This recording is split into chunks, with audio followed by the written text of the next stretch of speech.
Some places demand your best. They lift your eyes to the horizon. Redefine what is possible. Adventure is right outside your door. If you have the curiosity and the courage to open it. A place where innovation is what's expected. Where you leave the known behind.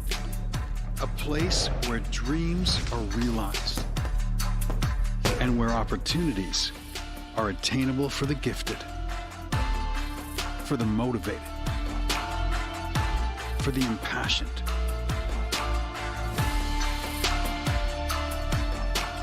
This is one of those places. This is Koust.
Some places demand your best. They lift your eyes to the horizon. Redefine what is possible. Adventure is right outside your door. If you have the curiosity and the courage to open it. A place where innovation is what's expected. Where you leave the known behind. A place where dreams are realized. And where opportunities are attainable for the gifted. For the motivated. For the impassioned.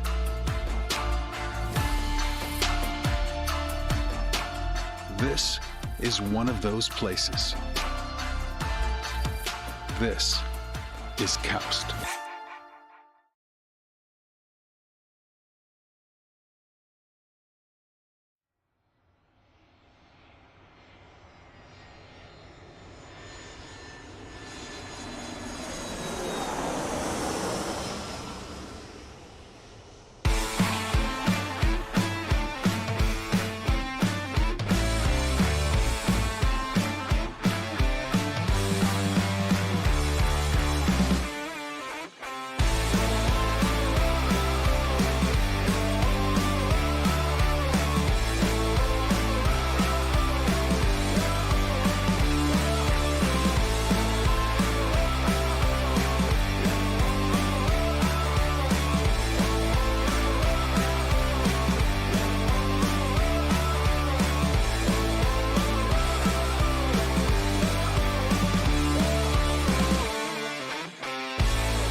les étages. Non, le premier, je l'ai pris. C'est moi qui l'ai. C'est sur le côté, là, tu montes, là, tu regardes. Il faut 45 minutes. Ah là, je peux te dire 45 minutes. Bah ouais, quand c'était même, l'idée. hein. C'était l'idée. Je te la mets pas loin si t'as besoin comme ça. Ouais. Merci Il y a bien. le. Regarde, il y a le. Tu peux prendre le. Ah ouais, le petit truc. Je dirais que c'est exprès. Ah ouais. Ça, tu vois bien. Tu vois, Et vous avez pas un canapé aussi Bah si, là, regarde. Si tu veux. Tiens, là, je pense que ça tient. Je te mets ça là et zou quoi. Parfait. Cool. Nickel. C'est bon. Allez. Laisse la place.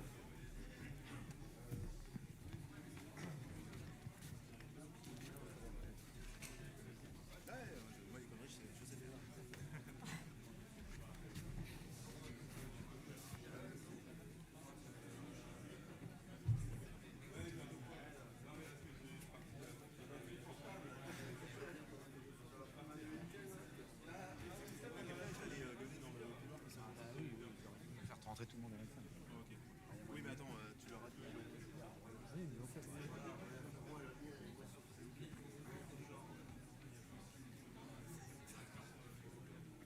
Il m'a dit d'attendre un peu, 2 minutes.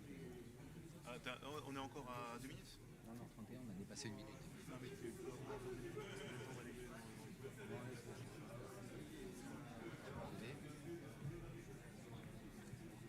Bravo, Géraldine, il est en retard. Bravo.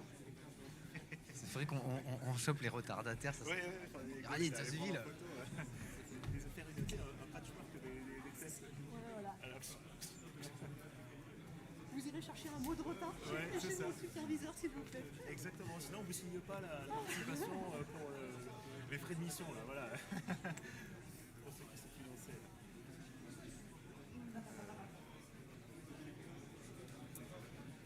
Bon, bah c'est bien. Tu participes au spectacle du coup alors, c'est ça? Ouais, demain avec Ludo. Ouais.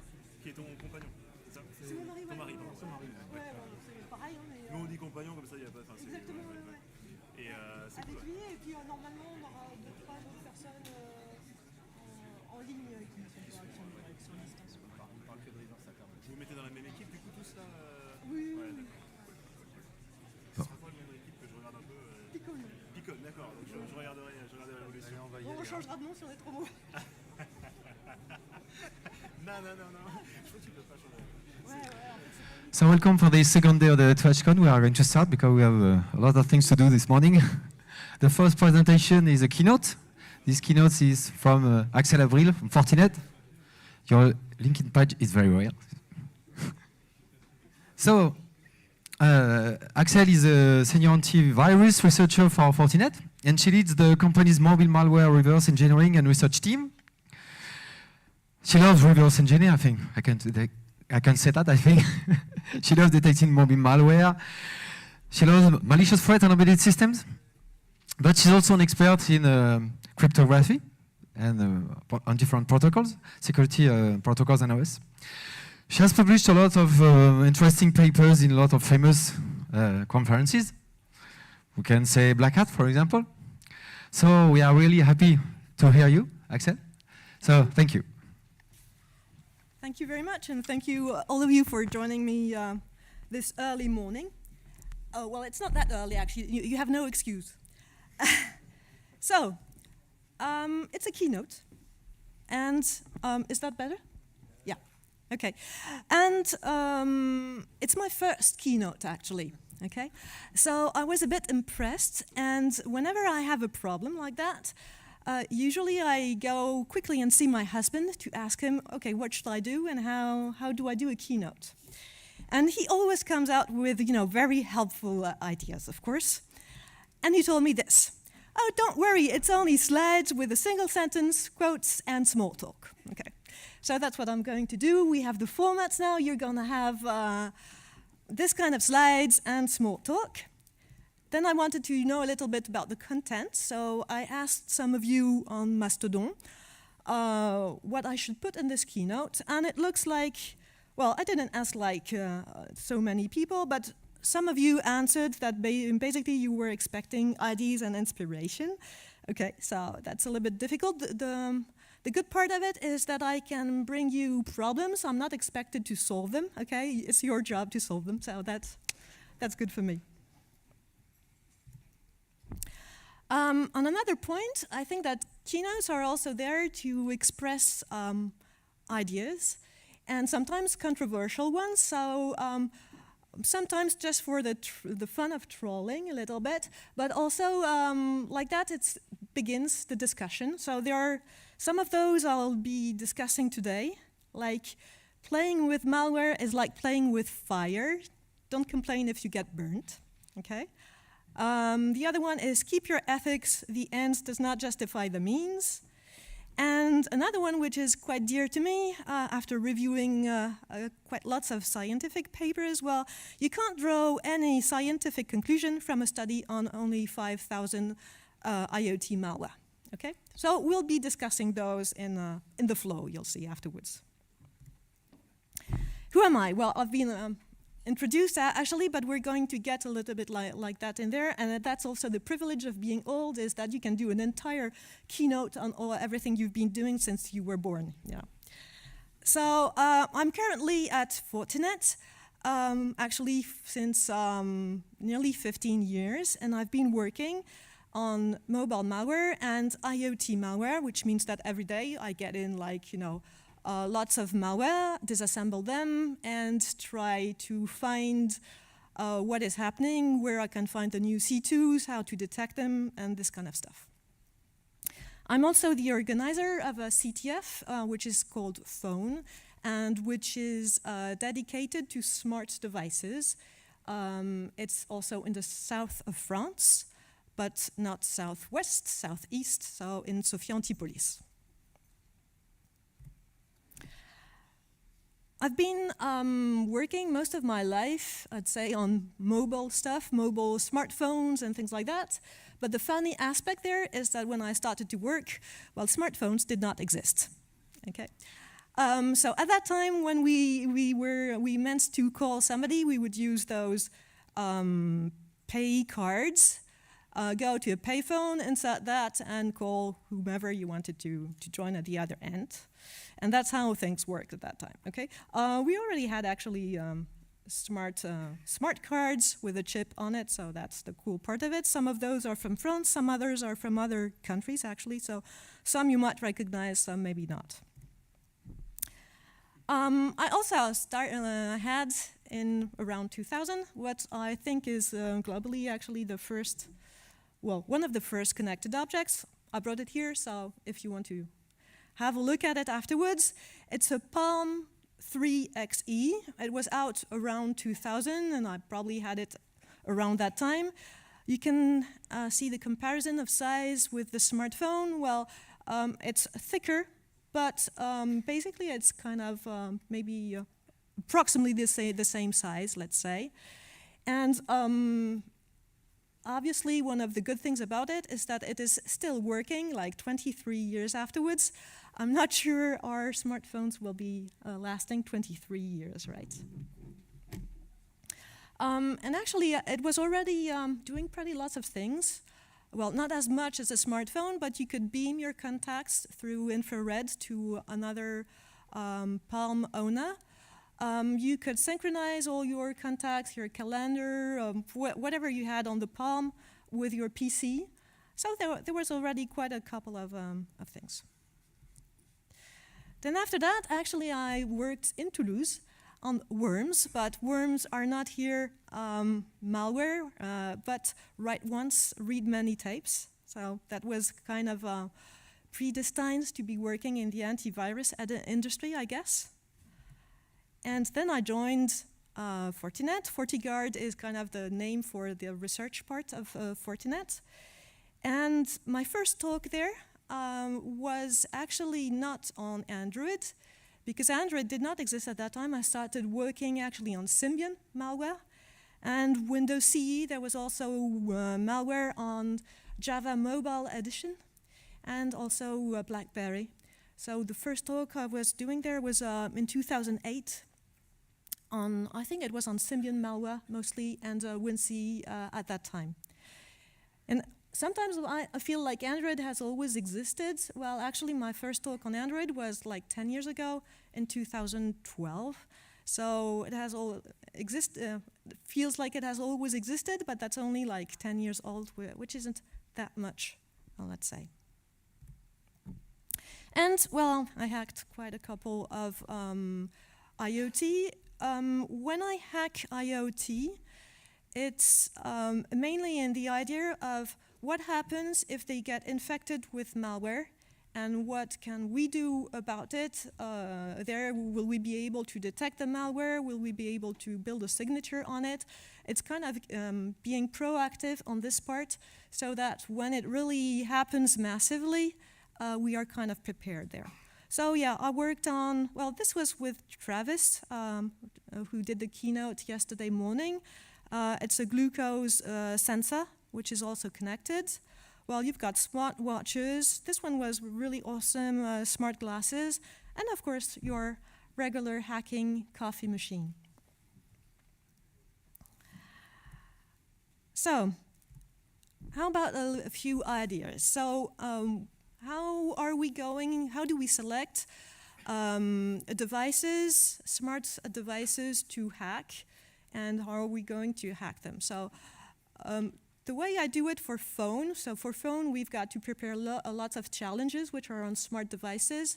So it's kind of a little bit difficult because every year you've got to come up with new ideas all the time. Mostly what happens is that we get our ideas through like listening to somebody who tells us, oh, there's this and that, and we experiment with the device. And then the ideas kind of come by themselves, by trying, struggling on this device, and we find out something which looks like a nice challenge. The other thing is that ideas, of course, come when, well, sometimes when you don't expect them. You probably know about Archimedes, who found, well, his brilliant physics idea while he was, bathing. So anything that actually relaxes the mind, like, sports, talking to kids or whatever, well, can have you think about something, about your work in a different angle and give you new ideas there. So if you're looking for novel ideas, I think it's a good way to do it. Now, of course, if you go and see your manager and you tell him, well, Axel told me that I should go out and do some sports or do my work from my bathtub, I'm not sure it's going to work. Okay. Time is an important factor. Well, this is also something there. Sometimes it's called a little bit like kind of luck there. But for instance, for phone, I had coined the term of phone in 2013, and phone only started in 2017. Why were there kind of 4 years in between there? I have absolutely no idea. Nothing changed really in between. Like the idea was nearly mature in 2013, but it didn't work out. Okay. So this is what I'd call like, time as a factor. In that case, it was maybe a little bit too early, or I didn't present it to the right persons. That's possible as well.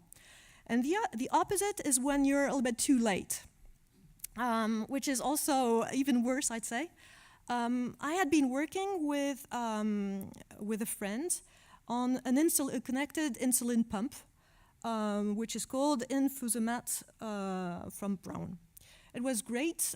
We did lots of work on it. We found vulnerabilities in the web interface of this infusion pump. Then we decided to tear it open. As you can see, this is the inside of the pump. We put it just kind of into pieces. Got the firmware, reversed the firmware, and that was difficult to be honest. We had kind of understood at least, maybe half of what was in the firmware. We're kind of happy and in the beginning think, yeah, this is gonna be, an awesome paper if we manage to publish it. And then, bam, other guys published something there, really great, a blog post, a demo, which was working wonderfully well, vulnerabilities and everything. And that was the end of our research. Okay. When you come too late, there is no second place in research for this kind of stuff. we virtually had to trash what we had done. Well, of course, it's always, experience and everything. But, well, of course, we were a bit sad. But on the other hand, honestly, what got published before us was really good. So that's the way it is. So why are we hacking IoT? Well, there are, for instance, at least the reason is to extend the devices. Like, for instance, in the coffee machine that I had hacked actually it turned out to be a challenge at phone. Well, it was possible to make yourself or to ask for an espresso or lungo or things like that, but you couldn't actually say, I want 50 milliliters in my cup or 70 milliliters in there. Whereas actually in the protocol that they had designed, it was possible. So hacking in there was mostly like understanding how it was working, understanding that actually it was absolutely possible to customize our cup size, and make that available to the end user, okay? So this is what I call kind of extending the features or adapting them to our needs. It might not be, yeah, those are my glasses, too bad. Well, they're said to be unbreakable. The other thing is, of course, to find vulnerabilities on IoT. And, well, save the world against attacks, doing so as well. The interesting part, at least I'd say for CTFs, because I most of the time have CTFs in mind when I think about that, is that very often people tell me, okay, you've done a CTF, so on smart devices, so you had to expose this or that vulnerability. Well, no, actually, in a CTF, well, at least in the one we do in phone, you don't necessarily have to have a vulnerability to do a good challenge out of it, okay? Sometimes it can work. You can actually reuse a vulnerability and have people work around that. Sometimes you don't even need that, and you can still manage to get them to hack into something which is not properly a vulnerability. It's just, I don't know, not a backdoor, but another way of using things, okay? And that works as well.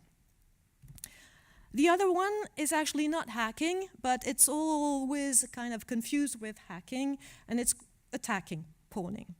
And this one I'm going to talk a little bit more because it very often goes in the press, hackers have been, I don't know, defacing this or that. Well, no, it's not hackers, it's attackers as a matter of fact. But it's so much in the common vocabulary that it's worth talking about a little bit more about it. We don't talk enough about ethics in conferences, so yeah, that's something I believe in. And let me give you an example of the amount of IoT malware that we deal with every day. So this is the count between April 1st this month, okay, and I stopped the count by the 15th, or maybe it was the 16th, I can't exactly remember, but so this is just half a month. In half a month, we have over 7,000 new samples, distinct samples, okay, for IoT malware. For Android, and sometimes they are kind of related. It's really worse than that. It's 10 times that. It's 75,000 that we have every, so in 15 days. Okay, so this is really pretty much there. And I'm not even counting in that all the lots of riskware, okay, or the so-called potentially unwanted applications. And in these, I'm not even also counting the ones which are only concerning privacy issues that we don't even have the time to detect, because if we were kind of detecting, like, any application on Android which is stealing or at least reading and leaking your IMEI, if we do that, we'll be detecting like nearly every app which exists, okay?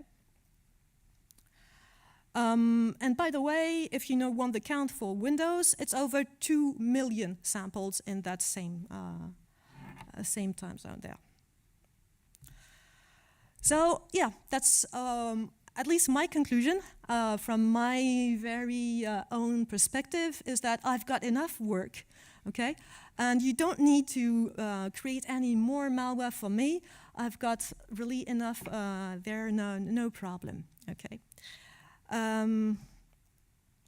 So actually, where do we set the limits? In ethics, it's always kind of a little bit difficult because, of course, when we're hacking, I mean, it's never always totally precise, and everybody knows, well, you know, a knife can be, is a really great tool on one side, it's really helpful, on the other one, it can kill somebody, okay? So it's always kind of a compromise, it's never really kind of easy. Here, this is an example taken from another CTF, InsomniHack, which was in March this year. So they had a challenge, which was called the Welcome Challenge. I'm not sure it was really well named, you'll see afterwards why. It was for beginners, okay? And it was asking them to receive the flag, to download actually, well, to get a Docker container, a Docker image, and in the Docker container, in the Docker file, it asks you to open your Docker sockets to get the rest of the challenge there. And then it would indeed give you the flag when you had done this, but it would also actually do more than that. In Docker sockets, I'm not sure everybody knows, but they are owned by root. So if you are giving access to your Docker sockets to the container, it means that you are basically giving root access of your Docker container on your machine, okay?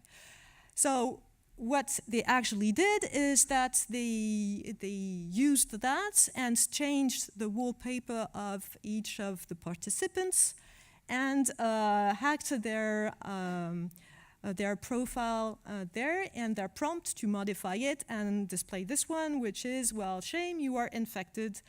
Well, at least you got the flag. That was the good part, okay? But the other part was that, well, you were kind of infected. So here, okay? I think this is something you've got to, you might want to think about. Where do we set the limit? Is this really just fun? Is this a little bit past the borderline, okay? Would it have been possible to do the same challenge without actually infiltrating inside participants' computers? I don't know. Other example, well, this is actually really easy. Whenever you want to have a look at, I don't know, security projects and things like that, sometimes you really wonder what is their aim, what is the goal there. So this is an example I found on GitHub. This project aims at delivering browser exploits to the victim browser in an encrypted fashion. Okay, by delivering the exploit code and shellcode to the victim in an encrypted way, blah, blah, and etc. Well, there might be some circumstances where this is valid or everything, but honestly, is this security or is this insecurity? Now, the other example, well, actually, you can look at it in your bags. You'll find where I found this reference. So this one was in French, cacher un malware, so hide the malware in the code, in the source code of a C application with Unicode. Okay, same thing, okay? It's interesting research, probably, but what's the goal in there, okay? Are we doing security there or not?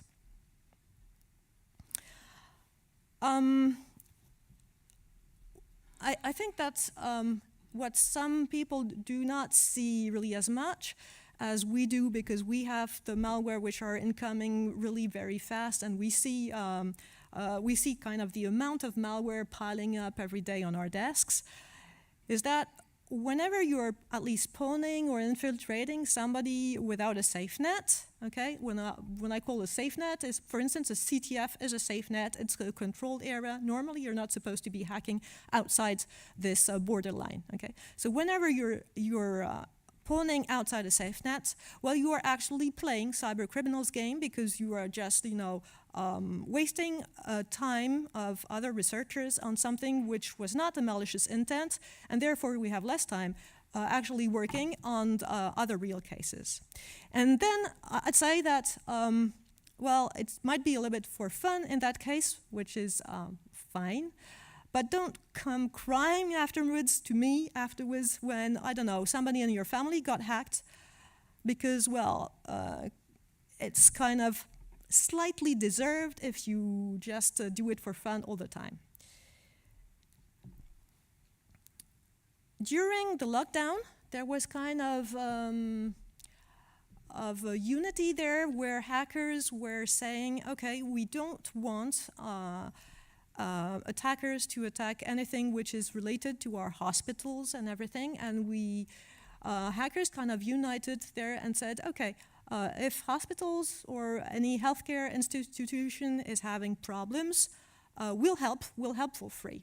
And I find this kind of unity really extremely interesting, and I loved it. And I kind of feel that it would be nice, actually, that this kind of unity existed against cybercrime. Most of you in this,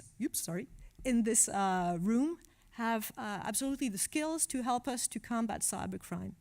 So it would be great, of course, if we could have all your ideas, which are kind of to combat and to do things against this, and not the other way around, which is actually creating more work for us, okay? Now, a little bit about the landscape of IoT malware.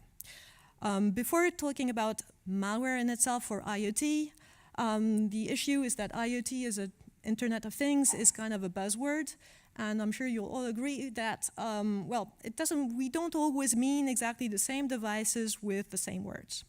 So I'll classify it that way. You've got kind of the complex devices, which can be routers, smart TVs, webcams, some medical devices, and things like that. Most of those are running a real operating system or have kind of lots of embedded software in them. And the other sort is like low resources one, so I'm thinking rather about fitness trackers there, about, well, you've got connected toothbrushes as well, okay? Obviously, you don't have an operating system on a connected toothbrush, okay? You have just a microcontroller there and very limited memory, very limited communication. Some of those limited devices actually don't have really direct connection to internet, but only through Android, so through the smartphone. In the first category, you've got kind of lots of malware. In the second one, I'd say that at most you have a few proof of concepts, not really more than that. So yeah, this is coming to a ChatGPT anecdote. I was thinking, okay, regarding this, I wanted to ask ChatGPT, well, am I missing some of, I don't know, malware that I don't know of about those low resources smart devices? So I asked him, what do you think? Are there any known ransomware, for instance, on low resource smart objects like smartwatches, fitness trackers, and everything? And it told me, well, yes, you've got a fitness tracker ransomware. And so I told him, oh, well, okay, interesting. Who did that? And he told me, well, you. And I said, okay, no, I did not. So then I asked a little bit more about it. He gave me the title. The title of the paper was wrong. The conference was right. The year was wrong. And then what I was doing in there was absolutely wrong. It was saying it was a ransomware, but I never actually did that. I just proved that I could write onto a fitness tracker and read afterwards that the data was persistently written on the device. Okay. Then other example, he told me, I've got another example. It's called Blind Ransom. And it's ransomware on Amazon Echo, and it was done in 2020 by Symantec researchers. I thought, okay, that's interesting as well. Can you give me a little bit more about that? And he told me yes. So gave me the title of the blog post. Then I told him, well, I'm sorry, but I can't find it. Who's the author? He told me it's Andrew Brunt. Symantec. I told him, okay, yeah, but actually I turned out to know Andrew Bond. I've met him at another conference. And in 2020, he wasn't even with Symantec, he was with Sophos. So never mind, wrong. Then I told him in the end, okay, I really still can't find it. Give me the link to this blog post. And he just invented totally the link. I got there, it was just 404, no such links ever existed. I searched all around, blind ransom never existed. So it was just inventing a story there, a very nice story, but of something which never existed. So the conclusion to that is that actually, yeah, there isn't more that I know about low resources, smart devices. There's nothing more than proof of concepts, not malware on that yet. On the complex part, though, you've got quite a lot, and this is just a table of some of the biggest families of malware that you have on IoT.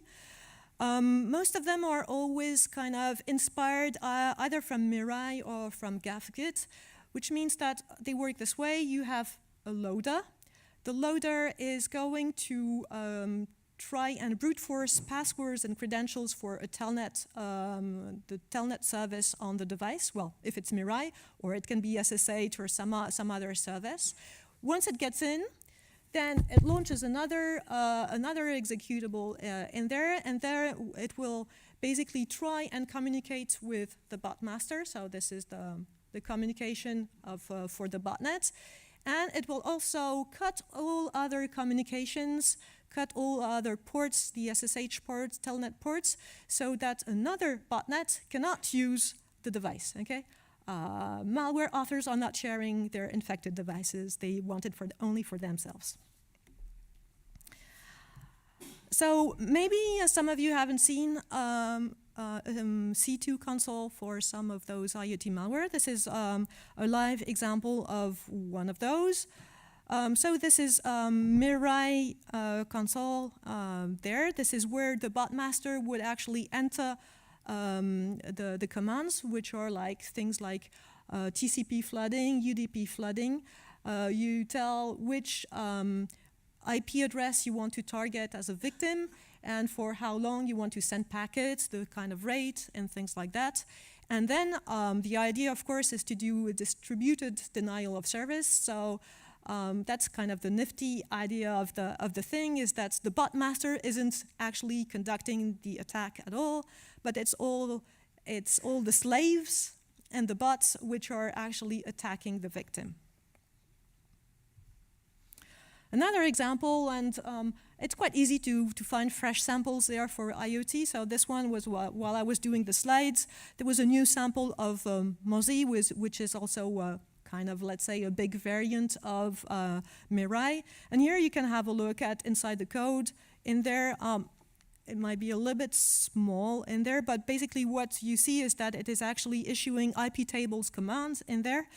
And it is opening the ports for communication with the bot master. Anyway, you'll have the slides afterwards, and you can, if you wish, you've got the hash of the sample if you want to look into that one in particular. The cybercrime scene.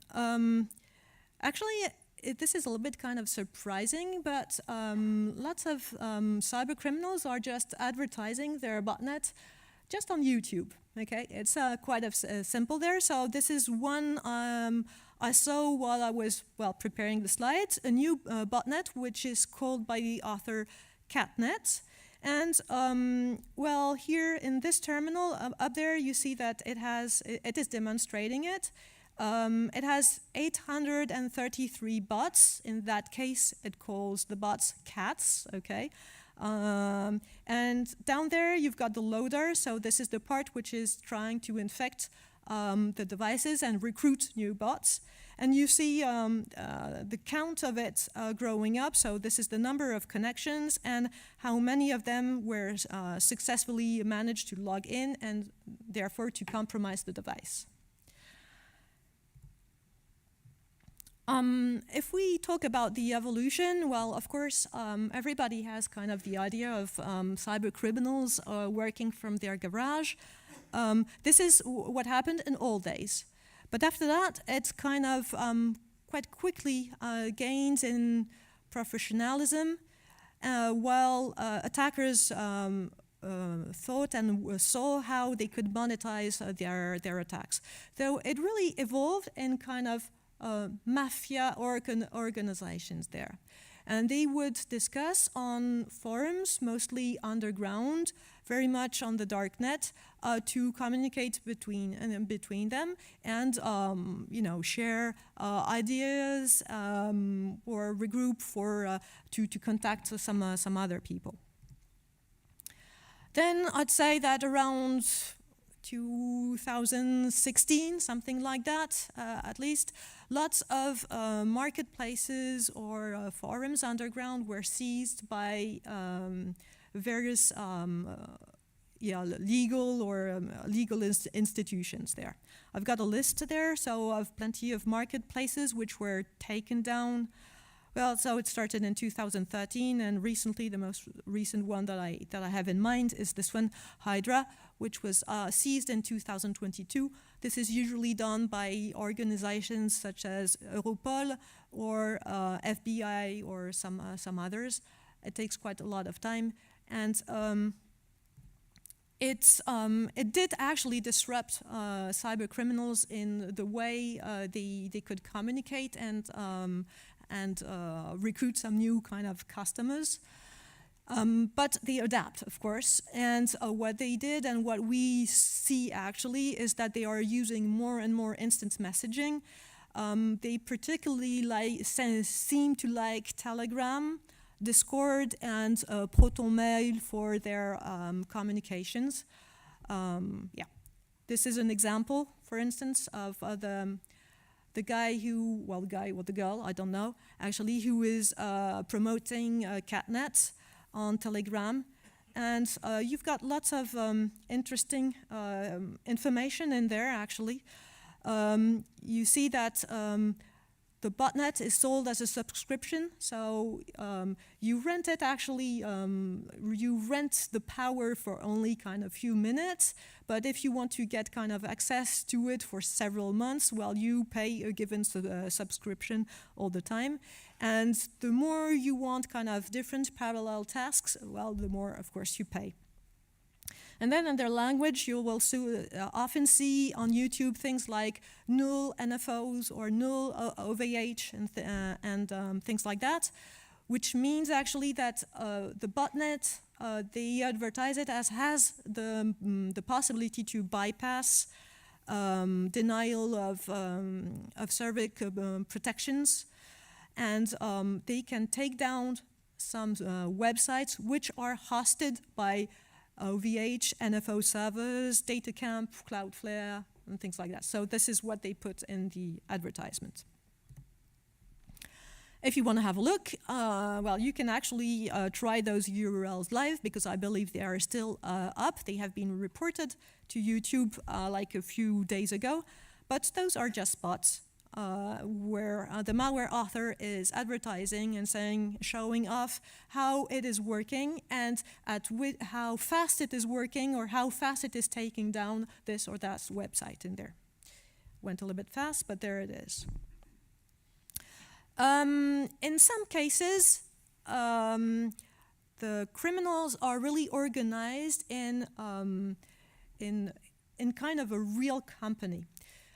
This is the case of Fin7. So Fin7 is also known as Carbonac, and it's a cybercrime group which mainly targets credit and debit cards, stealing that. Mostly it was in the US, actually targeting restaurants and gaming, lots of it. In 2021, the system administrator of Fin7, or one of the system administrators, was arrested and sentenced, I think, to 10 years or something like that. And in the report, if you look at justice.gov, well, you see plenty of interesting stuff, such as that actually the company hired and had 70 people in the organization there. Okay, and they were organized just like in regular companies, in business units, and in different teams. And they were hiring remote pen testers, developers, interpreters. You had system administrators, you had managers, you had sales representatives. So it really looks from the outside like just the standard company, of course. Another example where things are really very well organized is ransomware.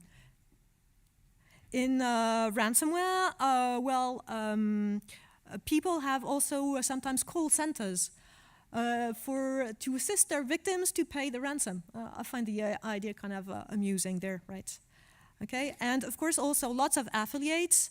Affiliates actually tend to earn over 80% sometimes of the revenue because they are laundering the money, and laundering the money is actually something which is difficult for all cyber criminals. So mostly how it works is that this is the big organizations. The others are rather small, okay? And usually it starts with, well, they create a botnet and they try and gain some notoriety. And then to get even some more kind of, to be more attractive, they provide some small incentives. So like this one was showing off some account leaks from Buffalo Wild Wings. And if they don't get enough money, well, they propose more products. They kind of diversify. So they are for instance, this one, CyberXRoot is a threat actor who is known to do some botnets on Android, and he shifted to remote administration tool as well to change a little bit. And then, well, you team up and create some more contacts, and there the business begins. Somebody tells you, oh, I can sell it to somebody else. Well, of course, you've got to give that person a cut, but that's how kind of the business starts. All the botnets are rented. This is kind of an estimation of the prices but those are Android bots, actually. For IoT, they are rented depending on how many bots they have in there, which is kind of how much power they are going to have to take down your websites. So if you have like 100,000 bots, it's going to cost you around $7,000 per week to do that. That was for Mirai, so quite a long time ago. But more recently, ZeroBot is actually rented by the hour, for instance. Resiliency is a big issue that we have, is that, of course, by the time we manage to kind of get the law enforcement to try and do something and to catch and to sinkhole the C2s, well, of course, the C2s have disappeared because they only stay online or available for kind of 1 or 2 months, which is already pretty long, but really too short to do any kind of legal action on there. The domain names is even worse. Domain names are changing like every day. And the last thing I wanted to say is the difference between APT, Advanced Persistent Threats, and cybercrime. There used to be kind of a big difference, a real difference between both. Some of them would be like more sophisticated and state-sponsored, and we talked pretty much in conferences about those because technically speaking, they are extremely interesting. But nowadays, the line is kind of blurring in between both. And it's sometimes difficult to tell the difference or to be exactly sure we're referring to APT or to cybercrime.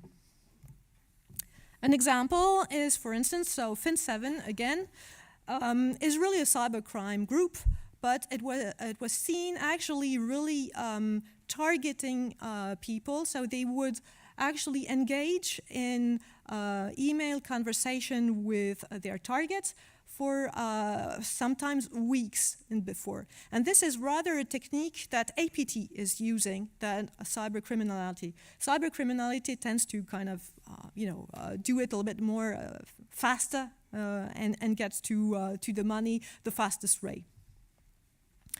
Other example, for instance, in there were some actors in Iran. So this is meant, for instance, to be kind of state-sponsored, who deployed a ransomware. So it's the other way around. Here we have APT organization, which is actually using a cyber criminal technique, a ransomware, which is just money, kind of, against the Albanian government. So I think that was in July 2022. So you see, the limits in between both of there is blurring, and therefore it's kind of a little bit more difficult sometimes to attribute correctly stuff. And with that, I've finished. I'm done, and I don't know if you've got questions. Thank you. We have time for one or two questions.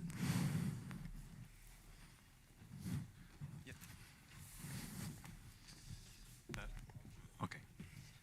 Thank you for the presentation. Given your remarks on ethics, what do you think about the insurance approach to cybersecurity?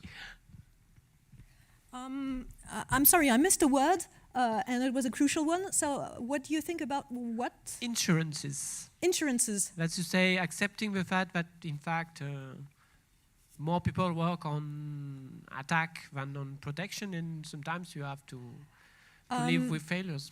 So here I'm not exactly sure what you're referencing to, because you have insurances, for instance, in IoT for people like, I'm referring to the case of toothbrushes, where you have a link between an insurance and a toothbrush, and the more you brush your teeth, the lower your insurance gets.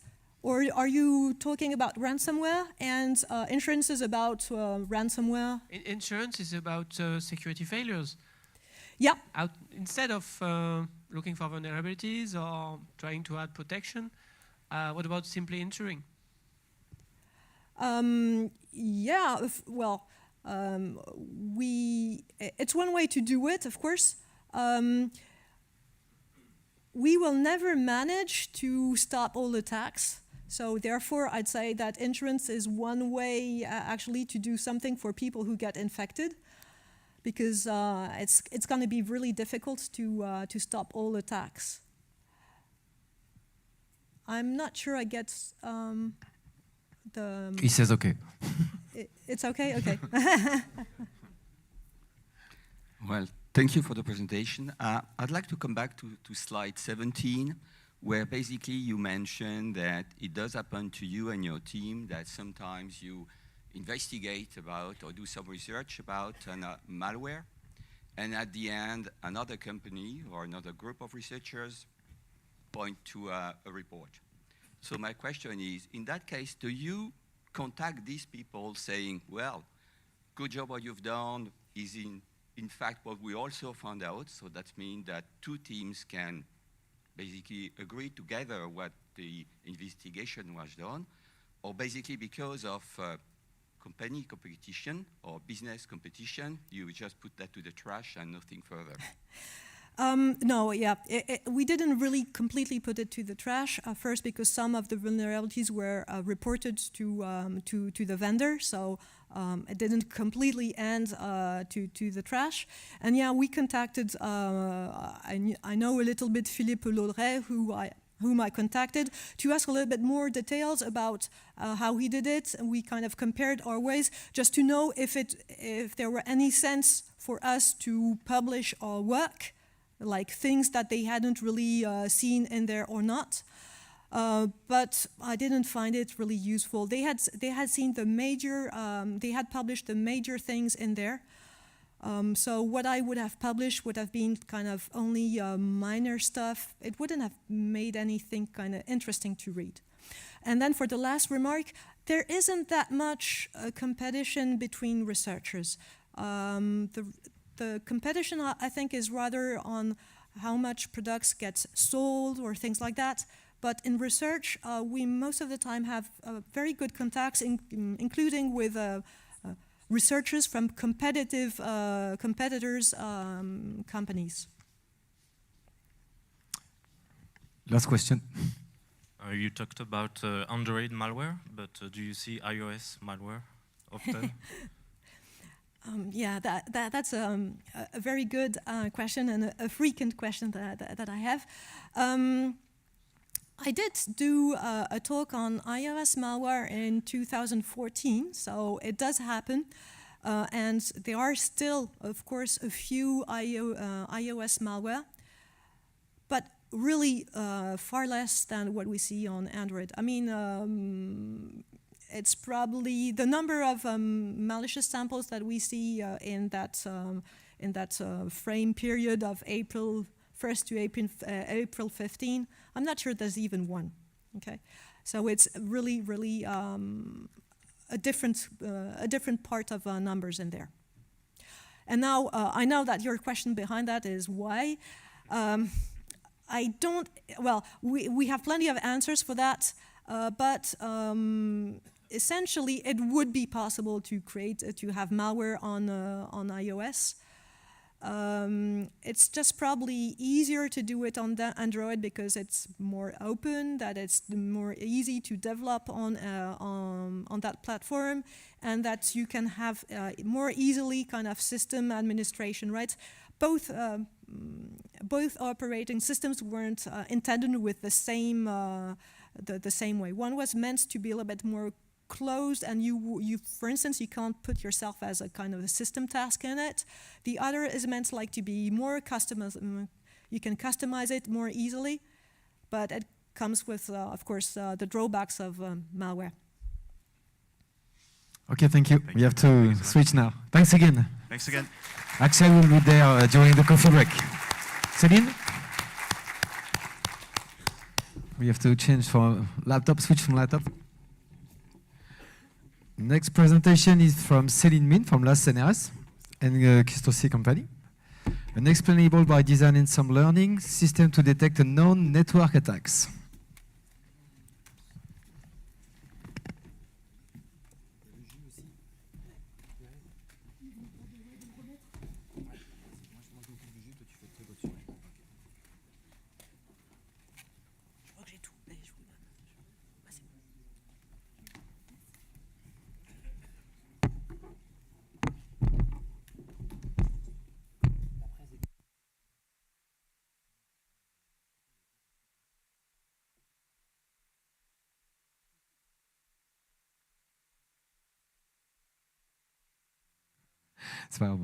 We need a password.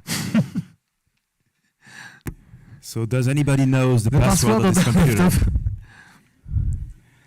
So it seems we have a life challenge right now. Yeah, a challenge. The password. We need the password of the laptop. So if anybody knows the password of the laptop, It's please locked. communicate it. Can you come? Oh, I see the people responsible for that, so please. No, you're going. We can't hear you. No, but Le mot de passe est écrit sur l'ordinateur, sur le scotch blanc. Oh, thank you. Oh yeah. Oh yeah. It's right there. Okay. Thank you so much.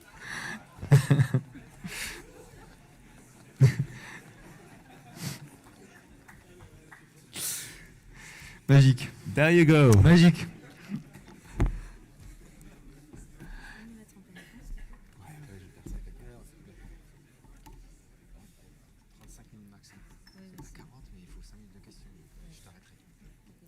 On va te dire quand il y a 5 minutes.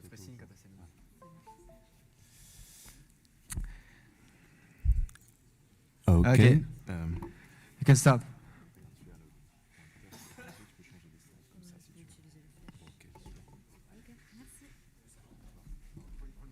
Hi everyone, can you hear me? Or do I have to move the mic? Can you hear me now? Okay, so I didn't expect a beginning like that, to be honest. It was epic. But thank you all for coming. And I know it's the morning and we had a nice social event yesterday, so thank you. I'm Céline Min, and the talk will be about machine learning and network attacks. The title of the talk is an explainable by design ensemble learning system to detect unknown attacks. I'm alone on the stage, but I did this work in the context of a CIVR thesis between Last CNRS and Custocy. Custosi is a cybersecurity company from Toulouse that develops NDR, a network detection and response software. So I work together with Kevin Vermeulen and Filippo Wezorski from last CNRS, and with Cédric Lefebvre and William Ritchie from Custosi. So I will start by introducing you the context of this work. So let's consider a company network. We have a security operation center with security analysts that will monitor the network and try to identify if the network is under attack or not. Let's say that between 8 a.m. and 1 p.m., there were something like 350 network flows on this network. Our team or few security analysts cannot look at all the network flows one by one. They need some kind of software to assist them in this task and to identify which flow corresponds to an attack and which flow is legitimate traffic. One good candidate for doing this is machine learning. Machine learning models are able to extract attack signatures for a large amount of data, and they don't require us to define the attack rules manually. But the thing is, in the literature, we can find multiple machine learning algorithms. And here we can consider 3 models, model 1, model 2, and model 3, and we have to pick the one that is best suited for our case. So let's have a look at an example. So traditionally, machine learning models are considered as black boxes. This means that we know the input, we know the output, but we don't know how the machine learning model came to that detection. So what we can have as output, it can be a categorical output, which kind of attack it is, or a binary output. Here I put benign and attack. And as input, we will have here the network flows. And to describe those network flows, we can use something like hundreds of features. But so given this, we can observe first that all the models give different results for sometimes for the same input. So how can we choose one? One thing we can do is to look at the flow features. But as I said, there are hundreds of features, so we cannot do this. We have to find another way. We could also vote, or we can try to evaluate the model. We can try to evaluate the models on the test dataset and see how they perform. So here, let's say that the model 1 has 99.9% accuracy, the second one is 95% accurate, and the last one is 90% accurate. We can choose to always trust the first model because it's the most accurate. 99% sounds very good. But the thing is, as I said previously, during one single morning, we can have something like 350 network flows. That means that the model on one single morning will statistically make something like 350 errors. So those errors can be either false alarms, meaning that the system is raising an alarm whereas the network is not under attack.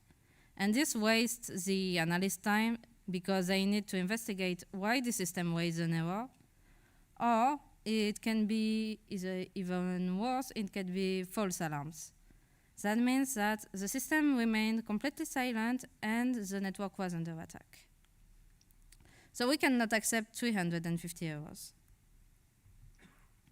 Let's look at what really happened. Let's see at the expected value on the right. So we can see if we look at the flow one, the first model was the only one that correctly classified the network flow as benign. And that makes sense because it was the best model in terms of accuracy. If we look at flow 2, flow 3, flow 4, the first and second model agreed on the same result and it was a good one. So that also makes sense because those were the best model in terms of global accuracy. But now if we look at the last flow, we can see that the model that was the worst in terms of global accuracy in this specific case was the only one to accurately detect the attack. So that leads to a research question. We have seen that machine learning models can generate a lot of errors, and those errors can be hard to interpret. So one question is, how can we build more reliable systems from those models and improve the detection performance? The second question is, how can we explain the machine learning detections and present them in a convincing way to the security analyst? So finally, how can we improve the trust in the results provided by machine learning tools? I have introduced the context of the works, and now I will talk about the methods. And I will start by describing our approach. So first of all, I will talk about the ensemble learning approach. The ensemble learning approach is an approach that takes advantage of multiple machine learning models to design a more accurate system. And this can be in different ways. We can have, for example, bagging, where you apply a model on different subsets of data. We can have boosting, where we train weak models on the data. You see where they fail, and you give more weight to the data samples where there were errors. But what we will do here is stacking. We have seen that multiple models from doing the exactly same task will give different results. So we have the intuition that those results may be complementary. So we will stack multiple models that we call base learner. One way to do this is to do majority voting. But we can also do it in a more clever way by weighting the algorithm depending on the model's performance. But as we have seen in the introduction, this will not capture the case where the model with the worst accuracy is the only one to give the accurate result. So we investigated another method, which is using a meta-learner. A meta-learner is a machine learning model that will learn from the base learner's outputs and provide the final detection. Now let's have a look at our system design. So this is a big picture. I will describe it step by step, and I will start from the top. So on top, the smallest square corresponds to network flows. So we have the timeline that we divided in time intervals of 2 minutes. As I said, those network flows are usually represented by hundreds of features. And we want to work with something that has a smaller dimensionality, but is also semantically interested for the models. So we decided to aggregate those network flows. And we decided to aggregate them using 2 keys. First, we aggregate them by source IP address. That means that we take all the flows that comes from the same source IP address during the same time interval, and we put them in the same aggregate. And we do the same thing for destination IP address. Then we computed some aggregate feature that I will show you. So I put you here the complete list so that you can understand what I'm referring to. So when we have an aggregate by source IP address, we can have statistical features like the number of destination IP address, the number of destination and source ports, of forward and backward packets, etc. So those features is a thing that we will give to the machine learning models. So I described how we generated the data.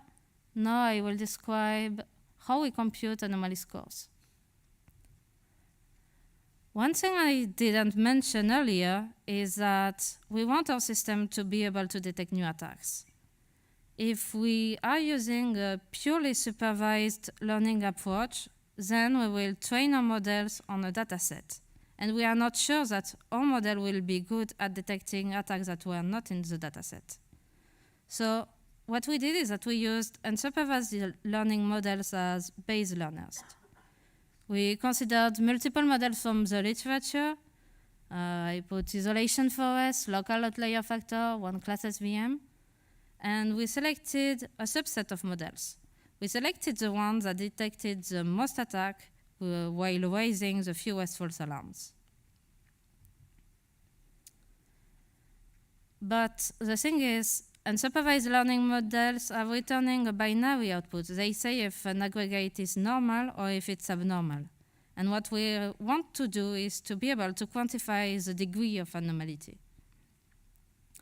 So instead of giving all the 9 features to the model, we decided to use a combination of k equal 2 features among the 9 features.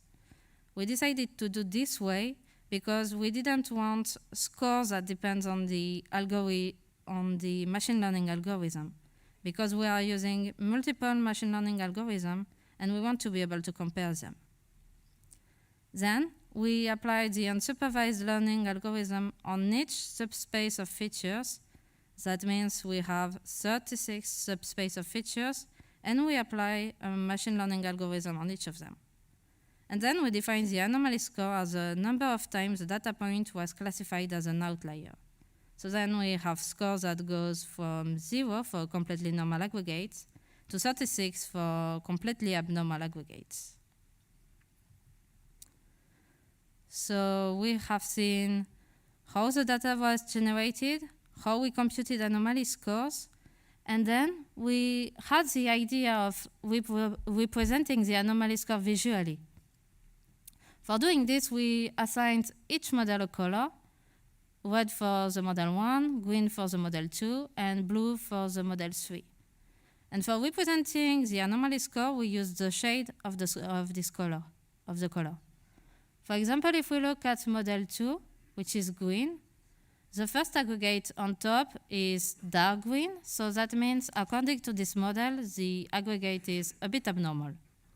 If we look at the second aggregate, at the second point, it's bright green, so that means that according to this model, the aggregate is completely abnormal. And if we look at the 2 last aggregates, they are dark, so that means that according to the model, those are normal aggregates.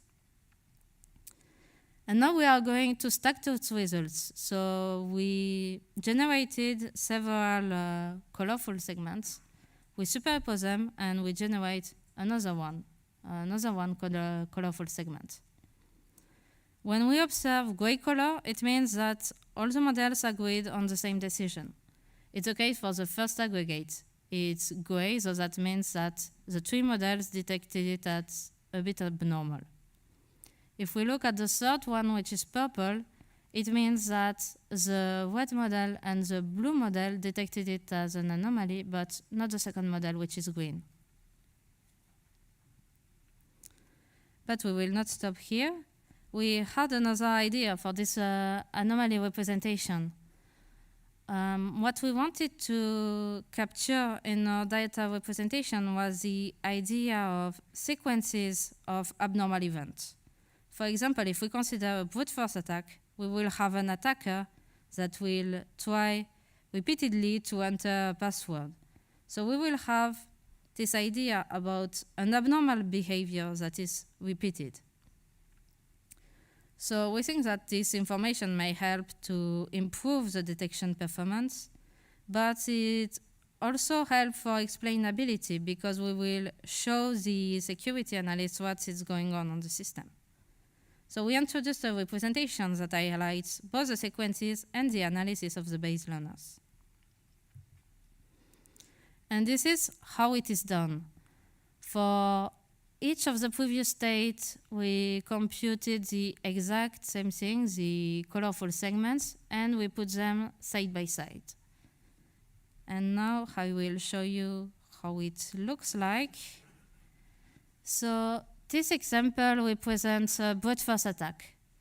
If we look on the top, I represented the aggregates by source IP address, and on the bottom, I represented the aggregates by destination IP address. If we look at the right part, this is a ground truth.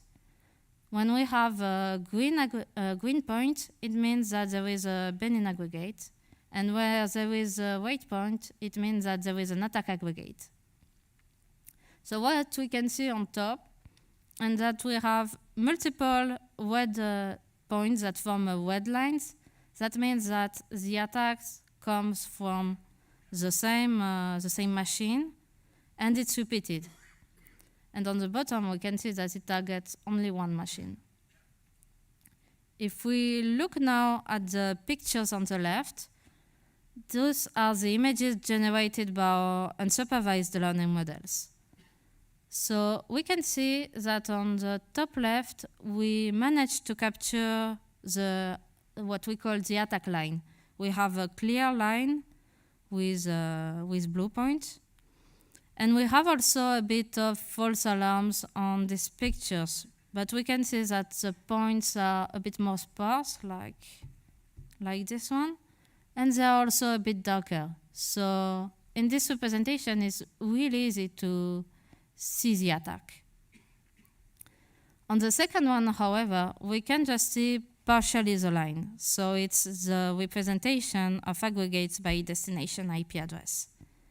So this is from the victim perspective. And one thing that could explain it is that we are aggregating multiple flows with multiple from multiple source IP address. So maybe the resulting aggregate is not so statistically abnormal. That's why we don't manage to see the line here. So the thing we want to do is that we want to be able to analyze those patterns automatically. We would like to be able to recognize if there are attack patterns on the images. For attack patterns, I expect to see horizontal lines, vertical lines, blocks, everything. And for this, we use the convolutional neural network. For those who don't know how a convolutional network works, I put an example with an image, a black and white image, where 0 pixels means with 0 means that there is a black pixel and 1 means that there is a white pixel. In this image, I want to apply a filter to see if there are crosses and in which part of the image. So the filter is a yellow square with 1s on the diagonals and 0 elsewhere. So on each part of the image, I apply the dot product. First, I have 4. Then I move the filter. I have 3, then 4, then 2, then 4, 3, 2, 3, 4. So that means that the top left, the top right, the bottom right, and the center of the picture almost matches the cross pattern. So the intuition that we had is that using those convolutional networks, we will be able to detect, to recognize attack patterns. And we also thought that maybe some attacks are easier to observe with the aggregates by source IP perspective and other one with the destination IP perspective. So we trained CNN to recognize patterns on the images separately by source IP address and by destination IP address. And we added a layer for obtaining a combined CNN. That's all for the system design. I will now describe the results. And first, I will describe the dataset that we used. So we evaluated our system on part of the CSE CIC IDS 2018 dataset. That was a collaborative project with CSE and the CIC that implemented a company network with something like 420 machines and an attacking infrastructure with 50 machines. So this dataset consists of 10 days of network traffic capture, so if hundreds of gigabytes of pickup. And each day they simulated different attacks. So they have brute force, denial of services, distributed denial of services, web attacks. But at the moment, we focused on the brute force and the denial of service.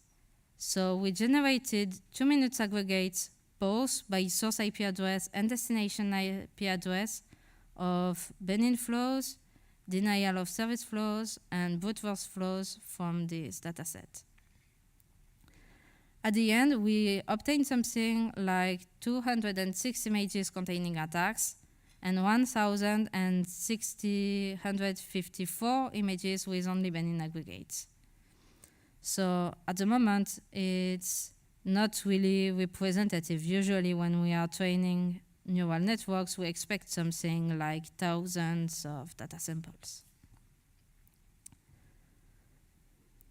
So regarding the unsupervised learning selection, we selected, as I said previously, the subset of models that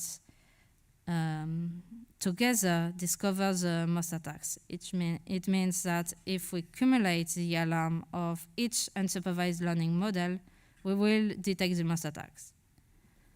So the combination that we obtained was local outlier factor, KNN, and COPOD, which are models with different learning algorithms, and so that makes sense that they are having results that were so complementary. If we look at the models separately, they had very low F-score. F-score is a metric to evaluate the model's accuracy. They go from 0 for a very bad model to 1 for a very good model. So separately, our models were really bad, with a F-score of 0.05. But if we take all the alarms of all those models, we were able to detect 85% of the attacks. But this was at the cost of raising many false alarms. So we generated all those images with all the alarms raised by the unsupervised learning models, and then we analyzed them using a convolutional neural network. And those are the results. So I put the F-score of the CNN using only destination IP aggregates, the F-score of the model that is using only source IP aggregates, and the combined model. So what we can see is that the combined model is better than the two other models taken separately. So that can confirm our intuition that those representations may be complementary. And then we can look at the confusion matrix. So it's the true positive, the false positives, the false alarms, the true negative, and the false negative, where attacks are undetected. So we can see that the final system is not raising any false positive at all, but there are 8 false negatives. I investigated those false negatives, and in some cases it happened when we had only one attack aggregate on an image. So usually it was either at the beginning of an attack or at the end of an attack. That means that the system was starting to detect the attack a bit late and stopping to detect the attack while the attack was still going on. So let's discuss those results now. So we have seen that this image analysis with the attack recognition patterns allow to improve significantly the performance of the base learners. There were still attacks that were undetected, but at least all the attacks were at least partially detected. As I said, usually it was the beginning or the end of the attack that was not detected.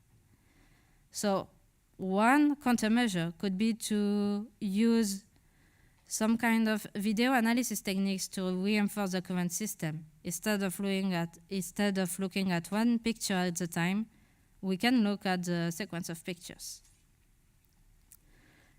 And one thing we have to do as well regarding the accuracy evaluation is the performance regarding the detection of new attacks. At the end, we have a hybrid system with both unsupervised learning models and the supervised model, which is a convolutional neural network. but this convolutional neural network plays the role of a meta-learner. That means that it is not learning on raw traffic data, but about the behavior on the unsupervised learning models. We expect our convolutional network to detect lines, and we think that our resulting system may be efficient for detecting new attacks, and this will be further evaluated. And finally, regarding explainable learning, we started from a completely black box model where we were only looking at the inputs and outputs. And we ended to a system where we decompose the analysis of the tool and propose multiple intermediate representation. We know if which couple of features are abnormal. We know if there are attacks patterns, and those attacks patterns are things we can visually show to security analysts. But next, what we will try to do is that we will try to take all this information and try to link it to see if we are able to characterize attacks. So thank you all for your attention. If you want to know more about Custocy, I put the link of the website, so please visit it. And our Twitter account is also very active. So don't hesitate to meet me and my colleagues during the coffee break. And if you have any question. Okay, thank you. Thank you.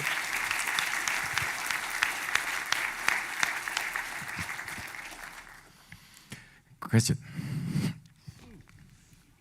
Christian the Infamous. I think in the last test you had about 400 total cases in your confusion matrix here.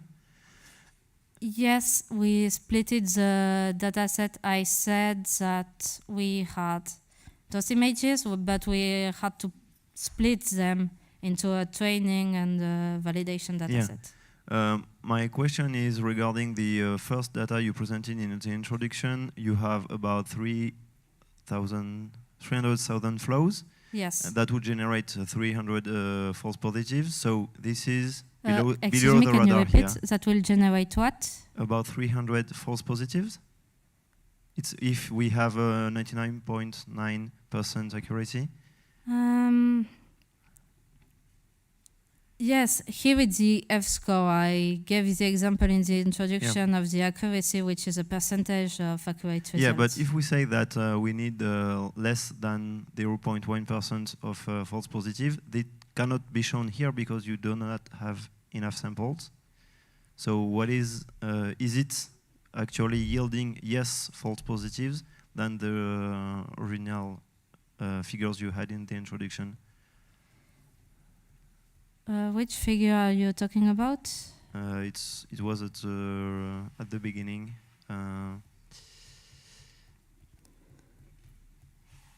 So at the beginning, we were evaluating the accuracy of network flows. In the final system, what we can say if it's the network is under attack during you said that you had for example, 300,000 network flows at the same time. Yeah. So during the morning. Yeah, but if we say that we only need 0.1% false positive, that would be 300 alerts, and this is too much false positive for a single person. If we apply the same ratios to your data, we can't say anything regarding your false positives. Okay, the difference here is that in this example, we don't have any insight about how the decision is made. We just know the input and the output. In our system, we know we will generate a lot of images that will help identify errors. Okay, so your point is that it's better to have false positives, but we know why they were generated?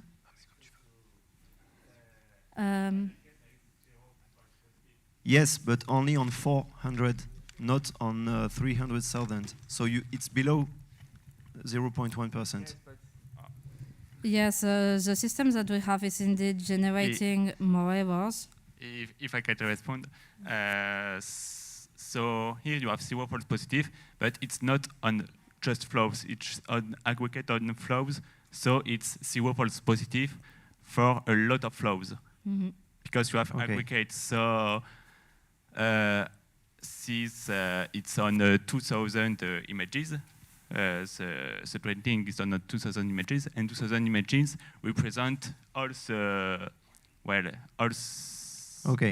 part between 8 a.m. to 1 p.m. Okay, so this encompasses all the 300,000 flows that we were discussing earlier. Okay, yes. That wasn't clear to me. Thanks. No problem. Just one other.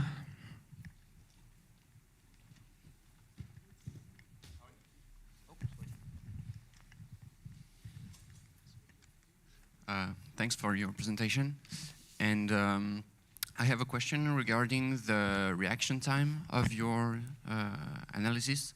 How fast is your model capable of detecting an attack? Yeah, that's it. Yeah, okay. So until now, I have only worked on large amount of data on the same time. And I didn't evaluate the tool on one time, but I did all the training phase on 10 days of data. And it took me 2 days. It can take 1 day to do the entire analysis of 10 days of data. But this includes the CNN tuning and training that it takes a lot of time. For tuning the CNN, you need 10 hours. So we expect our final system to be really quick in detecting attacks. Okay, thank you.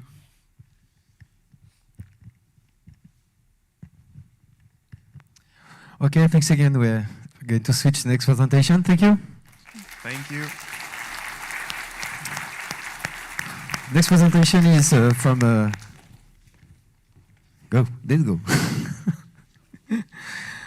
from Olivier de Cazeneuve from IRIT, and the title is an exploration of future challenges for crowdsourced vulnerability detection.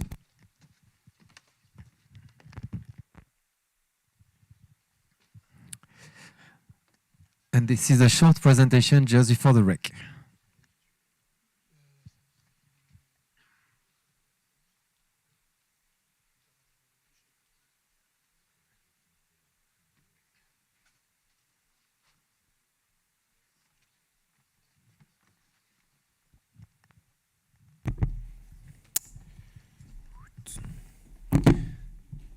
So, hello everyone, and thank you for having me.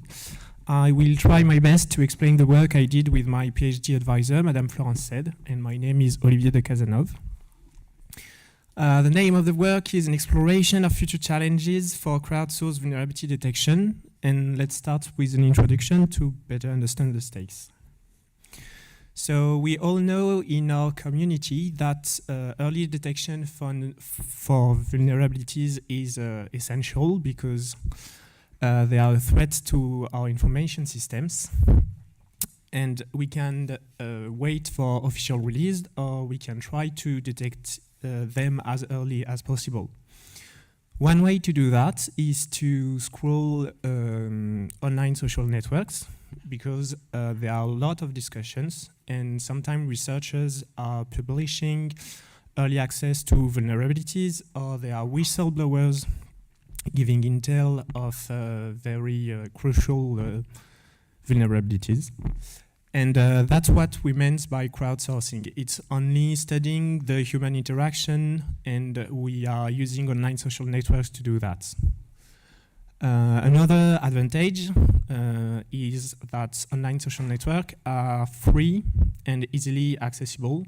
Therefore, it's a good source of intelligence for us. Another way to call a free good source of intelligence is that we are doing open source intelligence. And let's just discuss a little bit about open source intelligence, so we all agree on the term. So what is not open source intelligence? Open source intelligence is not gathering data. To better understand it, we have to see the full intelligence cycle. So the first step is planning in direction. We want to set requirements on the intel we want to find. And in our case, we want to find intelligence about common vulnerability exposures. Then we have to specify the collection method. And in our case, we are using online social networks. And the third step is about processing and exploitation to make the information easily accessible for the human. So it can be analyzed in the fourth step. And this is the point of this talk. We are going to talk about the detection solutions that process and exploit the data gathered from online social networks. I will present to you the three main challenges for the future and how can they be used and how can they be improved. And finally, there are the fourth step is for future works. This is not in the current solution. So that's why we say, yes, it's OSINT, but it's not the full cycle of open source intelligence. In addition, the fifth step, dissemination integration, is more about social sciences and communication sciences, how to efficiently provide information to the one who asked the information. And to add a little bit of context, why we would want to do that, where practicing OSINT to gather actionable intelligence could be used in three different ways. So first, for decision making, when we want to do strategy, operational decision, we want to have a good view of a cyber landscape. In a more general way, we may want to understand the current landscape if we provide cyber awareness. Like, for example, in security education training and awareness program, it's easier for the public to remind what we tell them if we ground it in the reality, and practicing OSINT allows to have a good view of the actual reality. And finally, it's interesting because we are gathering data, and after that we can establish mathematical models to better understand our scientific field. So in the case of vulnerability, for example, we can establish a mathematical model on which rhythm the vulnerability are disclosed or found. So that's three applications of these kind of solutions. So how do we evaluate them? Because if we have solutions but we can't tell if they work or not, this is not interesting. So the 6 metrics found in the literature is first the detection scope. Do you detect every kind of cyber events? Or do you detect only common vulnerabilities? Or do you detect only 0 day? In the case of this talk, we will talk only about common vulnerability detection system and 0 day. Then there is the thermalization, because we are talking about online social networks. The data is mainly messages. So how do you provide the detection for the final analyst? For example, do you provide all the messages related to a new common vulnerability exposures? Or do you provide only keywords? Or do you provide messages but enriched with external sources? Then we have scalability over time. The problem of online social networks for us is that most of the discussion is not related to cybersecurity. So we have to find a way to gather only data that are relevant for us. And the current technique is just to list keywords that are relevant for cybersecurity and gather only the messages which contain the keywords. The problem with that is we have a static list. So we have to manually update it over time when the keywords change, when there are new attacks, new APT actors. So this is what this metrics meant. It's how much human update do you need in your system for it to work or to work over time. And after that, we have 3 other metrics to evaluate the performance. but we will not keep them in our proposition, and we will discuss why. So the first one is proposition. Most of the time, we authors only provide precision and recall, so how many, basically how many false positive do you have and how many false negative do you have. And we need to be more precise than that, sorry. Because yes, recall and precision are useful, but we also need to know the early detection. By that we mean how many CVE are we actually detecting before official release, because if the percentage is too low, then it's no use to put resources in these types of detection system. And after that we have the time delta between early detection and the official release. Once again, if the time delta is only like 2 hours before official release, then there is no use to it. Fortunately for us, the results are way better. After that, we have algorithm complexity. The original author behind this matrix fixed a subjective percentage maturity score. So we don't keep it because it's too subjective and not enough analytical for us. We cannot compare rigorously to solutions.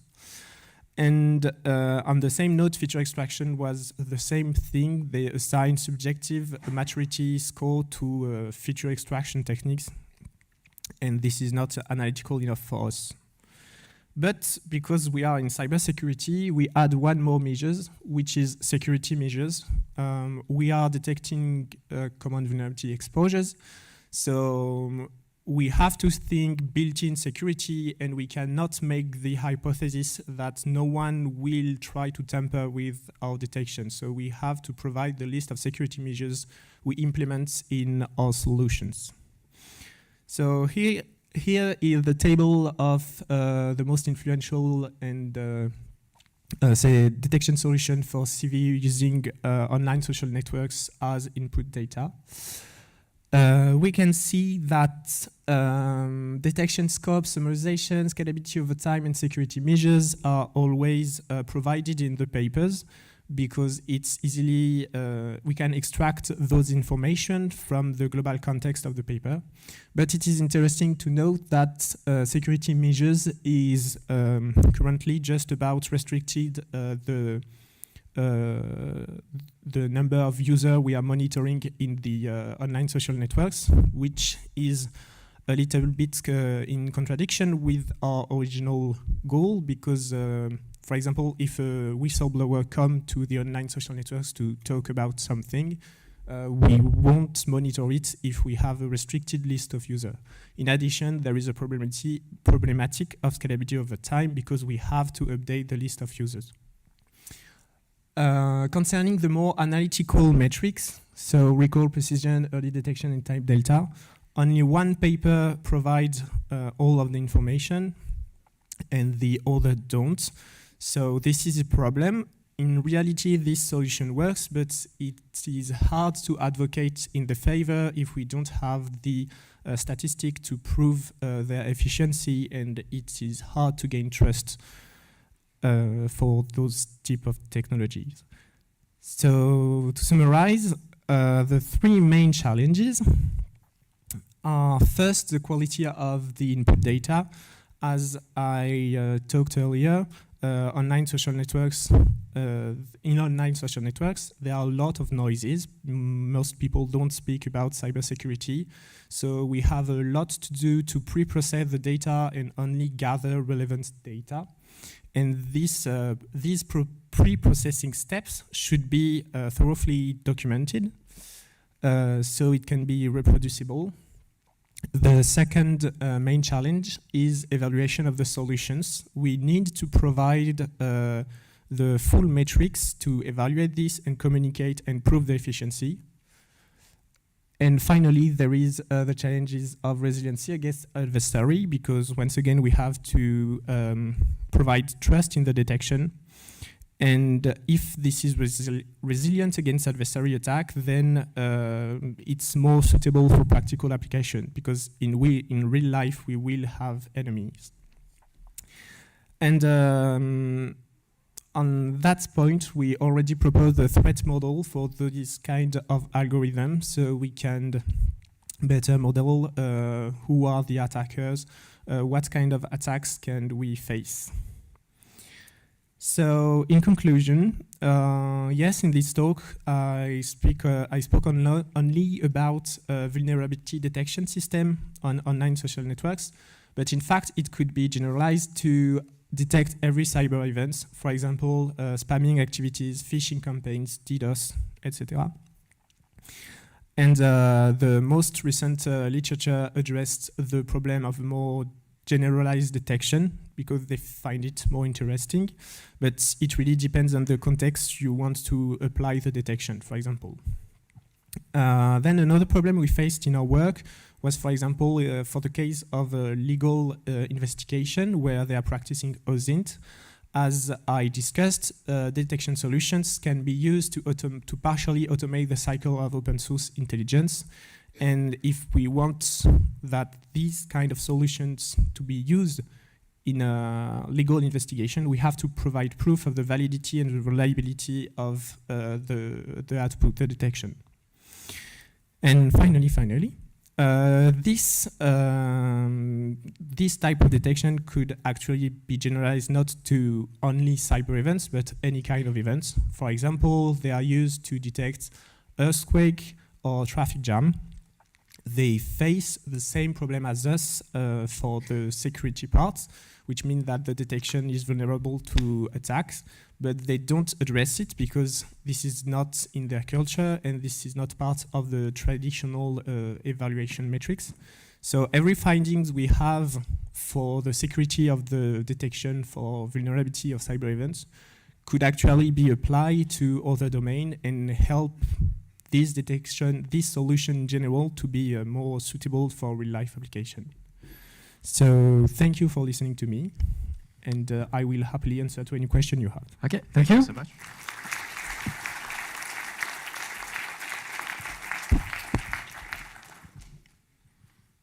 Any question? Christian. Le short one. I think that many social networks have more and more bots. So how would you handle disinformation tactics? You mean how do we handle bots in the detection to like clean up? No, really the disinformation effort where adversaries will purposefully output bad information to poison your models. Yeah. So you are asking me how do I distinguish real information from fake news? Okay, that's it. So the first thing is, well, our line of approach is to establish a proper threat model. So Intox could fit into it. The problem is that this is an algorithm, so it makes no decision on how to provide that. The decision of is it a fake news or is it a true news is addressed in the literature on how to automate the system, but we don't do it. We are more careful about how to make the detection fail, either by creating some information. But my point is, fake news is the target of fake news are humans. So maybe the detection system will detect fake news, but in the end, it is the analyst to take the decision: is it yes a fake news or no? I don't know if I properly. I maybe can try to rephrase it if you are not convinced. Just another question. Thank you for the presentation. Quick question: did you see some changes in the landscape with the advent of ChatGPT and I think like that? We could generate a lot of. So it's a fairly related question, but did you see some trends regarding that? We did not observe that because at my scale, as a PhD, we do not monitor Twitter in real time. It's more about providing a proof of concept, but we certainly noticed a change. Thanks to that man. So the quality of the information was down because of the new certification system and the population comes to the new population on these online social networks. So we have to pay attention to, as I said, the quality of input data. And this is the observation I noticed. Okay, thank you again. It's time for coffee break. Thanks. 20-minute coffee breaks. And then we start at 35, so.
Vas-y, mais mets-le pour toi, ouais. Si tu... Alt F4, contrôle sup, entrée.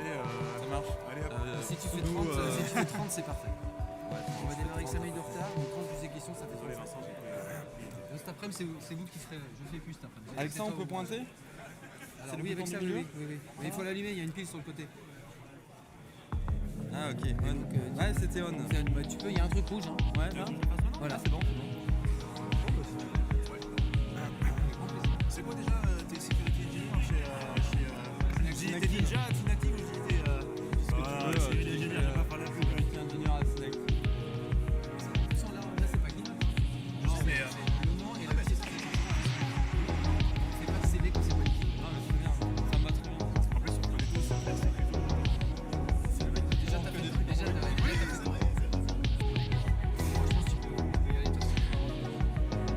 So we're going to resume the session.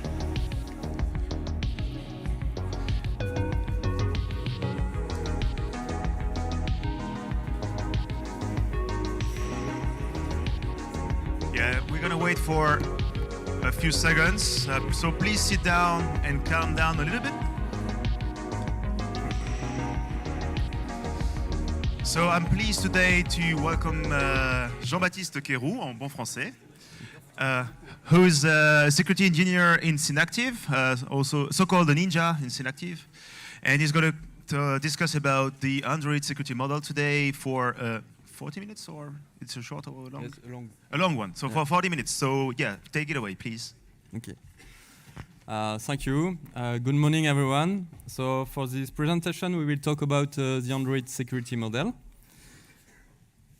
So the agenda for this talk, a small introduction about Android and the different kind of threats we can have on a device.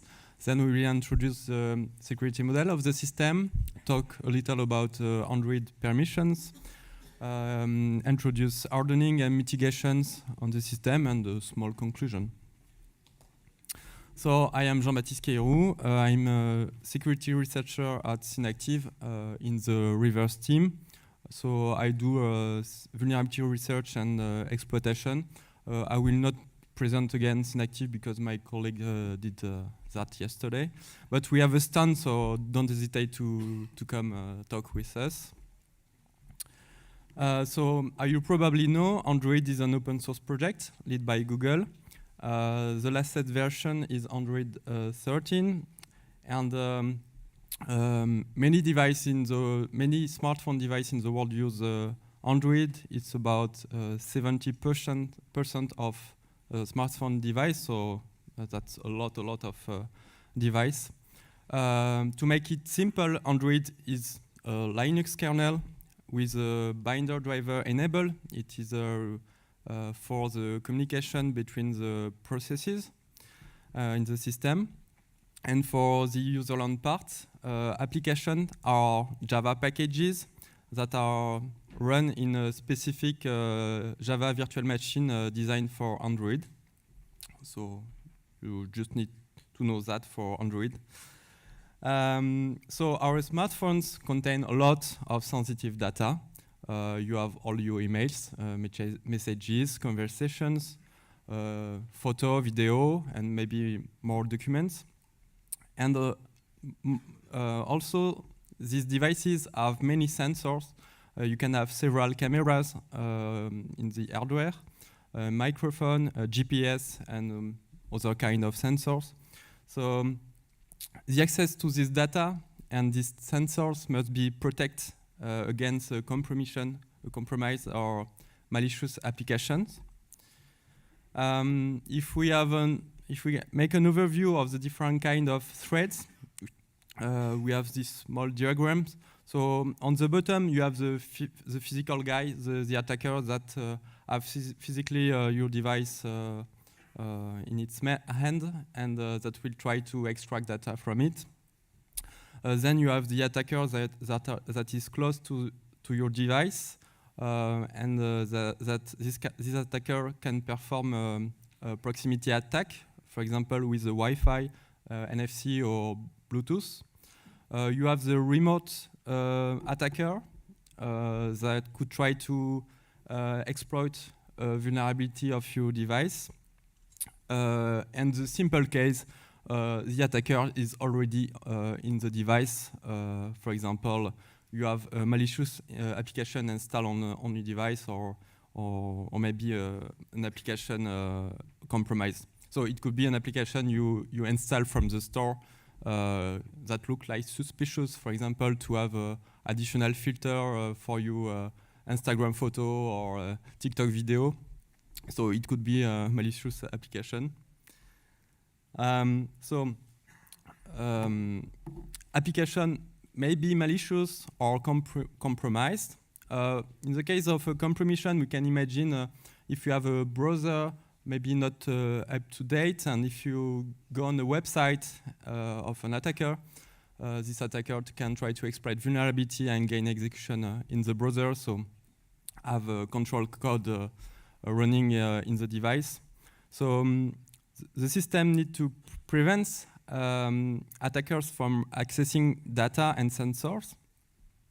And we also can imagine that if an attacker is able to run code on the device, he will maybe probably try to increase his privilege on the system. So maybe he will try to exploiting other vulnerabilities and doing some LPE for local privilege escalation. So the system needs to reduce the risk and make LPE as difficult as possible for an attacker. So let's go for the security model. So we already say that Android considers applications are interested.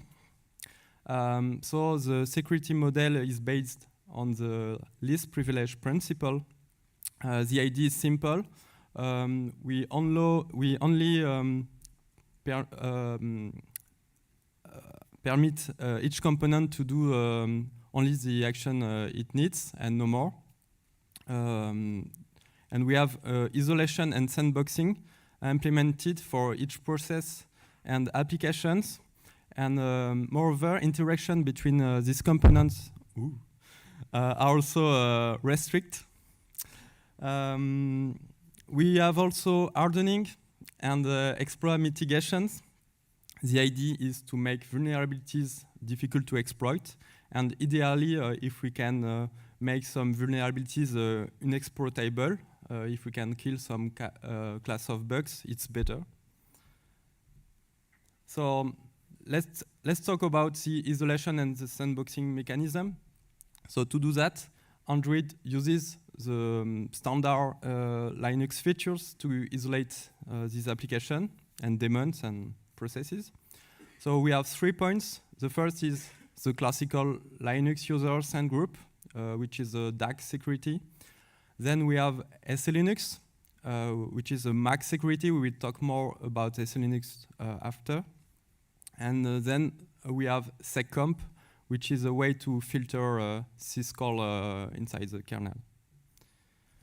So for the Linux users, on Android, you have specific user identifiers that are reserved for the system.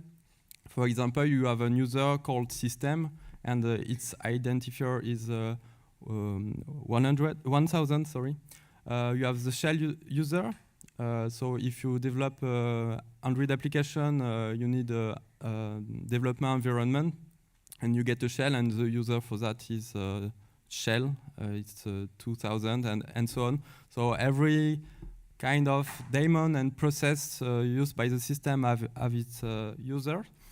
And for applications, you have a range of UIDs, which is 10,000 to 20,000 minus 1.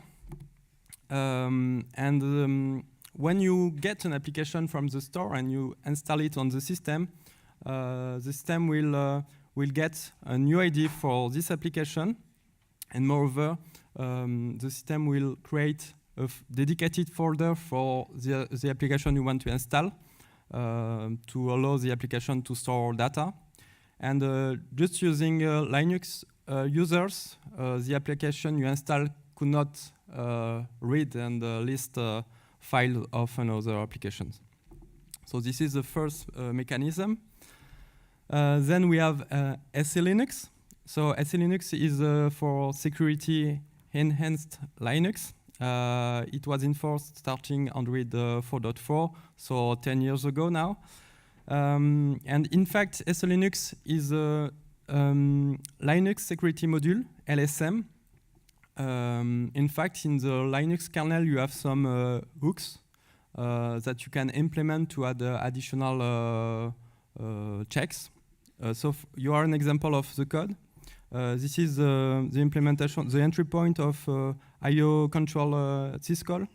And you can see in red, I don't know if you see well, but oops, wrong key. This one. Okay.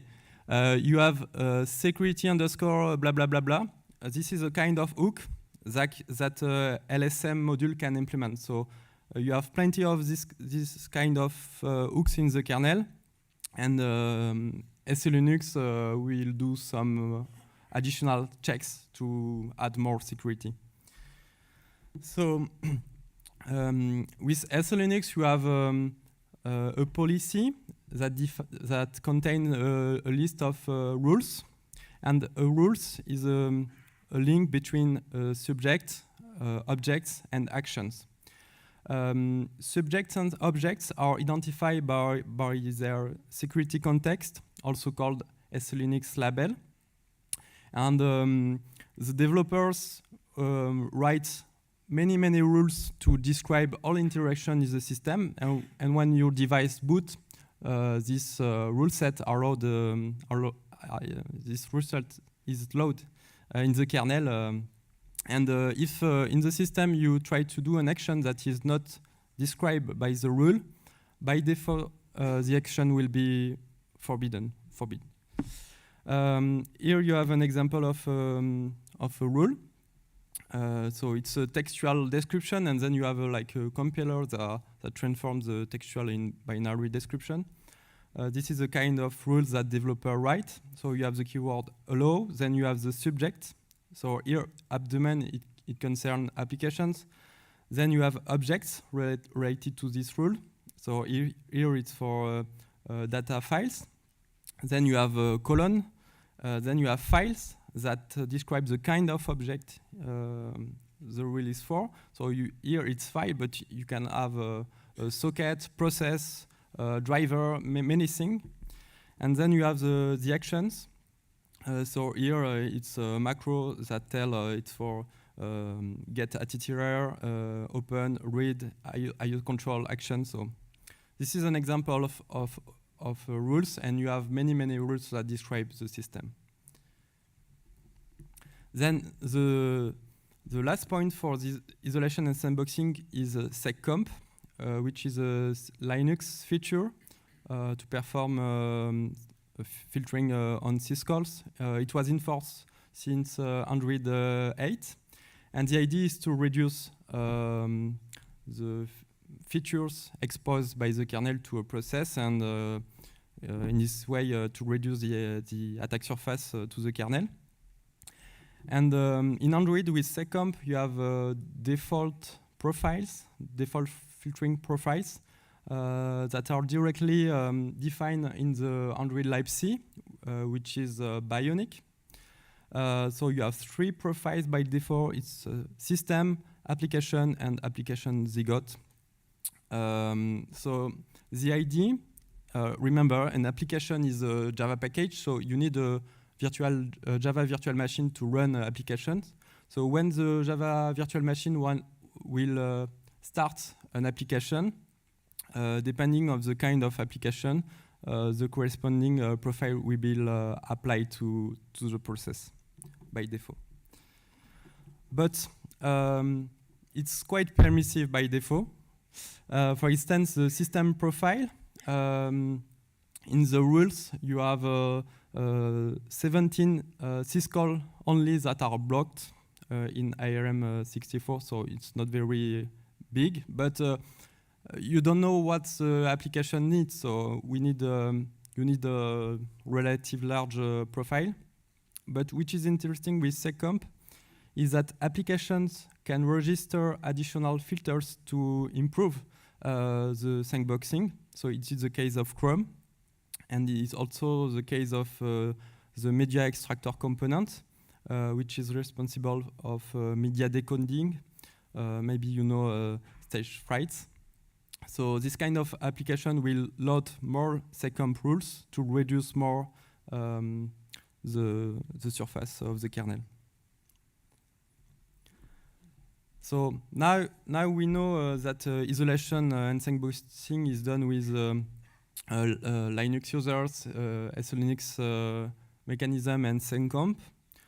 Android defines several kinds of applications. So you have isolated application, interested application, privileged application, system application. And we will describe what's the difference. So first application context is isolated. This is the most restricted isolation you have on Android. It is mainly used for browsers, for instance, Chrome, the Chrome Android process. So you have a specific SLinux context associated to this kind of application, and you have also specific users ranges. And an interesting point, if you have two websites open on your device by the same application, maybe Chrome, these two websites will have a different UID, even in the same application. Then we have the interested application. So this is the standard kind of application. When you download application from the store, it's directly interested application. So you have a specific SLinux context and also a specific range for this kind of application. Then you have privileged applications. So this kind of applications are directly embedded in the firmware by the vendor, or they can be updated by if they are signed with the same key of the vendor. And they are interesting because they are a little more power. Privileged application can bypass some services permissions checks. So you have also a specific SLinux context. And then you have the highest privileged application, which is system application. So it's for system component. They are signed by the vendor. You have the SLinux context system app, and this kind of application runs with the user system, which is quite high privilege in Android. So keep in mind that developers of application cannot create privilege or system application. It's only reserved for the vendors. So the developer can just create interested application or isolated application if the developer wants to make its application secure with more security, but not the two last. So okay, we know we have isolation and sandboxing in Android. So all processes, daemons are isolated, but we have a smartphone and we need to do things with this device. So we need interactions. So this is the time to introduce the Android permissions. So what is an application? So an application is a package. It's a APK archive, which is a zip. So on the right, you have a diagram of that illustrates what contains an APK. So you have a first component, which is classes.text, which contains the Dalvik bytecode. So this is a bytecode that understands the Java virtual machine. So in fact, developers write Java code or Kotlin code, and then you have a compiler that produces Dalvik bytecode. Then you could have native libraries. In the case your application need performance, like games. You could have resources like images, video, audio. And you have an important thing which is the Android manifest, which describe like metadata of your application. So it's a kind of XML. You will have general information like the name, the version, the icon. You have information about the components of the application that are exposed to the rest of the system, to the rest of to the other applications. And an interesting point, you have also all permission requested by the application. So here we have an example of this manifest.xml. For this slide, we just focus on the permission list because we talk about security model, but it's quite big. And here you have a list of all permissions that the application want to use.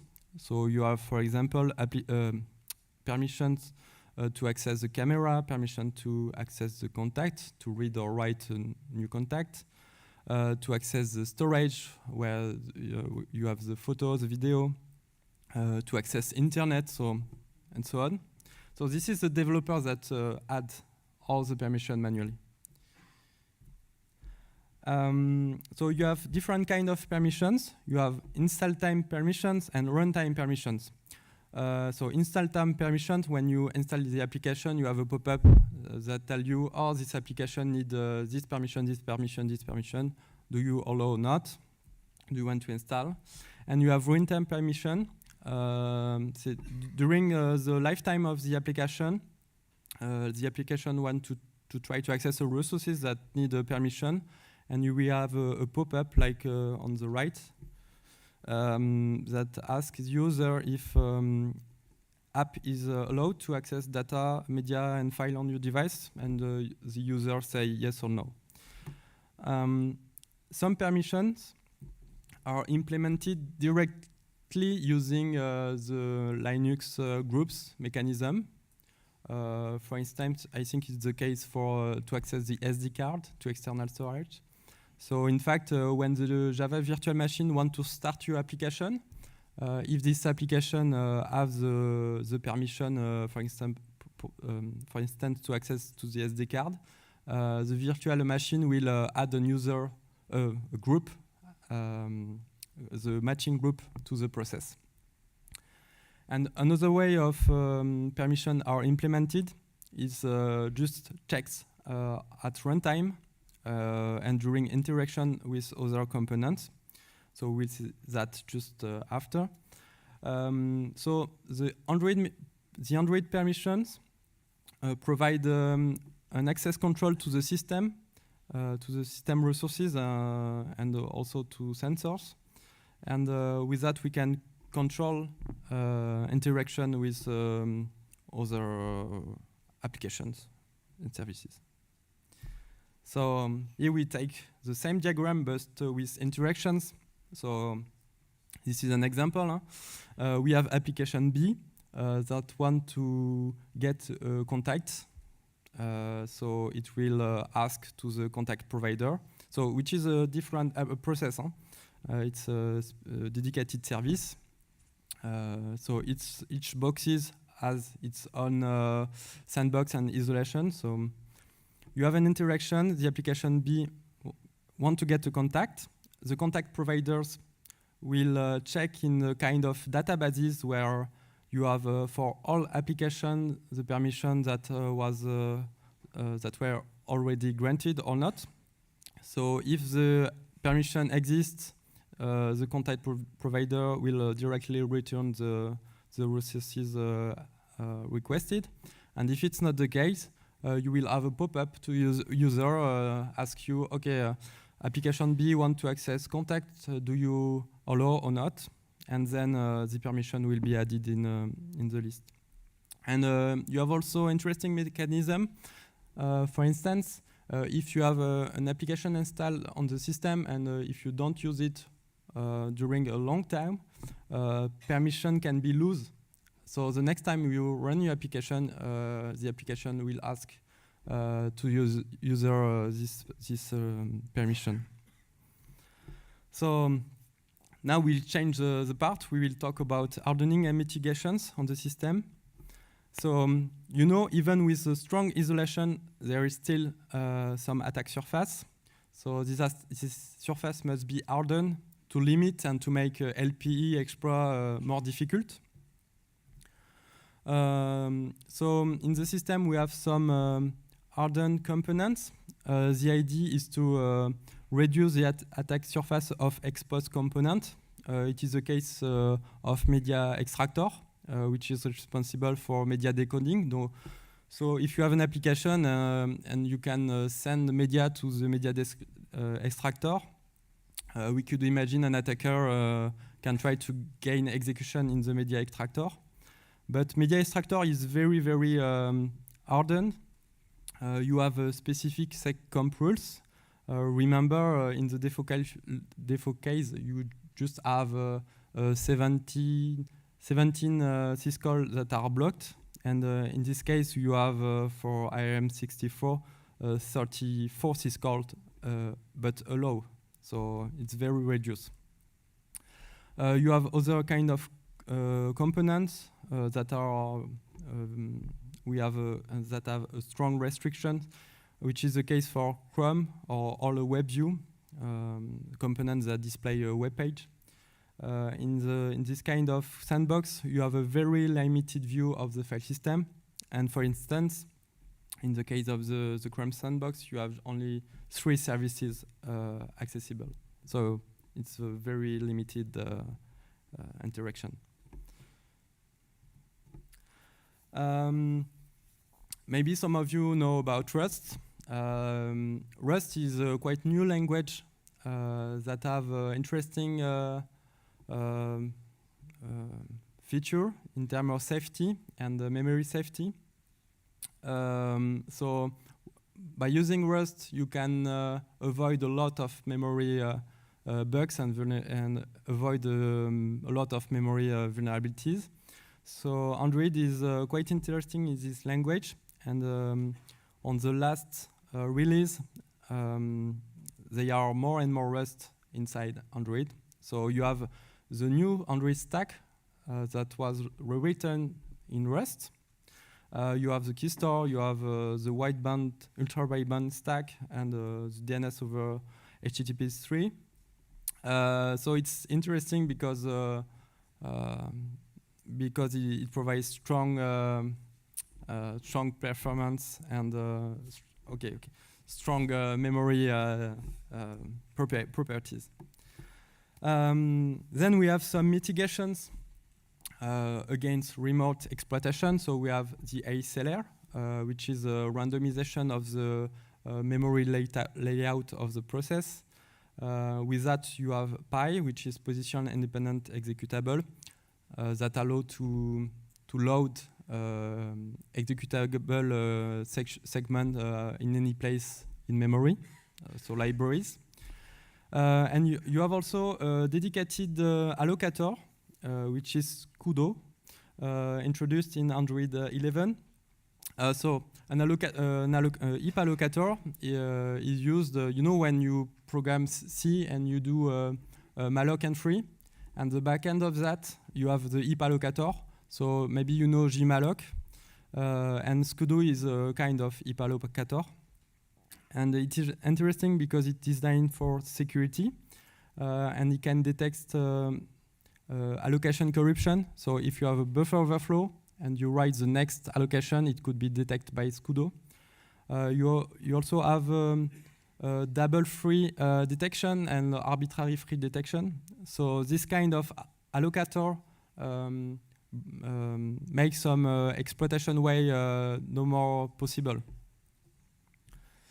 Then you have the CFI, which is the control flow integrity, and this kind of feature prevents an attacker for altering the execution flow. Which is interesting is that it's a compiler option, so you don't need to touch your source code. It's just at boot time on specific binary because it has a cost in terms of performance. But since Android 8, it's enabled on all media parsers in the system, and it's also enabled in Android 9 in the kernel. You have also other kind of compiler check, a lot of sanitizer, integer overflow that could be detected at runtime, misaligned address. You have some check on array access. You have protection on the return address. With this option, if an attacker tries to exploit a vulnerability, the program will crash. So it's bad for the user, but the attacker cannot perform its exploit. So it protects the user.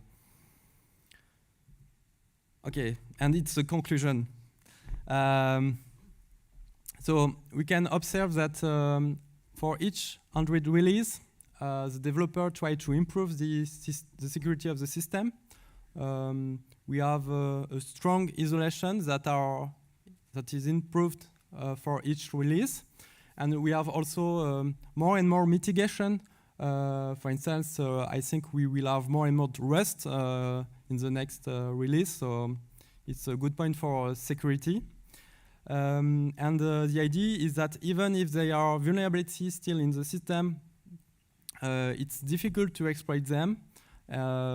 Maybe some bugs are now non-exploitable, for example, using sudo and double free. And keep in mind that even highly privileged components have still constraints. For example, you can be root on the system, but you will still limited by the SLinux context. Yes. And that's all for this talk about security model of Android. Thank you for this very detailed analysis of the security model of Android. Question? Is there questions? I take only easy questions. Okay, this one should be easy. Which are the mitigation systems that are in the AOSP system, the open Android system, and which are in the Google Play subsystem? I don't know the version. You mean the other version, open source? Yeah. OSP. It is quite the same. In fact, Google take AOSP code and on Pixel devices it's the same code, maybe with some additional features for graphical things. But you have the same kind of security. But depending on vendors, you could have additional security feature. For example, Samsung try to add its own security features. Maybe you heard about RKP and hypervisor, and but yes. I have one. I can ask. Is it possible to isolate application in the security model to express if application A is running, I don't want application B to run? Can you repeat the question, please? Is it possible to express mutual exclusion between application with the Android security model? If application A runs, I don't want application B to run. So if I start the application A, the application B must die. It's a good question. I think if application A and application B are at the same level, for example, interested, it will not be possible. But the idea between that, we can imagine different application with different level of criticality, and if an application very critical is running, I don't want the application non-critical to run. I understand the thing. Yeah, it's not possible to express that. I think it's not. Maybe it could be possible by doing some hacks, but by design, I think it's not possible. But on the Android system, you have a component called safety net that scan the different components installed on the device and can provide to an application like a healthy status of the system to, for example, for bank application to know if the system is rooted or if the system has some bad thing. Okay, thank you. One question. So on slide number 6, you were saying that the kernel is only exploitable for nearby attackers. and you have an arrow directly to the applications. Yeah. And yeah, part of the internet stream Yeah, will it's be not, handled. it's not really true. Huh? It depends. Yeah. No, you mean if it's possible to attack the kernel from an application? No. I mean, for example, the internet stream, it's going through the kernel for the TCP/IP stack. Yeah. So do you believe it's not an attack surface, or is it just to make the diagram more easy? I try to make a diagram easy. Okay, thank but, you. Okay, thank you. No, you can have a surface attack that are inside the kernel, even if you are at a proximity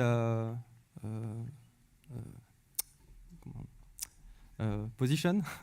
For example, you have all the network stacks that are in the kernel. The blue stack on Android, the Bluetooth stack in Android is in userland part, and you will have a new version in Rust, so it will be. My point was that the internet connection is not nearby, right? Internet? Yes, and still it's exposed to the kernel. This was my point. Yeah. Thank you. I don't know how to answer the question. Okay, no. Benoit, I have a very one last last one. question for you. So Quick. People often compare SE Linux to Ape Armor. I don't know if you know it. Yeah, I know by name. So why? So how the Google engineers decide whether to use one or the other, or can they be? Can you really compare the features of the two? Yeah, do you know? Or I don't know. Yes. Yeah, great. Sorry. Thank you. I don't know. Okay. I don't know Perfect, apart more enough to give you some insights. Answers. Yeah. Thank you so much. Okay, thank you, JB. Thank you. Sorry. Thanks a lot. Last presentation.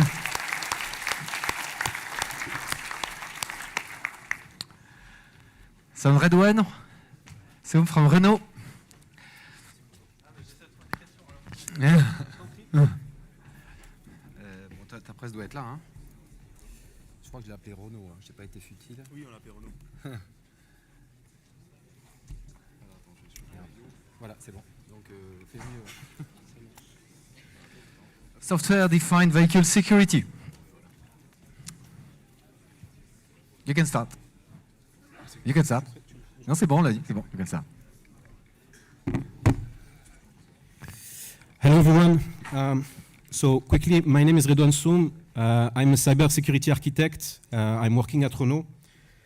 So in the past, I worked on security on our cars. The latest project I worked on was the Megane E-Tech, which is out for around 1 year, where I did security on Ethernet and also internet communication.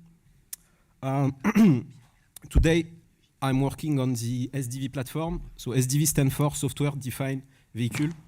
I guess you heard about software defined radio, for example. So we are starting to have software defined vehicle in automotive. And I'm working on the security. So I'm going to talk quickly about the architecture inside the car, just to give some background and context to the people. So on the screen, you have like the different architecture we had in the past. So the first one is called distributed architecture. So in the car, we have so-called ECUs. So it's like kind of a small box where you have a computer inside. And at the beginning, we had almost one box per, let's say, function. For example, the ABS system is one box. The infotainment system with the screen is one box. We talked about Android. So on our car, we have Android in that box. And yeah, and we had plenty, maybe 40, 50 boxes, one for each function. And all those boxes, they were connected on a CAN bus. So it's a very simple bus shared. Anyone can see the frame. Anyone can transmit any frames. There is no access control by default. And then we introduced a gateway. So the rationale for the gateway was mainly load. It was not for security because we were not able to share a single bus between all the ECUs. So we had the gateway to have different bus. Then we had the domain-controlled architecture. So for example, the Megane E-Tech is domain-based, where you have a second level of gateway. And again, it's there to have more load, let's say, to have more ability to communicate between the ECUs. And in the domain architecture, we started to have other high-speed connection such as Ethernet. And now we are moving to software-defined vehicle, and I'm going to explain, first of all, why we do that. So today we have more updates and upgrades. So in the past, like when you bought the car, it was almost done. Like you would not update anything. And today we have a lot of updates already, and it's going to happen more for two reasons. First of all, we want to improve user experience, like we want to fix bugs, and obviously for security also. And we want also to improve, let's say, the product. Like when the product is out, and you saw it a lot with Tesla, still we can improve the product and bring new feature. This is what we call upgrade. And also what we want to do is to reduce the granularity. Today, usually when you do an update, you update the complete ECU, the complete system, and you may want to update maybe only some application to make it easier and easy to handle. The second objective is to do agility, scalability, and time to market. One important point to understand is that at the beginning, the ECUs, they were just like parts. It's just like a clutch. You do the specification, you ask your supplier to do it, and then you plug it into the factory. The OEMs, the car manufacturers, they didn't know how it was done inside. And this is starting to change. And now, in SDV platform, what we want to have is a high power compute unit, like a big PC, let's say. And then we start to put all the application inside. And we want to do hardware abstraction to, let's say, separate the application development from the hardware using virtualization. And by doing that, it allows the OEM to take more ownership on the software and also to develop easily those applications. And the last point, it's the data collection. So we want to be able to collect data and to use it. And basically, at the end of the day, you have a loop between those three elements. You get some data, you use the data to do some new development, and you can develop on virtualized platform, on the cloud, for example, and then you push it into the car. So it allows kind of a loop between those 3 points. So now we're going to talk about the organic characteristic. How does it look like? How many boxes we have inside the car on SDV architecture? So one part is usually called the cockpit domain controller. So it's sharing the infotainment system, like the navigation engine, and the cluster, where you see the speed, basically. So those two elements in the past, it was separated ECU, and now it's, let's say, two VMs on the same SoC, and again, using virtualization. Then we have the, let's say, big brain. So it's called here PCU, Power Compute Unit, where basically we regroup a lot of big ECUs that we had in the past. For example, the driving assistance system, which may drive the car in certain condition, and the dynamic of the car also is stored there. And so it's very important, and it may have some safety-related function. And then you have the physical interface unit. So basically, the idea is to say, in the car, we have sensor and actuators, which are physically located somewhere. And we put those PIUs close to the actuator and sensor, and then they expose, through Ethernet, the actuator and sensor to the brain, to the PCU. So this is the idea.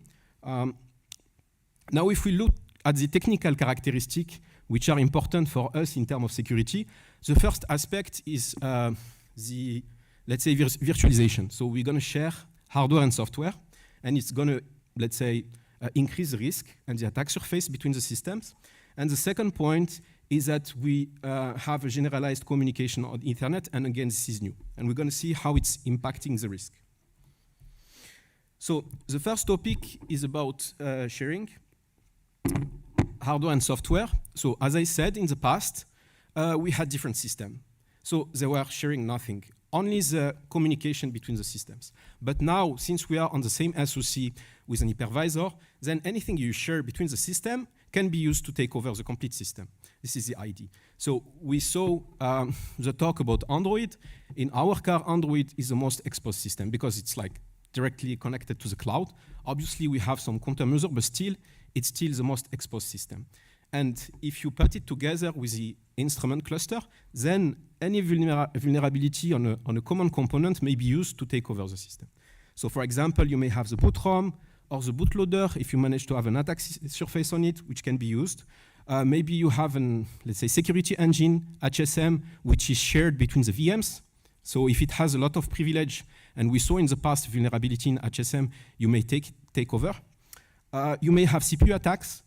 I talk here about Meltdown and Spectre, and yeah, actually, this was used in the cloud, so it's a good example, and maybe we may have other vulnerability which may even do more.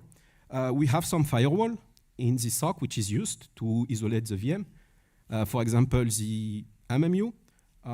If we have issue in it, then it may have an issue in terms of isolation between the VMs.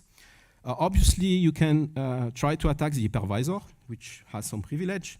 And you may have also some what I called internal IP attack. For example, if you have an IP which has DMA capability and you don't protect well the DMA using system or IOMMU, then it can also be used. And all those attacks are not possible if you have a system with different SOC. So I'm going to talk about the security at system level to explain the impact of sharing at system level. So basically, usually OEMs, car manufacturers, they define security policy based on zone, depending on the exposition and the privilege to do segmentation inside the car. So here you have 3 zones. One which is exposed zone, where basically we put the Android. We have one zone which is doing the isolation, and we have one zone which is doing, let's say, car dynamics, like braking system, steering wheels. And keep in mind that in today's car, 100% of the car are connected, and all the actuators, steering wheel, braking, is electronically controlled. So now, if we assume that we are sharing hardware and software between the 3 different zones, it means that from the most exposed zone, you may have a path to take over the complete system. If you look at the legacy architecture, where we have, let's say, different ECUs, the only way to take over another ECUs is to use what I call here the legacy path in blue. Basically, you use the communication between the system. It's the only way you can attack another ECU. The second aspect, so now I put aside the sharing. I just highlighted why it's an issue. Now we're going to talk about the second aspect of SDV, is the fact that we are using Ethernet between all ECUs.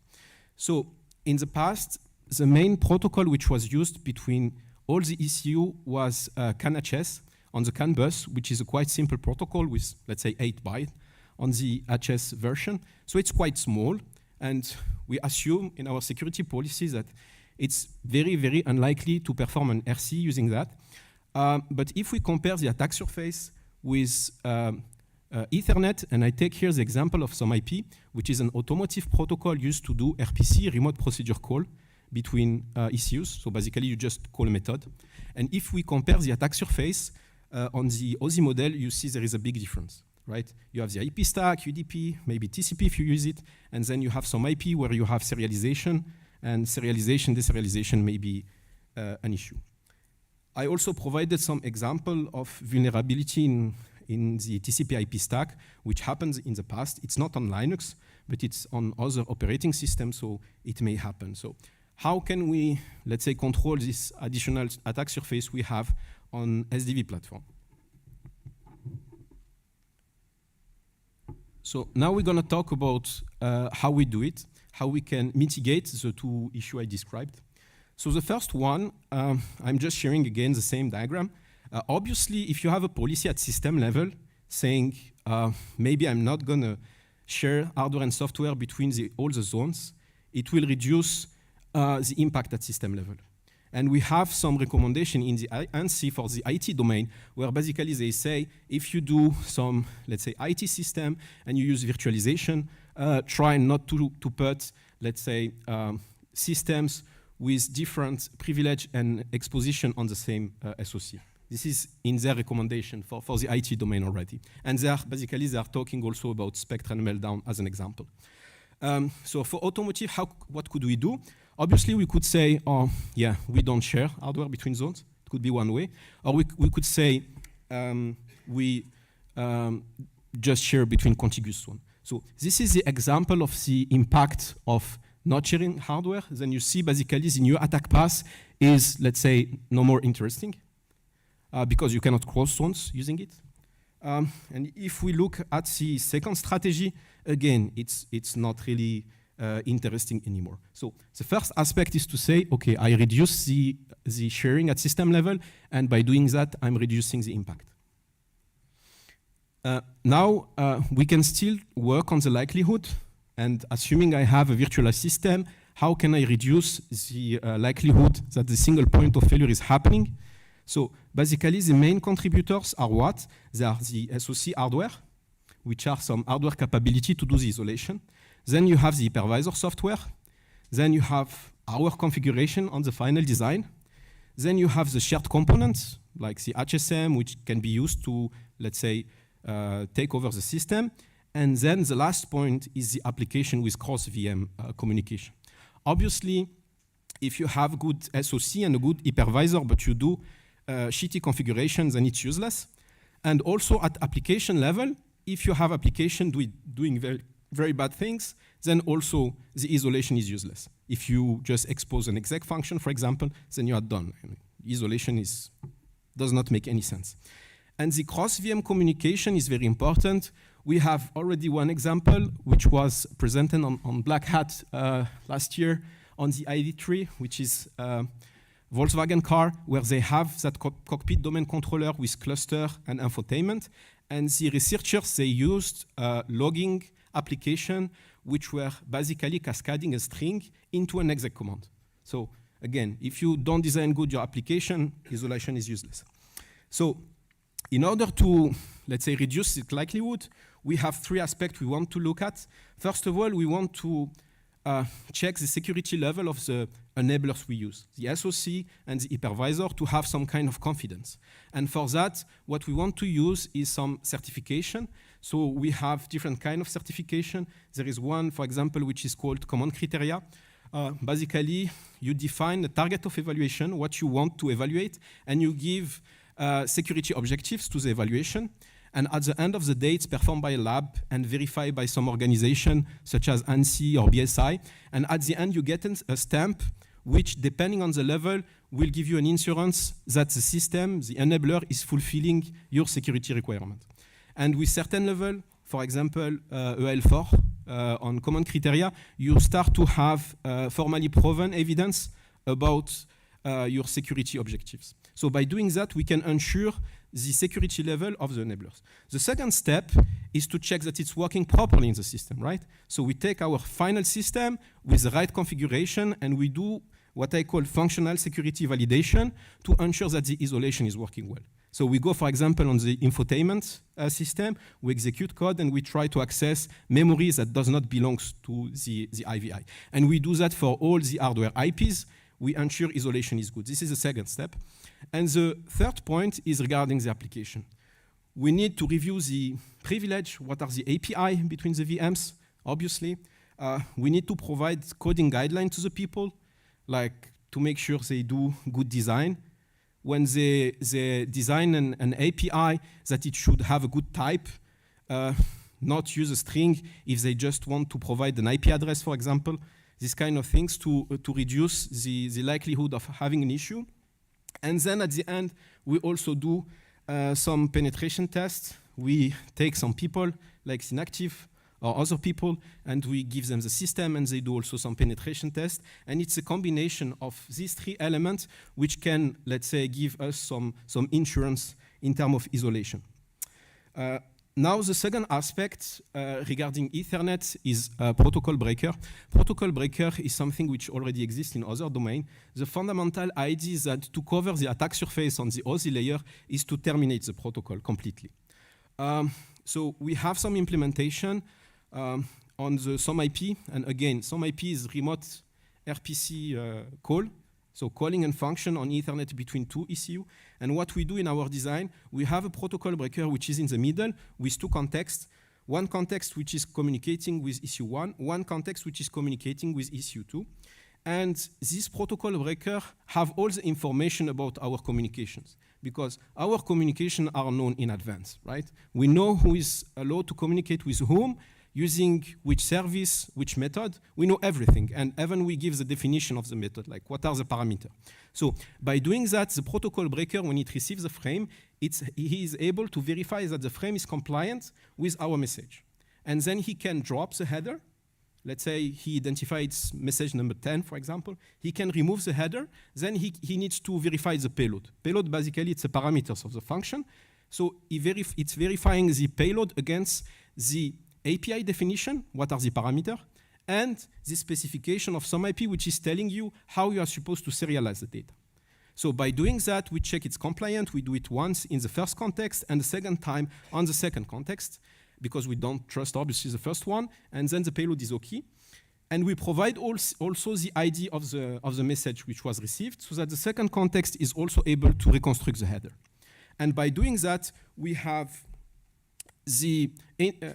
we are sure that all the, let's say, low layers, they are completely constructed by the leg number 2. So we are, let's say, bulletproof.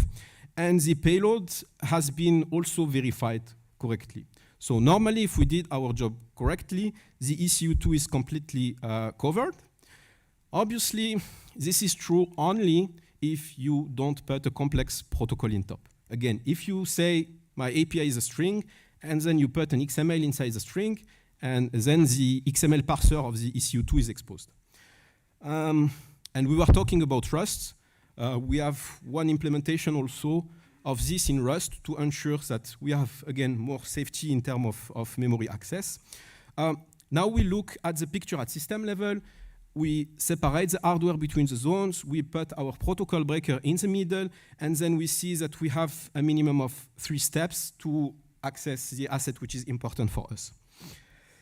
So conclusion, so first of all, sharing hardware and software increase the risk. This is the first point. Also, Ethernet is increasing the risk, and there is even, let's say, more push in the industry to share more. Are we ready?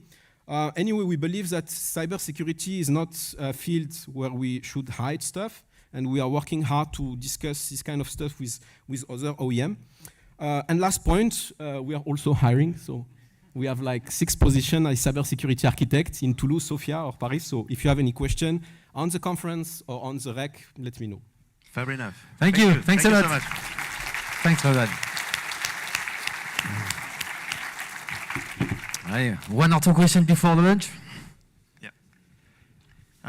This is probably a silly question, but have you considered, or why isn't there a consideration of putting an air gap? Why does that Android infotainment system have to be connected to the engine Sorry, control? I did not get it. Can you repeat? What about air gapping or keeping them disconnected? Why does the Android infotainment system have to be connected to the engine control system? This is probably something I'm missing. Yeah, I mean, user experience. I give you an example we have. So in the Megane E-Tech, it's an electric car, right? So when you are in the car and you want to program, for example, your Google Map to go somewhere, right? You would be happy if the system is proposing you where to stop to plug your car. And to do that, you need car information. And also, just for the update, to update the car, we need the cloud. So we cannot escape the link between the cloud and the car. Yeah, hi, thanks for the presentation. Considering car lifetime is way longer than a smartphone or a PC, how do you guarantee security of a car over time? So again, we have the update. And for how long? It's a topic that I did not talk about, but we have regulation. We need to prove security on our car, and the regulation today is more about how we handle security in the life cycle. It's not about enablers and technical stuff, but that you do the risk analysis, you see the risks that you have, and you handle them. And one part is how you respond in case of issue. And obviously, we are doing. Let's say, we check what is happening through our suppliers and also us directly. And when there is something which is happening, we do, for example, the update. And also when we have, let's say, functional update, we obviously take the security fix. So it's, yeah, I mean, today I think what we plan for a few years, right? Because you have some contracts behind. So now for the cars that we sell, we have a visibility on some term, and we will continue to assess. But obviously, we need to handle it in long time. Mayol. Yeah. Thanks for your presentations. Do you have considerations with physical security of IT elements? Yeah. So physical attacks is a big topic. First of all, you have to consider physical attack depending on your product and your threat analysis. Like, you don't consider physical attacks for your, I don't know, Bitcoin key, same as a car, right? Because you don't have the same objective. So our first objective is to cover the remote attack, so from the cloud. However, we consider the physical attacks that are scaling. For example, we try to make sure that we don't store secrets which would scale. So for example, if we have a secret, you can physically attack a car and then you use that secret to attack other car remotely. This we take into consideration and we avoid it. And last point is that in the regulation, we start to think about physical attack. So for example, we look at MACsec on Ethernet. We look at some mechanism on CAN also, but let's say it's a second priority compared to remote attack. Okay, thank you. Thanks a lot. Thank you for the You presentation. have to stop now. If you have other questions, you can come to me. Yeah, at the lunch you can ask questions to the different speakers at the lunch. We start at 2 p.m. Thanks.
And the second one is Pierre Milioni, sorry.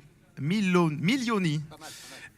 So the paper is titled A Study on Windows Authentication and Prox Easy. So please take it away, guys. Oh, this is not the right slide deck. Excellent. Yes, actually, this is the previous one.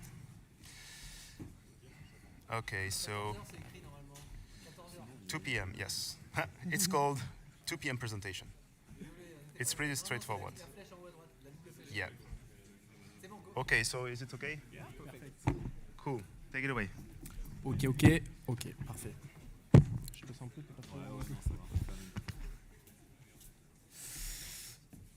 All right, hello everyone. Thank you for being here. Today we will talk about Windows authentication, especially over HTTP, and the tool we created, Proxy. All right, so who are we? Geoffrey Bertoli and Pierre Milioni. We are both pen testers at Synactive. Our colleagues already presented the company, so I'll just skip this part. All right, so let's start with a little bit of history. NTLM was introduced in 1993 with Windows NT 3.1, so quite an old protocol. The second version of NTLM was introduced in 1998, so basically quite old also. In the meantime, Kerberos became a standard in 1993 and was introduced in Windows 2000, so quite old also. Even though Kerberos is recommended by Microsoft as the right authentication method, NTLM is still widely used nowadays and is still of interest for us. All right, during this time, multiple mitigations against relay attacks on these protocols were implemented. The second version of NTLM and the MIG value. Both these protections won't be our focus today. There are lots of great papers about them, so you can just find them on the internet easily. We will rather talk about NTLM EPA, which stands for Extended Protection for Authentication, and especially the two protections that it implements, channel binding and service binding. Now Kerberos is in a way a solution for relay attacks. However, it is a whole new authentication mechanism. It is way more complex than NTLM, and it helps for mutual authentication also, and fixes, in a way, relay attacks. Okay, so both are still of interest today. However, they lack proper documentation in some of the topics. It is unfortunately not supported by every tool, especially for pen testing tools and stuff like this. The protections, the added protections are not supported also. And there is definitely a lack of tooling for these types of authentication over HTTP and HTTPS. So that's why we created Proxy, a man-in-the-middle proxy for Windows authentication that works over HTTP and HTTPS. It's a single file and was created to be patched easily. So don't hesitate to fix it to match your needs. All right, so today we will have a quick overview of NTLM so that everyone understands the next sections. Then we'll talk about NTLM and relaying, and obviously the NTLM EPA protection. And finally, we will talk about Kerberos, especially over HTTP, and a quick security overview, sorry. All right, so NTLM stands for New Technology LAN Manager. It is a Windows authentication protocol and allows for single sign-on. So basically, single sign-on is a way to centralize the authentication on a single server rather than storing all the credentials on every server that you're trying to reach. It is based on a challenge response exchange. So this prevents the secrets from being sent directly on the network. And NTLM actually authenticates a session. So basically for HTTP, the TCP connection, you are performing the NTLM authentication over is authenticated. So as long as you are within that TCP connection, you will stay connected to the server and be able to query resources and stuff.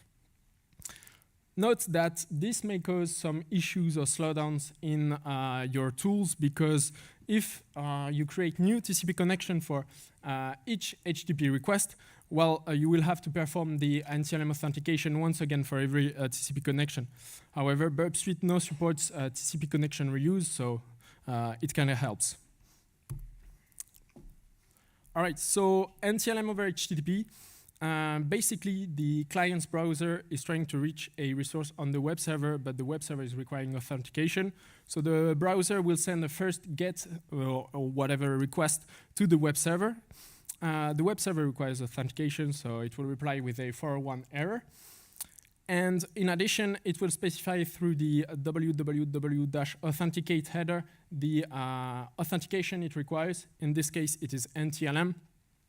Upon reception, the client will know that it requires NTLM authentication and will perform the authentication and sends the first NTLM negotiate message through the authorization header. The server will reply with the challenge, and at this point, the client will compute the NTLM auth message that depends on the secret and sends it back to the web server. The web server will be able to verify this authentication and will return a 200 OK response if the authentication is correct, including the resource initially queried. And as I said, any subsequent HTTP request within that connection will be authenticated and will not require the NTLM message again.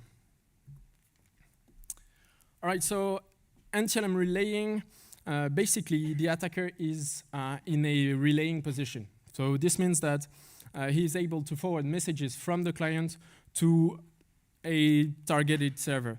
In that case, the client will initiate the NTLM authentication with the attacker, and the attacker will simply forward the messages to the server. The 3 messages are forwarded, and at the end, if there are no kind of protections, the attacker will end up with an authenticated session with the server. Now, what happens when everything happens over TLS?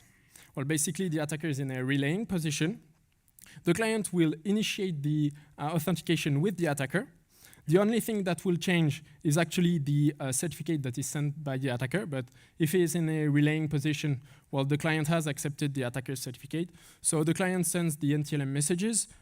The attacker forwards them to the server. And in the end, the attacker will have an authenticated session with the server, but this time within a TLS session. So if the attacker is in a relaying position, TLS is not of any use to protect against that. All right, so Microsoft implemented a solution for this relaying and it is called channel binding, and it is used on TLS-based communications.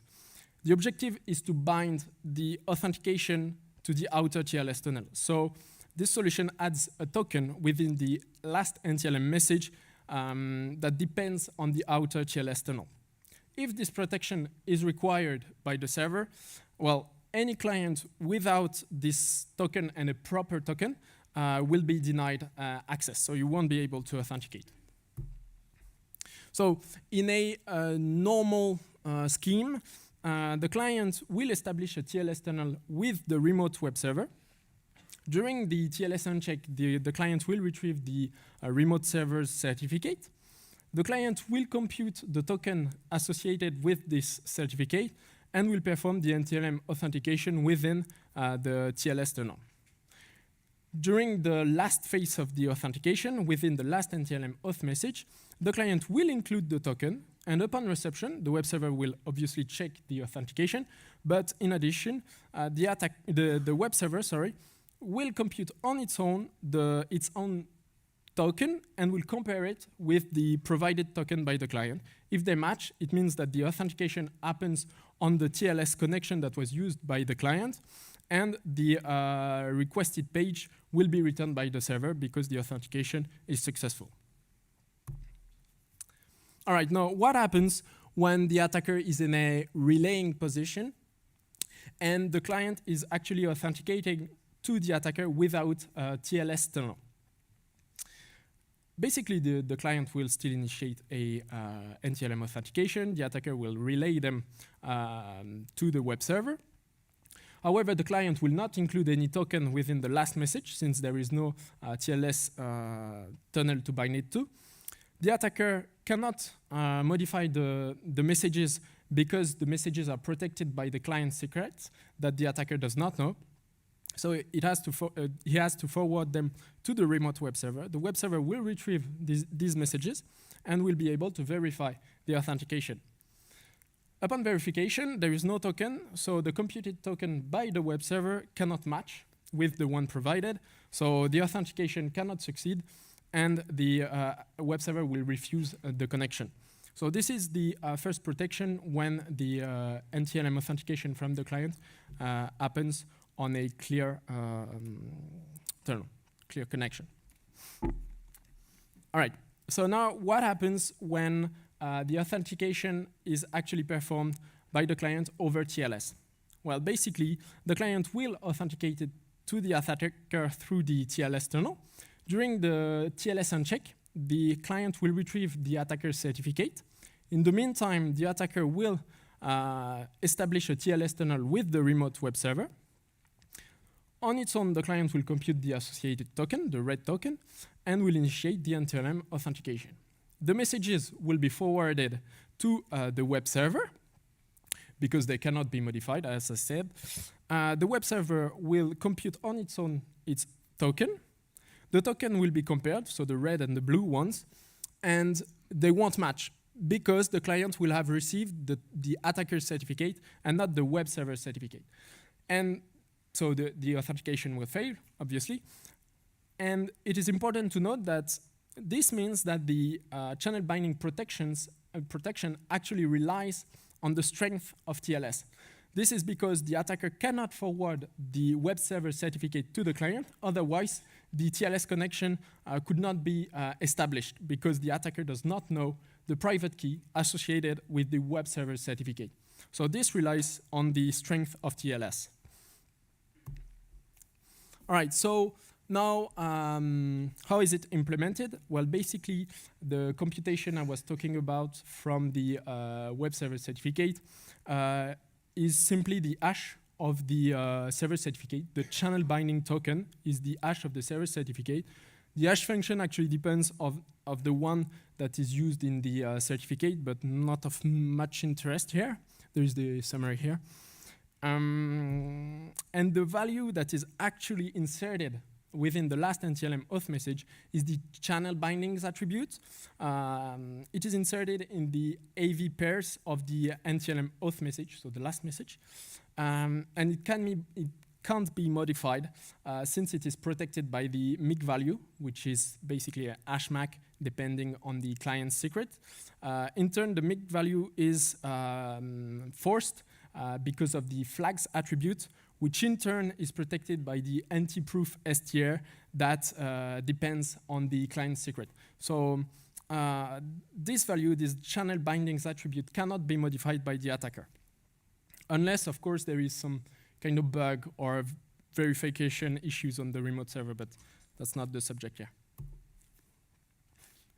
All right, so channel binding, as I said, is still not supported by many clients. I believe Firefox is fixed now, but not sure, I haven't tried recently. So this means that no authentication is possible if EPA is required. You won't be able to authenticate if your tool does not implement this additional attribute. So how can we use our tools against EPA protected website? Well, that's why we created Proxy. We wanted to be able to use NTLM, NTLM EPA, and Kerberos. We'll see that later. And we wanted to be able to control, to fine-grain the authentication. So we used DIM packet, but this is some details. So how can we make such a tool? Well, basically it had to work with TLS. And we had to check the messages within TLS. So we had to perform TLS interception. To do so, we have to register a custom certificate authority on the client. So we can generate on-the-fly certificates for the remote resources, the targets that the client, the tool, is trying to reach. There is a great documentation on the Meet Proxy website. So if you're interested, just have a look there. Okay, so quickly, TLS interception happens like that. So the client's browser will will perform a connect HTTP request to the intercepting proxy, to which the proxy will respond with a 200 OK. At this point, the client will believe that it is directly connected with the remote web server via the proxy. However, during the TLS uncheck the client will simply stop the connection and rather perform the TLS uncheck with the client and perform a second TLS uncheck with the remote web server. And at this point, since the certification authority is registered on the client, the certificate will be accepted, and we will be able to see the traffic, the plain text HTTP traffic on the proxy. And in that case, we just forward it.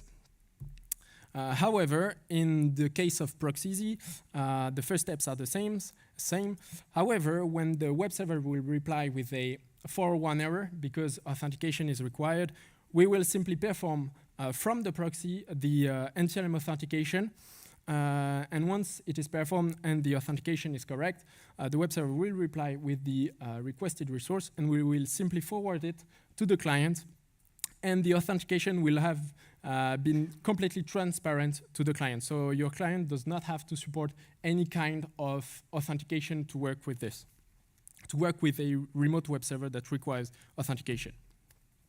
All right, so this is a quick example of how it works. So basically, in that case, you simply run on the right the proxy, specifying the hash value, the anti-hash of the user. And in that case, we're trying to reach the Certus AV endpoint on the domain controller. And basically, we are able to connect without performing any kind of authentication on Firefox, even though NTLM EPA is required. And we implemented another option on the far right, which is no EPA. It basically does not include actually the attribute, the EPA attribute. And in that case, there is an error message that specifies that we cannot authenticate because there is an issue. There is no way to determine the actual reason of this failure, but at least we're displaying something. So, as Pierre said, the channel binding require a TLS tunnel in order to work, since you compute a token on the TLS tunnel. So Microsoft wanted also to protect the authentication whenever you try to authenticate to a server using only plain text HTTP. So you cannot work on the TLS certificate since there is none. So they implemented another protection, which is called service binding. The objective here is the same as channel binding. It's to prevent man-in-the-middle attack and relay attack. So how does it work? Instead of putting the token of the channel binding token, you will have a new attribute, which is right here, the target name, and you will put the target name of the identified resources. So how does a browser actually find this value? It just takes in the URL and put it on the attribute here. So this attribute is also protected with the client secret. So whenever you are in a relay attack, you cannot change this value. So if the authentication target another server that the one receiving the authentication, the access is denied. So if you are performing relay attack, you cannot you won't be able to authenticate to the server. So in order to work on the web server, you need to configure the proper SPN because this value has to be the same that the one configured in the server. So there is no implicit SPN, meaning that the server won't work with the DNS record. You have to specifically put the value in the SPN, and there is really a bad integration into IIS. There is no graphical option. even if everything on IIS is graphically configurable. And you have to manually configure a file in a config file, and you have to specifically put the SPN name into this file. I don't know why they do that, but okay.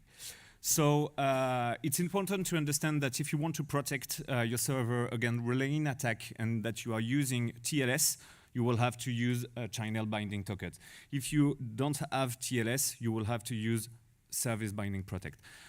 Service binding is quite better since it could protect non-TLS authentication, but also TLS authentication, but by default is disabled.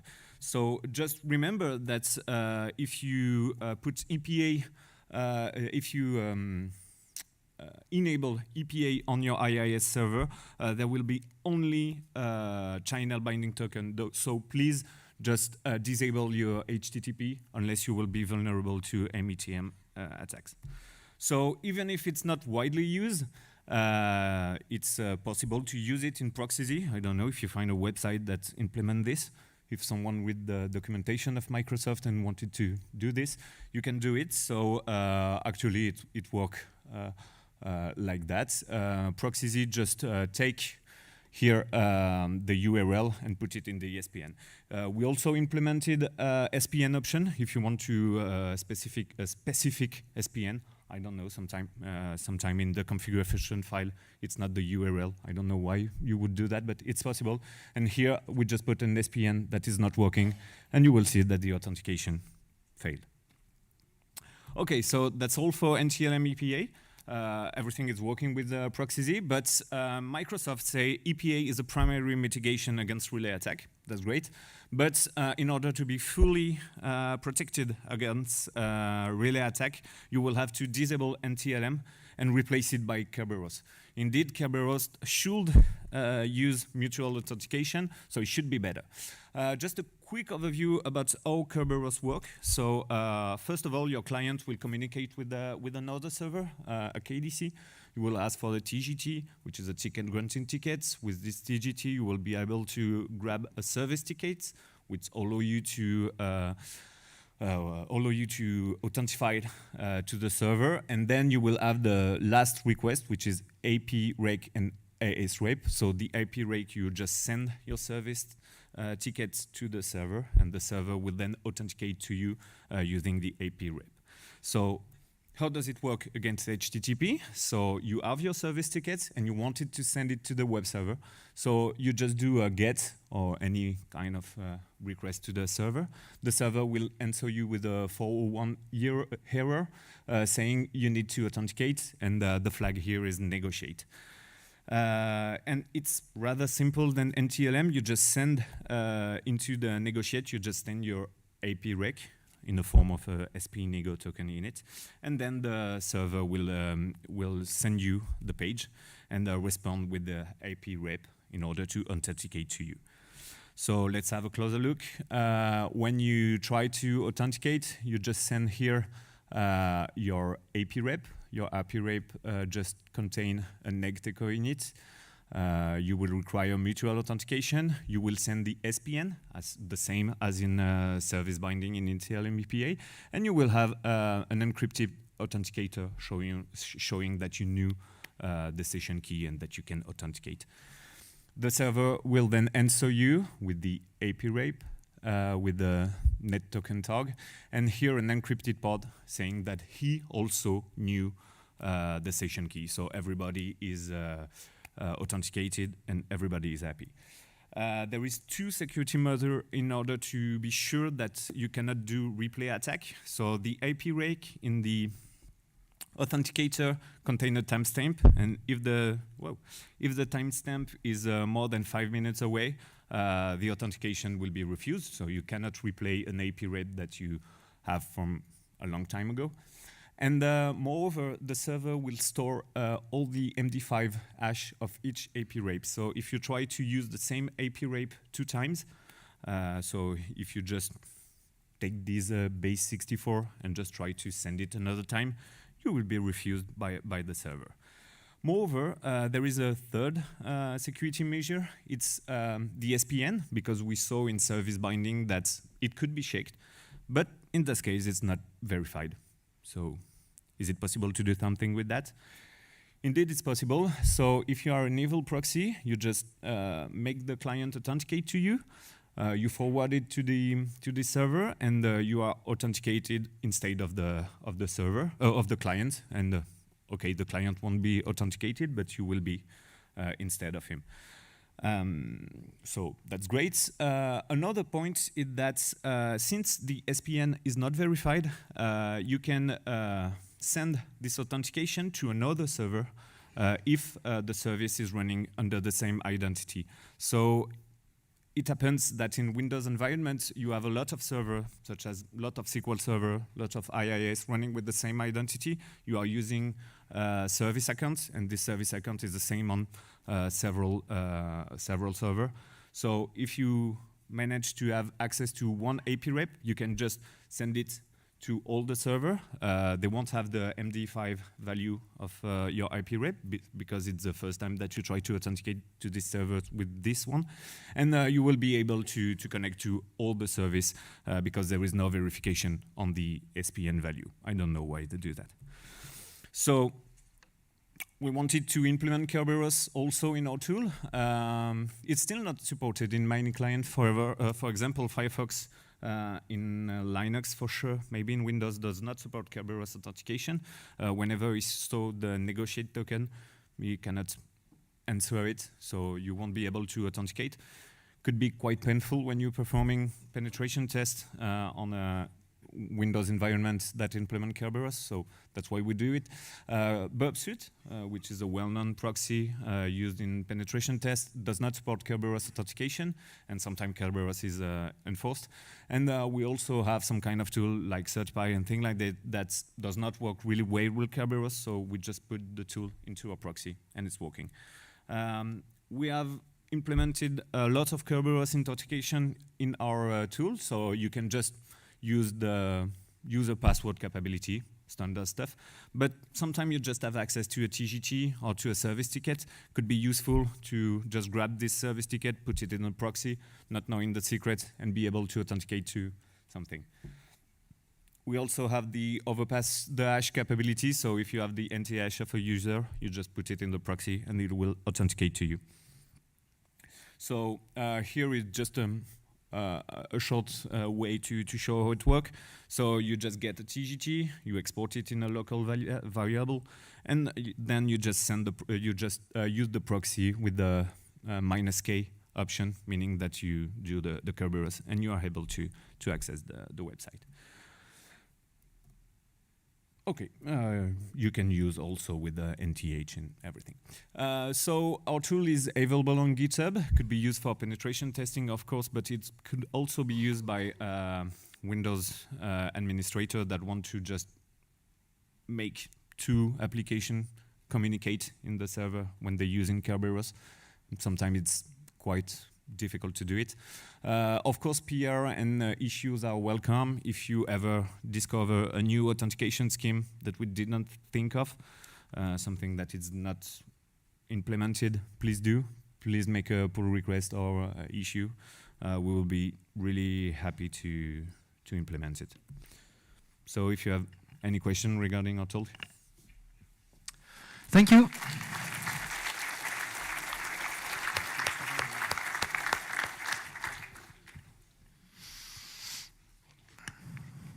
Any question? You have to.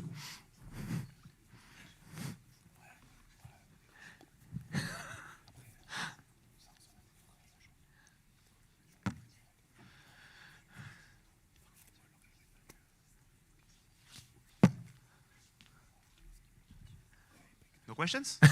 So I have one question actually. So can I shoot it? Yeah. My question is about the AP rack anti-replay protection. So what happens if you DOS the server and then if you force the reboot, for instance? So do you have a blank list, or is it stored in some persistent storage and then fetched once again when it restarts? That's actually a good question, sir. I think that it is stored on the server, but we'll have to have a look. Yeah. Yeah. Thanks. Okay. Thank you very much. Okay. Thanks.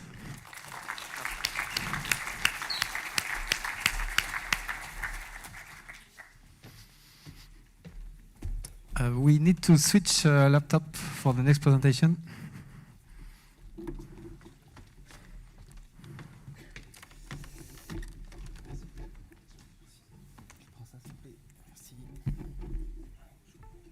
Quoi?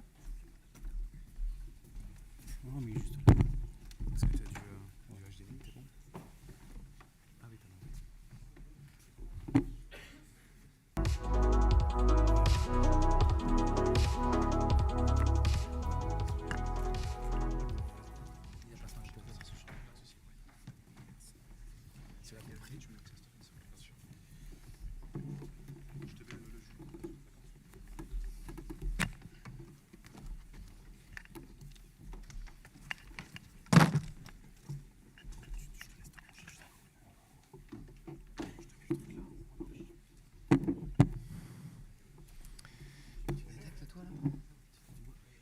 Ça marche, on dirait, non? Ça marche. Par contre, il faut que tu le mettes sur le bon écran, mais c'est tout. Je te laisse introduire.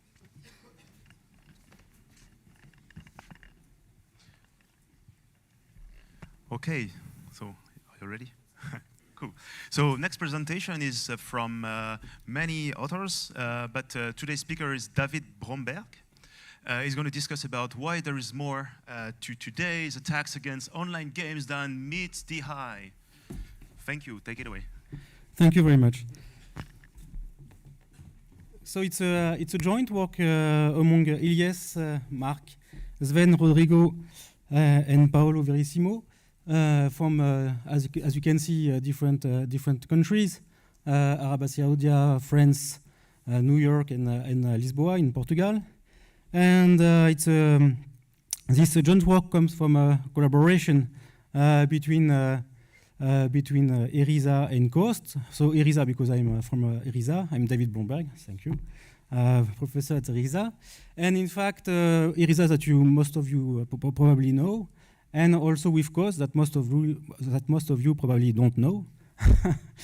And I was invited, in fact, by Marc at COAST in last February, and we worked quite intensively, as you will see.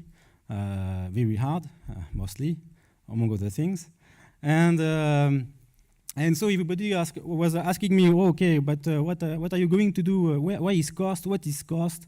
Where it is? So I said, it's in Arabia Saudi, and said, oh, you do research in the desert? I said, yes, it's possible nowadays. So, so just to introduce COAST briefly. To avoid questions. Look around. This is where I work. I'll say. This is where I live. Hop. This is where I thrive. Consider the potential. KAUST equips me to pursue the research I want, whenever I want, with some of the most sophisticated equipment located anywhere in the world.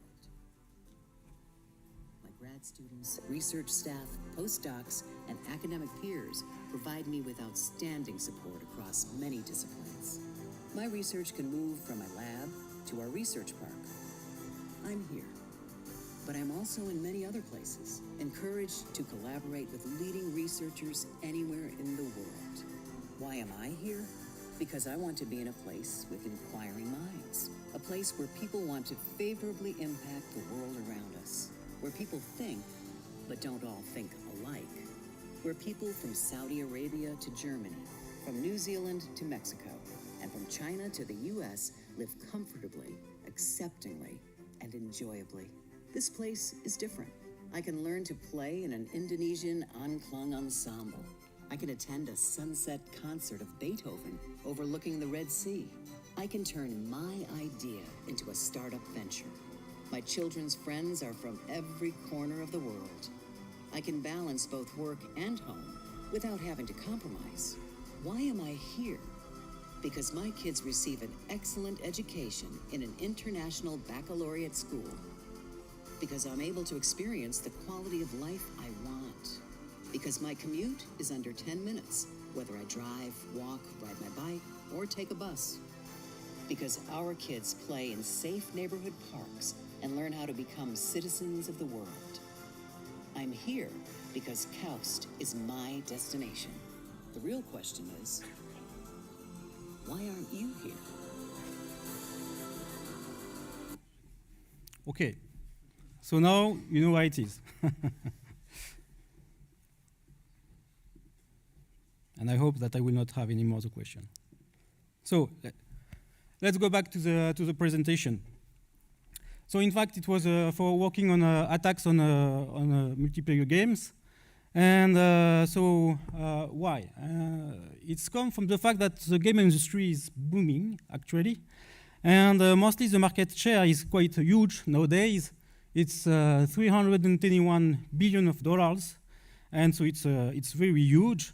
And in particular, it comes from a huge adoption of massively online multiplayer games that we call MMO.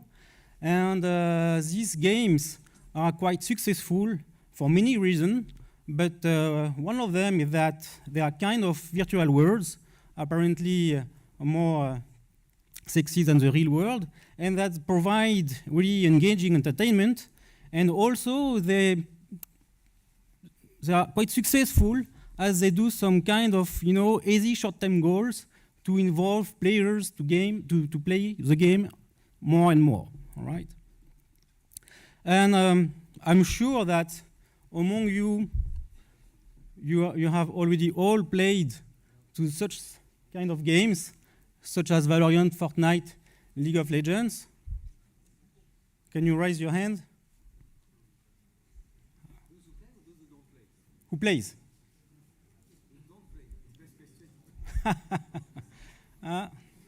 Okay, not so much so. So now I'm going to show you a movie. No, it's a joke. So the main objective is to improve the gaming experience of such games. And these games are in fact fully distributed all around the world. And they have millions of players that are spread over internet. And of course, to make these games work, there is a huge challenge, which is to provide a very good user interaction, whereas the other players are spread very far from each other. All right? And so it means that, in fact, this kind of gaming hardly depends on very performant network, that we call performance networks. And so it implies huge mutation in the game industry, because as you need to have a very good latency to play to these games, you have to invest in the network, in the backbone, all right? And so then you have a kind of collision of, I would say, pressure or conflict, let's say.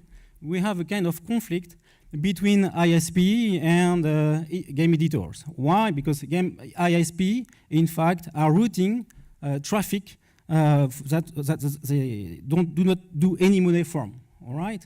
And so this kind of traffic, this is over-the-top traffic, and of course, they don't want to route this kind of traffic because it's useless for them. They don't win money with traffic generated from these games, and this is what we call hot potato routing. So as soon as they have some traffic that they don't take any interest, they try to route it as fast as possible far away to their own network, all right? And so the result of that is that, in fact, you have a very high latency, and then the game experience is very bad. If the game experience is bad, then the players are going to stop playing to such games. That's why the game editors invest more and more in backbones, and nowadays they are acting as a backbone operator, and this to provide cold potato routing. So what is cold potato routing? It's the opposite of hot potato routing. It means that as soon as they have traffic from their own games, they try to keep the traffic as much as possible in their own network in order to provide it as fast as possible to improve the user interaction and the game user experience. All right. So the business of game industry is changing, as nowadays saying that a game editor is also an operator is quite new. A telecom operator is quite new.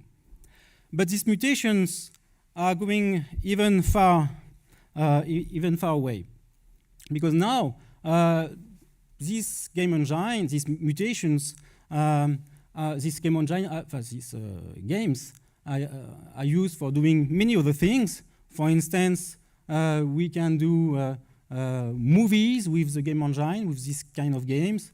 I don't know if you are a fan of Star Wars movies, but most of them nowadays are realized inside the game engine that is used for these MMO games, and also to do MetaHuman, but also for doing virtual reality, augmented reality, digital twins, the mapping between the digital environment and the physical environment.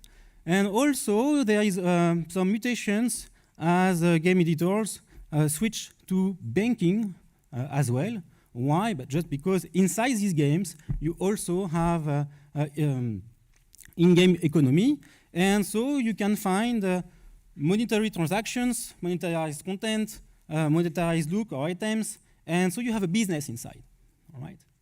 And so they are acting also as a bank, and they also generate money.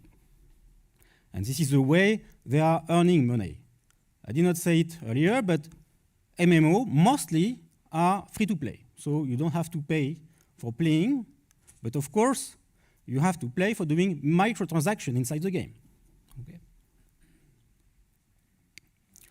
So one more time, as the market revenue from game editors are really outstanding, and the market revenue grows a lot, it attracts fraudsters, of course. Okay?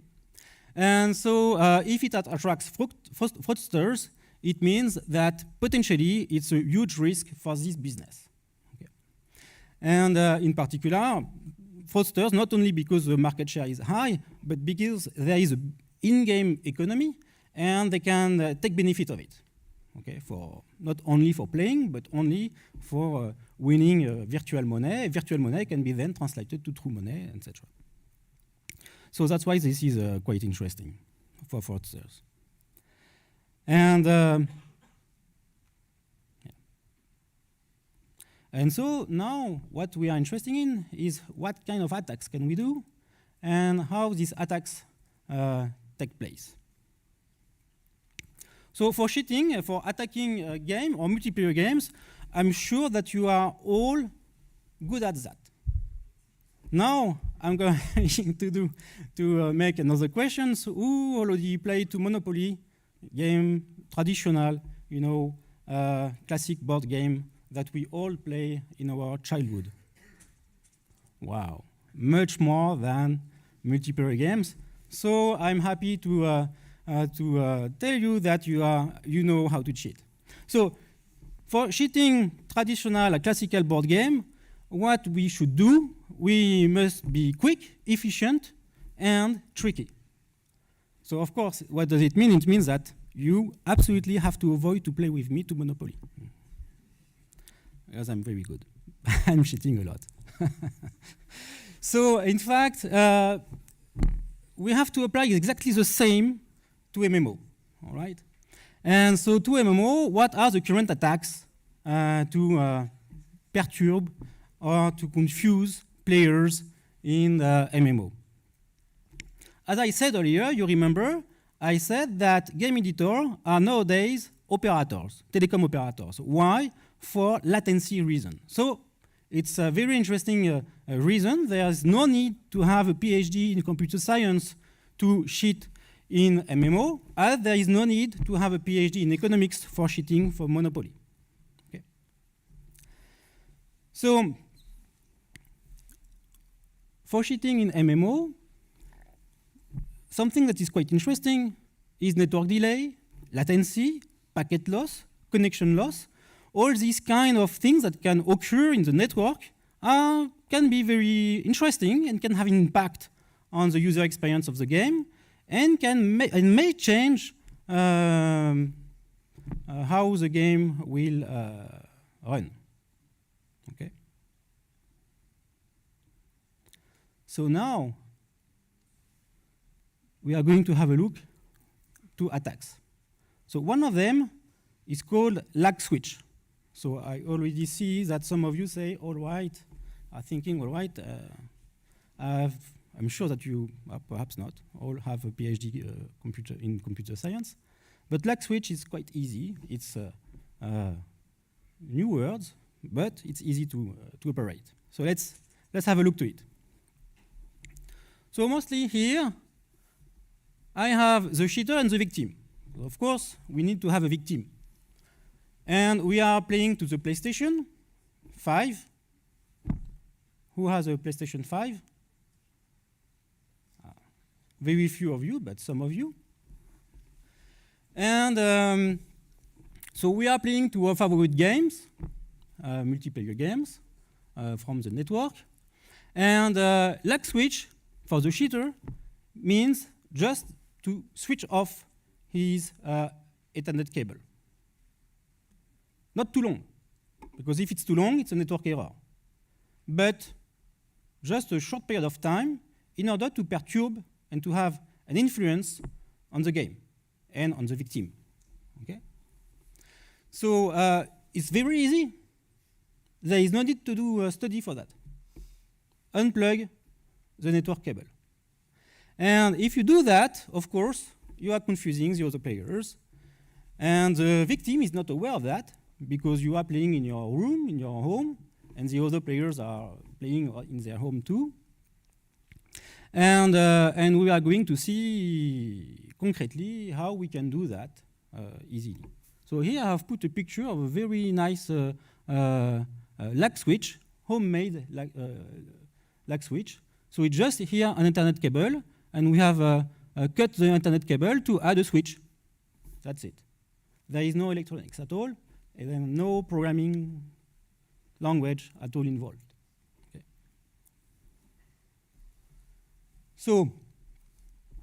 So here we have the cheater screen, and here we have the victim screen.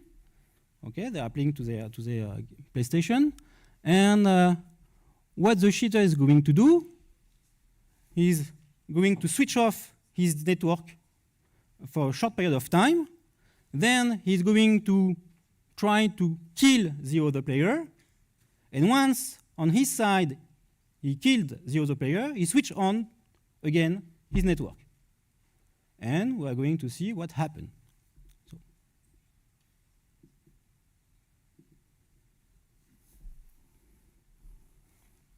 So here he is killing the other players.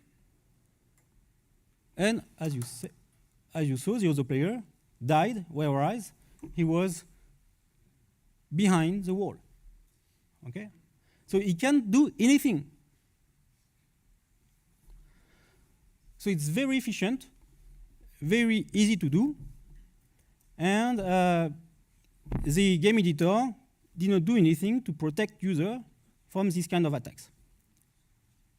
So what you can say to me that, all right, but in fact, you were lucky and you were successful because you were using a machine gun. And machine gun is quite fast. I said, okay, let's try another way to cheat and to kill the other player. Let's take a hammer. It's less fast. Yeah.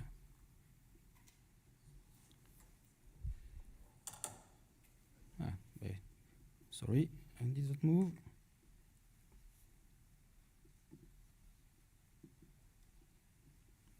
Let's try the hammer. So we are doing the same scenario. The cheater is switching off his network. He's killing the other player. The other player did not see anything because he's disconnected. And the attacker switched on again the network, and of course, the victim died without knowing what happened. It's very unfair. But then you can tell me, yes, but Epic Games do not know how to do games. They're really bad at it. So it's Fortnite. Fortnite is the most played multiplayer games, just to say it. But still, you can troll and say, yes, but you are a liar because Epic Games is a very bad company. They are not doing good games. I say, okay, let's try with another game from another company.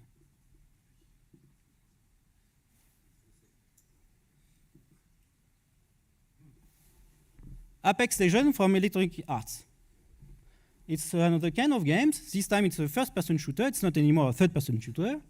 And one more time, we are doing the same attack, the same lag switch attack, or LS attack, in order to cheat the game.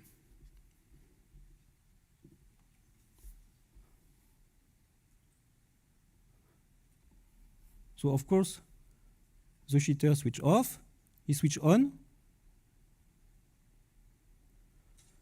he switch off, and he switch on. So as you can see, the victim, as we are the ones that are doing the experience, the victim moved a little bit in order to avoid to lose, because we know that the other is going to shoot, just to experiment it.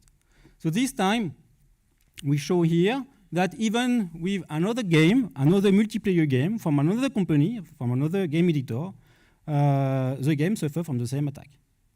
And apparently, that is the question, is there a way to be protected from this kind of attack? Okay?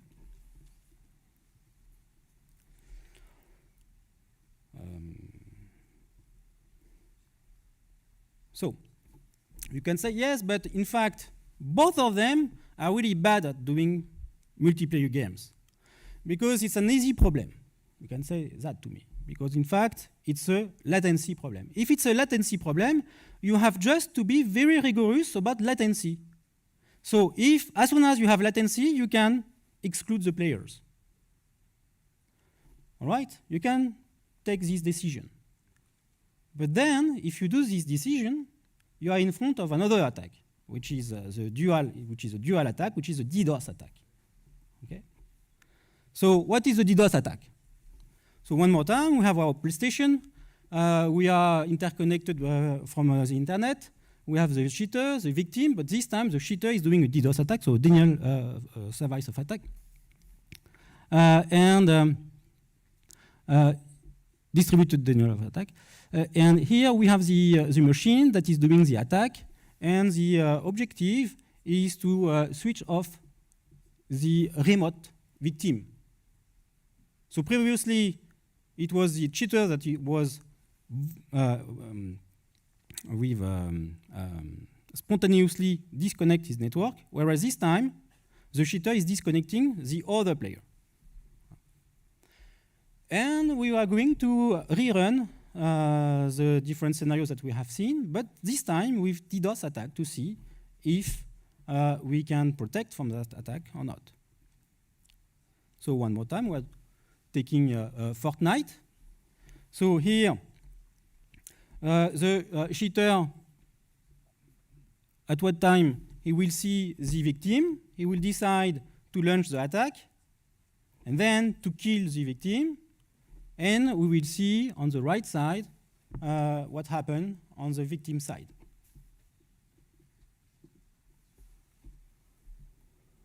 So here the victim is moving around.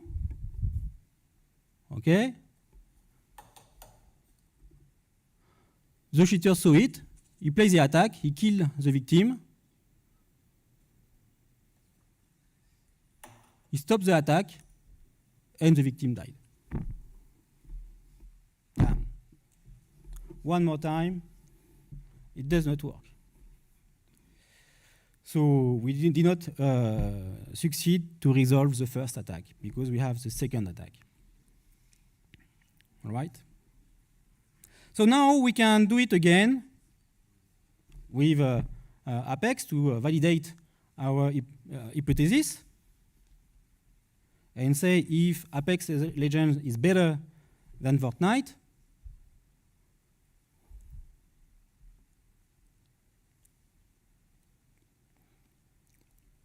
so this time it's the same. the cheater disconnect, switch off his DDoS attack, and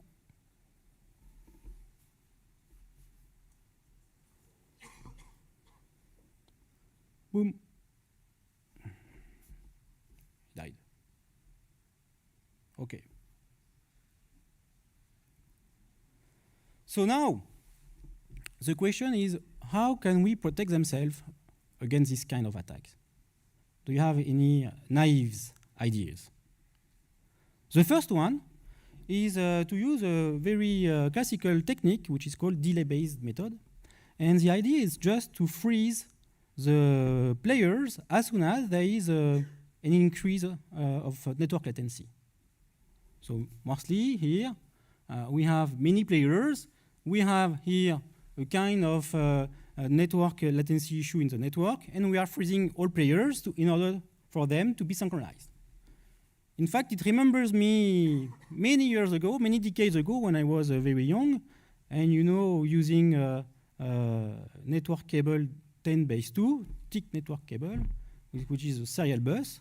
And as soon as there is a machine that is disconnected, all players were frozen. It's something that happened 10 years ago. I'm very young. But here, nowadays, we are in 2023, and players are playing across internet, but still, with this kind of technique, we are coming back to the beginning of the 2000s. Remember, I'm a cheater. All right. So that's not the good way to defense. So there is another method which is called rollback method. This one is quite interesting because, as you all know, AI is very famous and popular. And with AI and with machine learning, so some of you will tell me machine learning is not the same. Okay, whatever. But if we can do some predictions, I can simulate zero latency. Because if I can guess what will be the future actions of the players, then I can do these actions if I am right in my predictions. Okay? So in fact, it works pretty well, but only for one kind of games. It works very well for fighting games.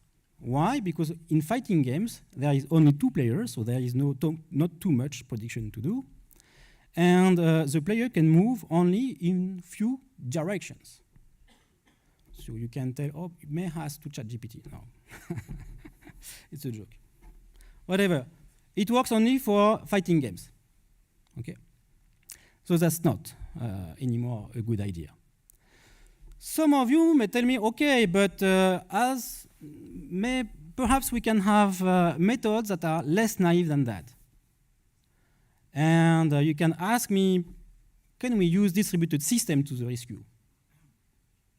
That's good, because distributed system, in fact, is my main topic. But if we are talking about distributed system, why? But just because a multiplayer games can be seen as a distributed system with many nodes that are interconnected all together. And as a distributed system, what we are doing, we are trying to synchronize a common state that is shared among the users. And so synchronization is a very old topic in research, in computer science research, and in particular in distributed systems. And so it makes me think to the CAP theorem. So your problem is not a problem because the CAP theorem described everything 20 years ago. Okay. And it's a well-known problem and research issue. Not really, in fact. Why? What the CAP theorem is saying? The CAP theorem is saying that, in fact, to make progress inside the distributed system, you cannot have any partition in the network. So partition in the network is a fault or a high latency that produce a fault or a disconnection. Okay. So strong consistency, if you really want strong consistency, and this is what we want because we want to share a state in the game that is common to all players, which is, for instance, the life bar of each player. It's a state that is shared. If I want a strong consistency, I cannot have partitions. Okay. So the CAP theorem is not resolving my problem. So the CAP theorem, for those that did not do a PhD in computer science, because this time it's required, it's all about the intersection between three properties, which are availability, consistency, and partition tolerance. And it says that we cannot have these three properties at the same time. It's not possible. It has been proved. I will not do the proof. So the best that we can do is named casual consistency. So it's not a strong consistency, it's a downgrade consistency, but I still need to wait for synchronization among the replica. And as soon as I have to wait, I am impacting the user experience of the users. And I'm coming back to the first technique, which is the delay-based technique, because if I have to wait at any point in time to synchronize the state and to resolve the conflict, then, of course, I have to wait. And if I wait, I am impacting and degrading the user experience. So the distributed systems are not the solution to the rescue. So we can say, okay, do we have other ideas? Can we identify the cause of the delay? In fact, from the network perspective, you cannot. You cannot because DDoS and LS attacks are based on latency, and latency can occur in the network across the internet at any time soon. And so if you try to detect one or the other attack to protect yourself from the latency, you cannot be protected from both at the same time. As we have seen, there are dual attacks. Okay. So then, can we identify then the benefiting player? If I cannot detect the cheater from the network perspective with the delay, perhaps I can detect it about what happened in the game. And for doing that, I need to know the semantics of the game. So now it becomes specific to the game, and so we have to analyze deeply the game to try to identify what are the semantics and to detect if someone gets a privilege that he suddenly privileged. Perhaps we can do something like that. But still, it's very hard to detect because, of course, as you may all know, players can collude. And they can collude from another channel, that's the game. So for instance, here, if I have two players, so A is the victim one more time, but this time I have two other players, B and C. B and C are colluding. And of course, B is doing the attack, he will be detected because he will get a privilege. We can correlate the privilege with a variation of latency. So potentially, it could be, it could have sanctions. So that's why he is communicating to C with his smartphone, for instance, or chat message, to say, okay, C, can you open the door here between me and A and do the attack? DDoS or lag switch. So if there are any measures to detect the attack, C will be sanctioned, but not B, that then will be able to kill A. So on and so forth. We can see that identifying the benefiting player is mostly not possible. So, if you have any other ideas, please come to meet us. If you want to join us, you can contact Marc Dacier from Coast, because now you know what is Coast. and myself from IRISAT, University of Rennes. Thank you. Thank you.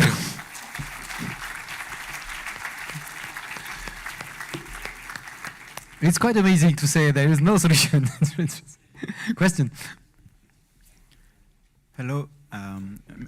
Maybe I missed it, but I didn't understand how to perform DDoS to a remote player.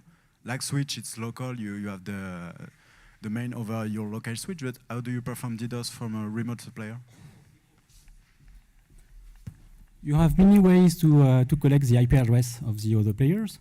In some games, you even can have the IP address in the game inside the game. Otherwise, you do inside the game you can have the IP address, or you can do network analysis. Network analysis. Mayol. No? Ah, sorry. Mario. Oh, Mario.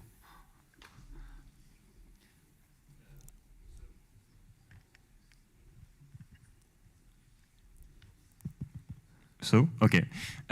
So if we look for solutions, can we imagine that the game server will hide the player IP, for example, by replacing the IP by another, which is linked to a codon distributed network, for example?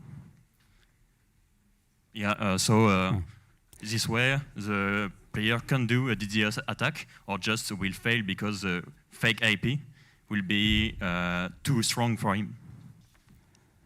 I do not precise it, but it's usually it's a client-server game, and so if you fake your IP, you fake also your IP for the server.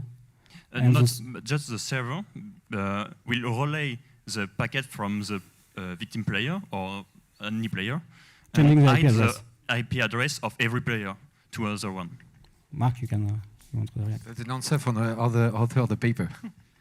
So you're right that in some games, can you hear me? Yeah. So in some games, you will not see directly, locally, the IP address of the other players, right? But then in the context of the game. But then these games, many games actually also offer you a way to talk to the other players. And in order to talk to the players, usually this is directly point to point. And then through these channels, you may have the IP address. Other cases are where they use a different software next to it in order to have a chat group or something like that. And there you may also have the IP address obtained this way. And then there are other cases where actually there are some games where at the beginning of the party, there is a protocol which is run to elect where the server is going to be, and you can actually cheat that protocol, and then you own the server, and then you see all the IP addresses. So there are different techniques to actually obtain the IP address you need in order to then launch the denial of services against the person you are targeting. Thank you. Another question. Question from young people, and we know who plays the young. Yeah, I have a question because it seems some games already have fixed this problem. I know the game, it's Overwatch, and I think the issue that you can create some delay. Some game just eject the player that have too much delay. So maybe it's a solution to fix the problem. But it's if you fix the lag switching attack, then you make yourself available to DDoS, right? Because basically, if you say, oh, this person is trying to do a lag switching, I kick him out, and this is what David was explaining, right? Yeah. So if you kick them out, then the other players, all they have to do is to launch a DDoS against that person, and then that person will be kicked out. Yeah. Okay. So this is why this problem is complicated, because if you try to solve one, you make yourself vulnerable to the others. And some games actually, this is why we could show you with Fortnite the possibility to do the 2 attacks, is because if you do the lag switching for more than 3 or 4 seconds, then actually the game is trying to say, oh, this is weird, you're doing something, you do exactly as you said, oh, you do lag switching, So now you actually are vulnerable to denial of service. So if you do a denial of service at the beginning, it will not work, but you do it for more than 5 seconds and then it works. Okay. One more question? Ah, yes. Benoit.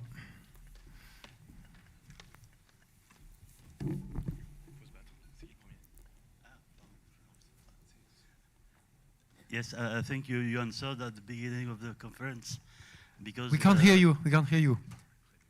Yes, I think you answered to the challenge at the beginning of your presentation, because if the game company is a network operator, he should be able to protect any player from DDoS by any black hole method. And so it's okay. Except the lack, but the lack method, but in this case it's the player himself that... If you are resistant to the DDoS, for instance, because if you are going through the backbone of the game editor, then I can attack with a switch lag. It's a dual attack. If I do protection against one, I have the other in front.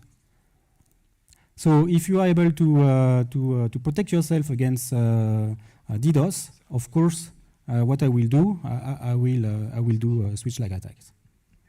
And against switch lag attacks, you can't do anything. Oh yes, but switch lag attacks is from the player, the attacker himself. So he should be eliminated by this way. As I was told. So David explained that they are moving to move into the backbone, right? So the idea is to facilitate and route their traffic in the backbone, right? But they will not be providing, be an ISP for every player in the world, right? So they will still be, you will still be a customer of Free or Orange or whatever your ISP is. And if I launch a DDoS attack against you, it will come from other routes. So you will still be vulnerable to DDoS, even if in the backbone they move the packets. But the internet is extremely well connected, right? So DDoS attack will come from many different places, and the fact that the gamers own their backbone does not change anything. We have still a lot of questions, but we have a break. So one or two questions, and then we can ask a question during the break. You stay here. Yeah, thanks for the presentation. And you waved away very quickly the fact that you cannot find out which player is making the attack by saying that if you have two players colluding, then it's impossible to know. But in most of MMO games, players are selected randomly. So it's, in my opinion, it's very difficult to be in the same game as your partner, since you're randomly selected. So in that case, it would be very easy to know which player is doing the attack, since you're not with your partner. And even if you can team with him, then there is a link between you two, and the game can know that. So. But how do you know that there are a link or not between players? You don't know that. Well, the game editor is not able to know that. If they are selected randomly, the chances of them being together are so small that it wouldn't be significant. So I get it. But if you select players, so there is two things. First of all, you have to understand the semantics of the game and to analyze it and to be able to correlate. So this is one clue to do it, but it's not sure that you are able to do it first. To correlate benefits, the semantics in the game with the delay first. And then the main objective of this game is to allow players to play together and to collaborate inside the game without cheating, of course. But then you are changing the semantic of the game. So this is what we are saying, that if you are able to understand the semantics and you want to change the semantics, but here you are changing the semantics, but you are changing the game, and the game is less interesting because players cannot play all together and doing team, because this kind of game you have team and they are collaborating each other to achieve mission or achieve whatever in the game. Yeah, but in that case, if they're collaborating inside the game, then you have logs of the exchange of what's going on, and you can act on that. No, you don't know. Okay. Well, I think you can discuss Amanda during the break. Thank you. Thank you. Anyway. It's time. We have. Thank you. Thanks a lot. We have 30-minute breaks. And we have still one paper and the closing session.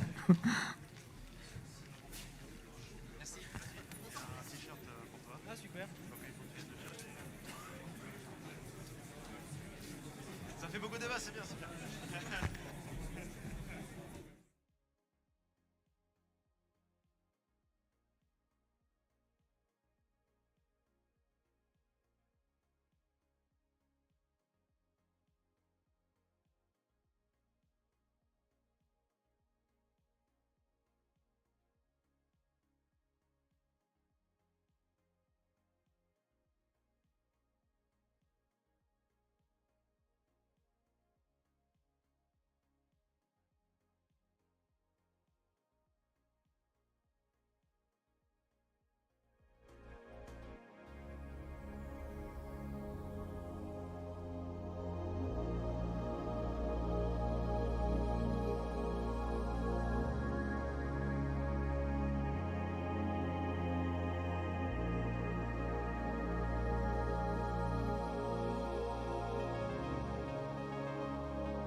Hello from Madrid, and welcome to the 42 family.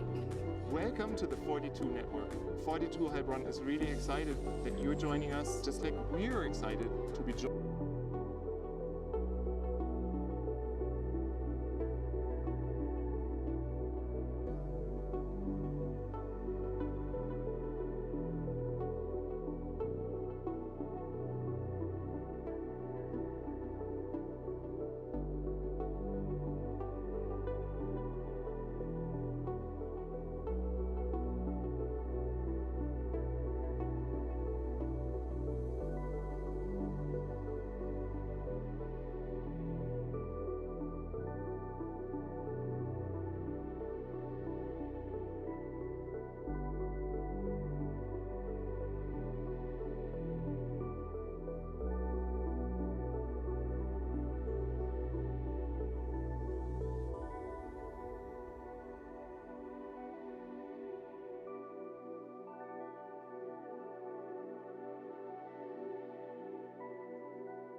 Could you please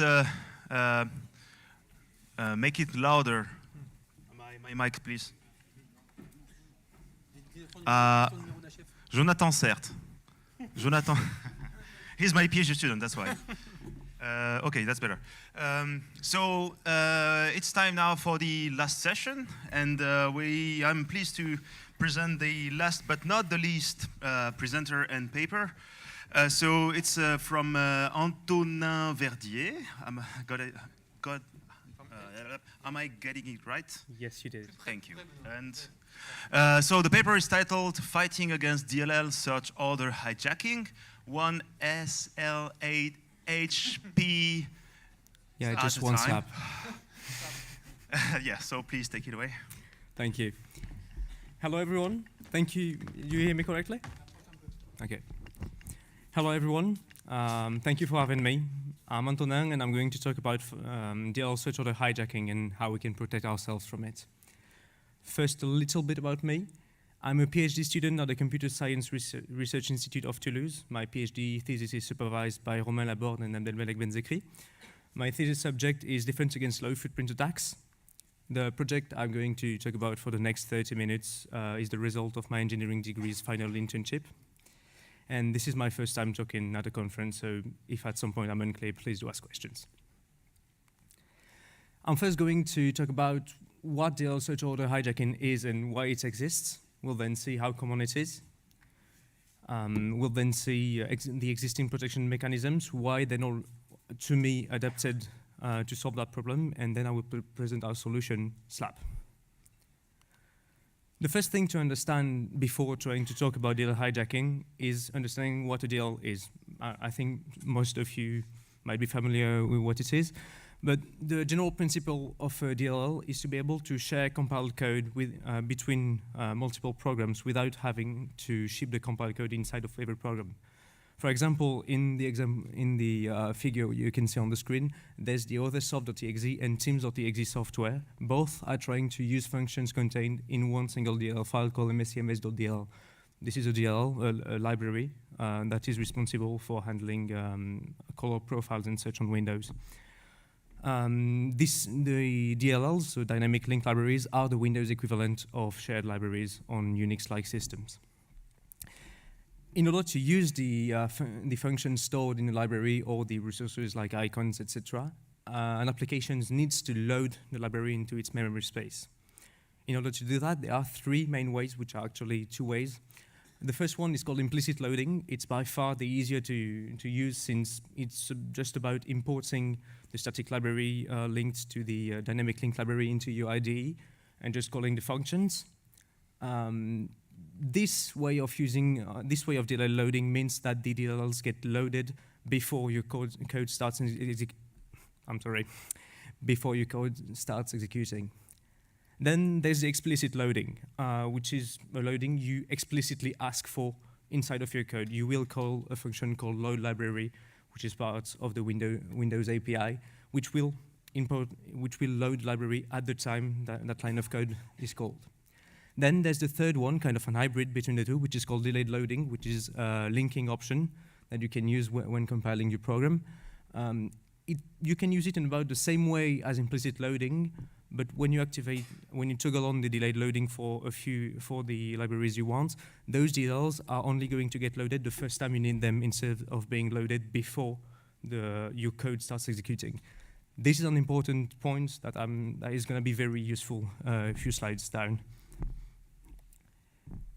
When you want to load a DLL, you do not have to specify the absolute path of the DLL on your hard drive. The reason for that is the DLL location could change from computer to computer, so it's easiest to just reference the DLL by its name. It's then Windows' job to find exactly where the DLL is to be able to load it. In order to do that, Windows uses a search order, so basically a list that it will look in the correct order to try to find the DLL. The first location that gets checked is a registry key inside of Windows registry called known DLLs, which is basically a collection that maps DLL names, a few DLL names, to absolute path on the hard drive. If the DL isn't found there, Windows will look in the application installation directory. By that, I'm talking about the directory that contains the exe file of the process that's trying to load the DL. If the DL isn't there, Windows will look in the system directories, such as system32 or syswow64, then in the current working directory, and then in the directories listed in the path environment variable. This means that, in an example, if target.exe tries to load mscms.dl on a default Windows installation, there's no entry for mscms.dl in the known DL's registry key, so it will look in the installation folder. If the DL isn't there, which most of the time it won't be there, Windows will finally look in the systems folder, and the DL is there by default, so it will be loaded from there. One point of interest there is that our target application is installed in the AppData folder. That folder is generally targeted as a good installation location nowadays because you don't need administrative privileges to install there. So some programs might choose that directory as a default installation target. Some others might use it as a fallback if they can't get administrative privileges, which is, for example, the case of the Chrome installer. This is interesting because if an attacker gets a prior access to the computer and is able to place a DLL with the exact same name in the installation directory, even if the DLL doesn't even have some of the exported functions the application would need to function correctly, well, Windows doesn't look at the contents of the DLL, it just looks at the name, so that DLL will get loaded. That's what DLL hijacking is about. Basically, we're gonna get a probably trusted process to load our malicious code because it doesn't know which DLL it's loading, it just knows its name. This can be used in three main ways. The first one is persistence. If a program that starts at the boot of your computer is vulnerable to this and we plant a malicious DLL in its directory, well, your malicious code will get loaded at startup. This can be taken one step up if that trusted application starts with administrative privileges, so will your malicious code. Finally, it can also help when doing social engineering attacks, because if you distribute a trusted executable, I don't know, like a Microsoft Teams executable, shortcuts that are going to be very useful later. And I'm sorry, I didn't realize this would be so big, so you can't really read anything. Anyway, our DLL is NTSHRUI. It's highlighted here. And when we load Microsoft Teams, which should happen any second now, yep. We can see Teams starts normally, but we get a message box. This was the code of our malicious DLL. It just showed the message box to show that even though Teams was starting and there's only the Teams process, or processes actually, that are being listed in your task manager, well, Teams loaded a malicious DLL that executed its code. So we always, we're kind of camouflaging our malicious execution under the guise of a trusted process. I've conducted a study using a semi-automated vulnerability tool I developed for DLL hijacking. I conducted a study on 47 different applications. Amongst them are the 4 major web browsers and the top software of a few categories on SourceForge. I've divided those software programs into 3 different categories depending on how they get installed. The main category, the main directory you may have heard before would be program files, which is used to be the default installation directory for many programs before and requires administrative privileges. So it's not really a target of choice when you want to do the DLL hijacking. It's also the category with the most vulnerabilities. The orange part is the vulnerable part. More than, I think it's 85%? Yeah, more than 85% of the programs being installed in program files are vulnerable. Then we've got AppData, which I talked about briefly earlier. And then we've got portable applications, which are basically archives you can unzip anywhere. I don't know about you, I rarely bother installing those to program files. So they could also be considered to be vulnerable to this attack and easily exploitable. A study from 2021 shown that 2 out of 11 endpoint detection and response solutions were actually able to detect the mechanism of the hijacking.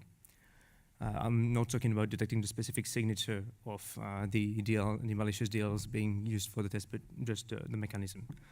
Some other researchers in academic literature propose some mechanisms and ideas that could be used to fight against that problem, even though they were not in most cases specifically targeted at data hijacking. The first one implies the creation of a trust mechanism, of a trust relationship between a caller and a callee.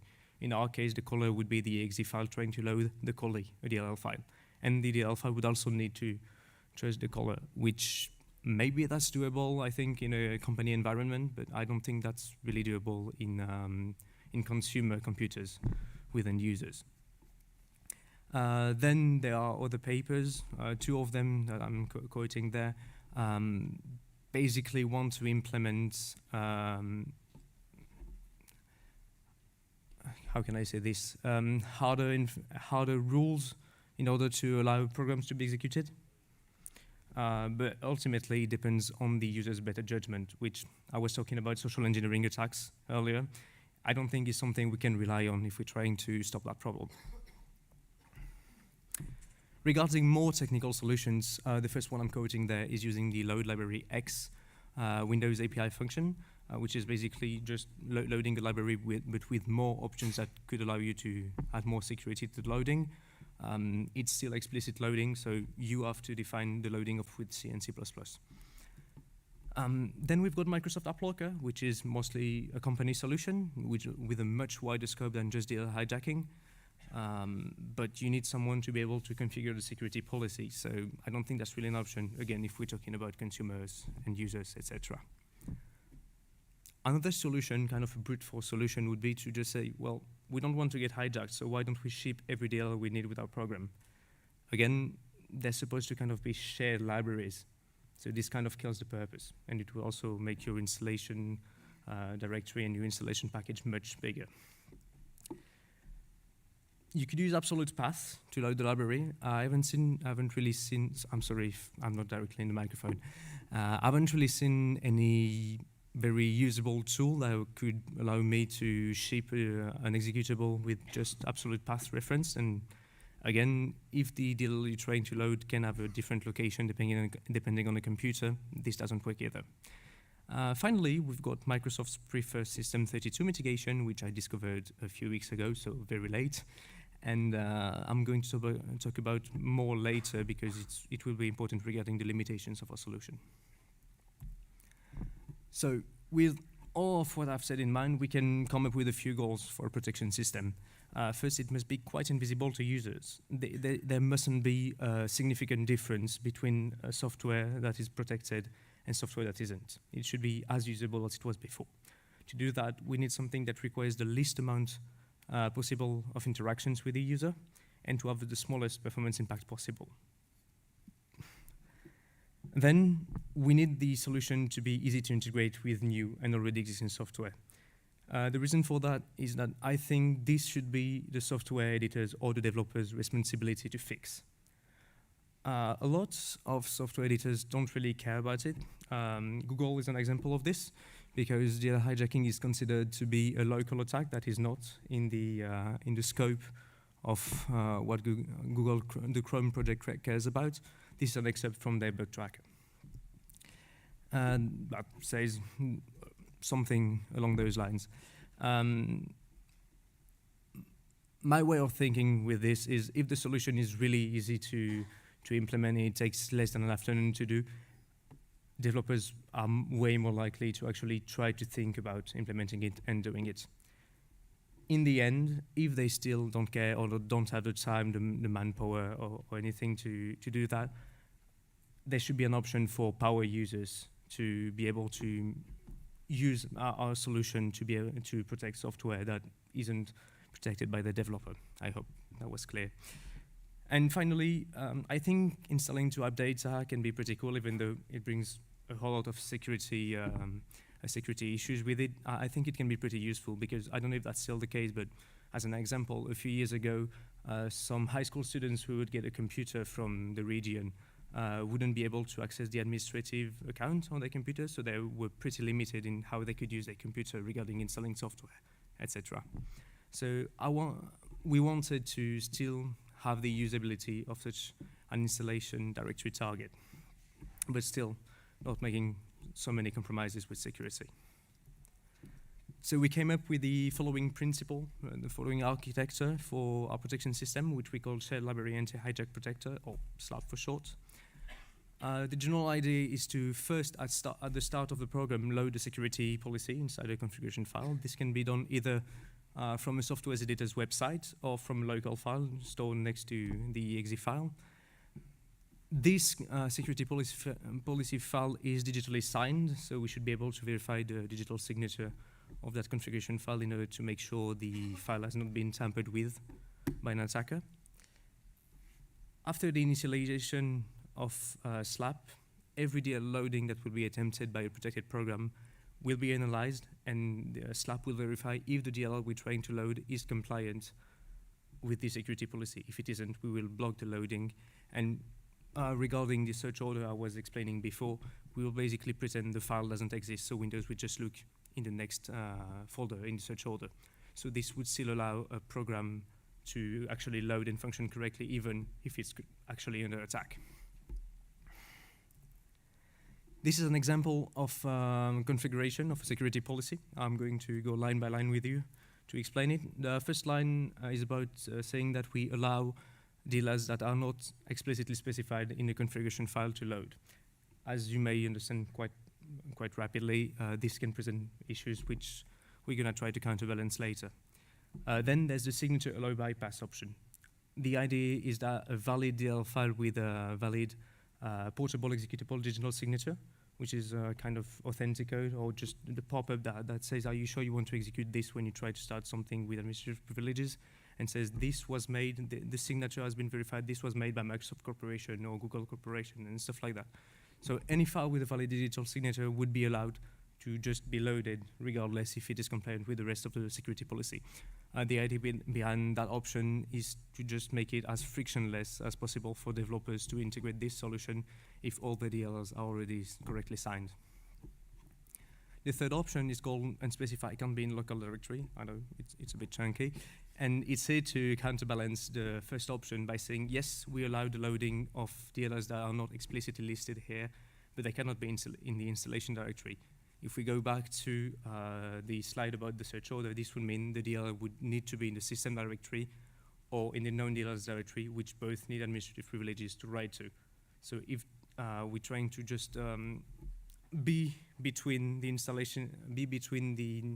known DLLs directory and the system directory, because the DLL file exists in the system directory, which is how most of the attacks have been able to make during the vulnerability tests. Oh, I lost myself there, I'm sorry. What I'm trying to say is this would mitigate most of the attacks I've been able to conduct on the applications we've seen before. Sorry. Then for each DLL we want to include in our security policy, we can specify one or many hashes that we would allow for a specific DLL name. I was talking about different ways to integrate our solution. The most straightforward one would be to create a static library that could be added during development and basically initialize our protection component the first thing in the code. This is as easy as adding the static library, creating and writing a security policy and just putting a line like this at the beginning of your main code. So I think we couldn't really make that easier. Then there's what we call the dynamic integration, which is about protecting a program that's already been compiled. So this could be either isness for a software developer or just for users trying to protect themselves. It's a bit more complicated, but the general idea is instead of starting the program directly, we start a launcher process that we create the program's process as a suspended process, inject the SLAP component into it through DL injection. Once injected, the SLAP component would initialize itself, so fetching the security policy, checking it, etc. And once it's done doing that, it would unsuspend the threads and just allow the program to start normally. But any subsequent DLL loading would be protected by SLAP. It's, again, pretty easy to do. I'm sorry it's kind of hard to read right now, but it's just about using a tool called Launcher Creator to create a launcher, and in the associated DLL, you can specify a specific icon, you can specify where the security policy is stored, etc., and different options for the protector. This, in the end, in the case of Teams, leads to these two files being created. I'm now going to show a demonstration of that. So the idea is to show an alert, in our case, because this is for demonstration purposes. If it starts, yep, it's somewhere, it's there. The idea is those on the left, this is the exact same installation folder. I've not modified the file in there. But if we start using the launcher, we can see Teams is going to start properly. This is a window that can be hidden. This was because of debug mode. Teams starts properly, but we're going to get a message box saying that the DLL loading has been blocked. It's because the DLL that earlier was showing a message box is not compliant with the security policy. So in the case of the version with an alert box, it gives us the option to fetch a new version of the security policy, quit the program, or just, as I'm going to do in a second, ignore the alert and just allow the program to start normally. So we can see that Team that started normally. This is because, again, by ignoring the alerts, we pretended the file, the malicious file, wasn't there, which allowed Windows to go into the next directory in the search order and find the actual DLL file. So we can see this works. By the way, the alert box is completely optional. It's one of the options you can put in the launcher creator. So in another case, if you want, I'll be able to I'll show it to you later. I've got another video on that. It could be absolutely invisible. Teams would just load normally, not saying to the user something has been blocked. This can be another mode of this. Regarding the performances, because this was one of our goals, we can see that the startup time of the protector, so fetching and verifying the integrity of the security policy, takes less than 2 milliseconds on an NVMe SSD. Then regarding the overhead we're introducing with the loading of DLLs, I'm going to talk here about the right-hand column, so a DLL with 6 dependencies. This means that the DLL itself has to load 6 child DLLs in order to be loaded, so this will add to the loading time. It takes a millisecond without our protection component. If our DLL is compliant with the security policy based on its hash, it would take it would take less than 4 milliseconds, which is pretty fast. I don't think anyone will be able to spot the difference between the two. If it is allowed, if it is still disallowed, it would take 60 milliseconds. But the worst case scenario, if it was disallowed based on its hash and an invalid digital signature, it would take 71 milliseconds for it to be blocked and for Windows to go back to the next loading, which would take, if it's, for example, in a trusted directory such as the systems folder, would take about a millisecond anyway to load. Regarding the limitations, so we've got to remember this was a project I did in about 5 months' time. So it's got issues linked to me not having enough time to develop. Regarding the second configuration option, so the PE digital signature bypass, we cannot at the moment select specific public keys for the DLLs we would allow to bypass the checks. This is a problem because if an attacker has a stolen code signing certificate, they could sign a malicious DLL inserted in the directory. And if that option is enabled, the malicious DLL would be allowed to be loaded because the digital signature is valid. Then some programs use a multiprocess architecture, so programs based on Electron or CF, or just using a multiprocess architecture as a way of sandboxing. There's an option in SLAP to have a multiprocess architecture, basically having a sub-protector in every process. This has issues. If we're using the dynamic approach, so with the launcher program, some of the sub-process of the program we're trying to protect, if they've got a lower integrity level, such as low or untrusted, which is the case, for example, with Google Chrome, many of its sub-processes don't have a medium integrity level. Well, programs with a low or untrusted integrity level are not able to load the DLL. We're not able to inject our DLL yet into them, so they're not protected. This is why I was listing earlier that the dynamic approach was a bit less secure.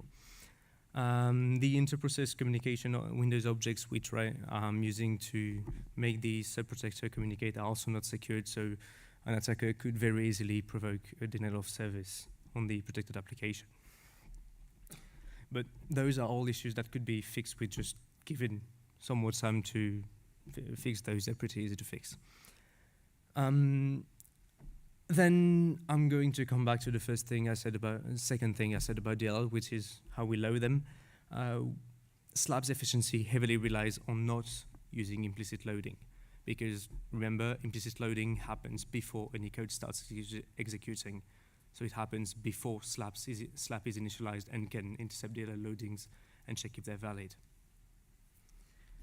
So we would need to modify applications for them to use delayed loading or explicit loading. Then regarding a similar aspect, SLAP itself at the moment has DLL dependencies such as winhttp.dll, and it's currently loading most of them through implicit loading. So if you could at the moment hijack a dependency of SLAP into the program. So we could at the moment make programs like Sekiro, but there are options against that.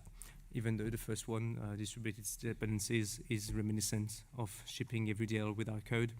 For the same reasons, I don't think it's a good idea. We could also require, on the first installation of a SLAP-protected program, the administrative privileges, and just put SLAP's dependencies in the known DLLs to make sure we can be hijacked. But we would need the administrative privileges, which I don't think is a good idea. And then the final option is one I briefly hinted earlier, is using Microsoft's preferred System 32 solution. This is a solution that basically swaps the installation directory and the system directories in the search order. So this would look something like this. As you can understand from what I've said earlier, this will mitigate a lot of the vulnerabilities we've seen so far. But it is not used at all, really, even though it was introduced almost 6 years ago by Microsoft. One reason for that is pretty unknown. This is a Google search I did a week ago. There's 160 results when you're trying to look for it. Most of them are not even talking about Preferred System 32 because it can just be a line in a security mitigation configuration file. You're supposed to be able to use it through a PowerShell command, as the first search result might hint, but I've not been able to make it work either. It's referenced in the code of Firefox and Chromium, but after analyzing both programs, Firefox is invulnerable, Chrome is. I looked at the code of both. They both reference that feature, but Firefox uses a kind of different approach to starting. It starts a launcher process, which will apply the mitigations, and then starts the browser proper, which allows Preferred System 32 to work. Chromium doesn't, so it's not protected. So we've got, in order to make Preferred System 32 work, we've got to make a launcher, which means more work for the developers that most of them aren't already caring about the issue. So I don't think that's really doable. And I'm not really going to expect end users to develop a launcher in C in order to protect the software on their computers. But from the points I told earlier, this would be a great complement to our solution on two fronts. The first one being that it could help us mitigate the vulnerabilities we're introducing with our own solution. And we've already got a launcher with a dynamic solution. So this could also be an option to integrate in our solution in order to make our security more efficient. In conclusion, I've presented to you what we think, as far as we know, is a novel approach to defending against DLL hijacking. It's currently available on GitHub at the following link. Be wary, the license is kind of restricted on redistribution, but you can tinker with it if you like. We've accomplished our goals. It's easy to integrate, as we've seen one line of code or a one-liner in a command line to make a launcher. It's got a limited impact on performance. As kind of an opening, this problematic of abusing pre-existing or pre-installed software components is kind of at the heart of many attacks nowadays, such as the living of the lens attacks I'm currently working on as part of my PhD thesis. Thank you for your attention. Have you got any questions? Thank you.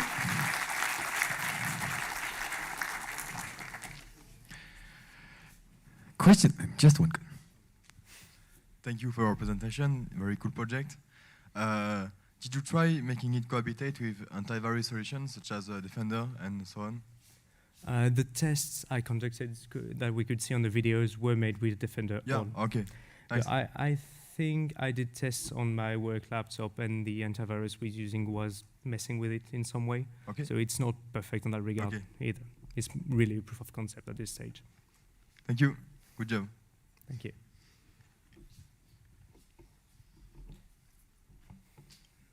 Yeah.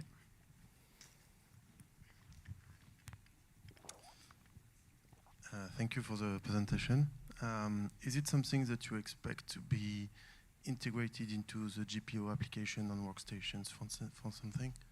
Into the what? Sorry, I'm not hearing. Group policy objects, because that's a way you can compromise the system is that you compromise the client-side extensions, and if you could integrate your DLL execution during the GPO application, then you can prevent malicious DLL to execute with system privileges. So I wondered if you maybe had some conversation with Microsoft on that. So I think I understood your question. I'm to not integrate sure what we done in GPO. In GPO? Group policy object. Ah, no, I've not looked at that at all. Sorry. But it's a good idea.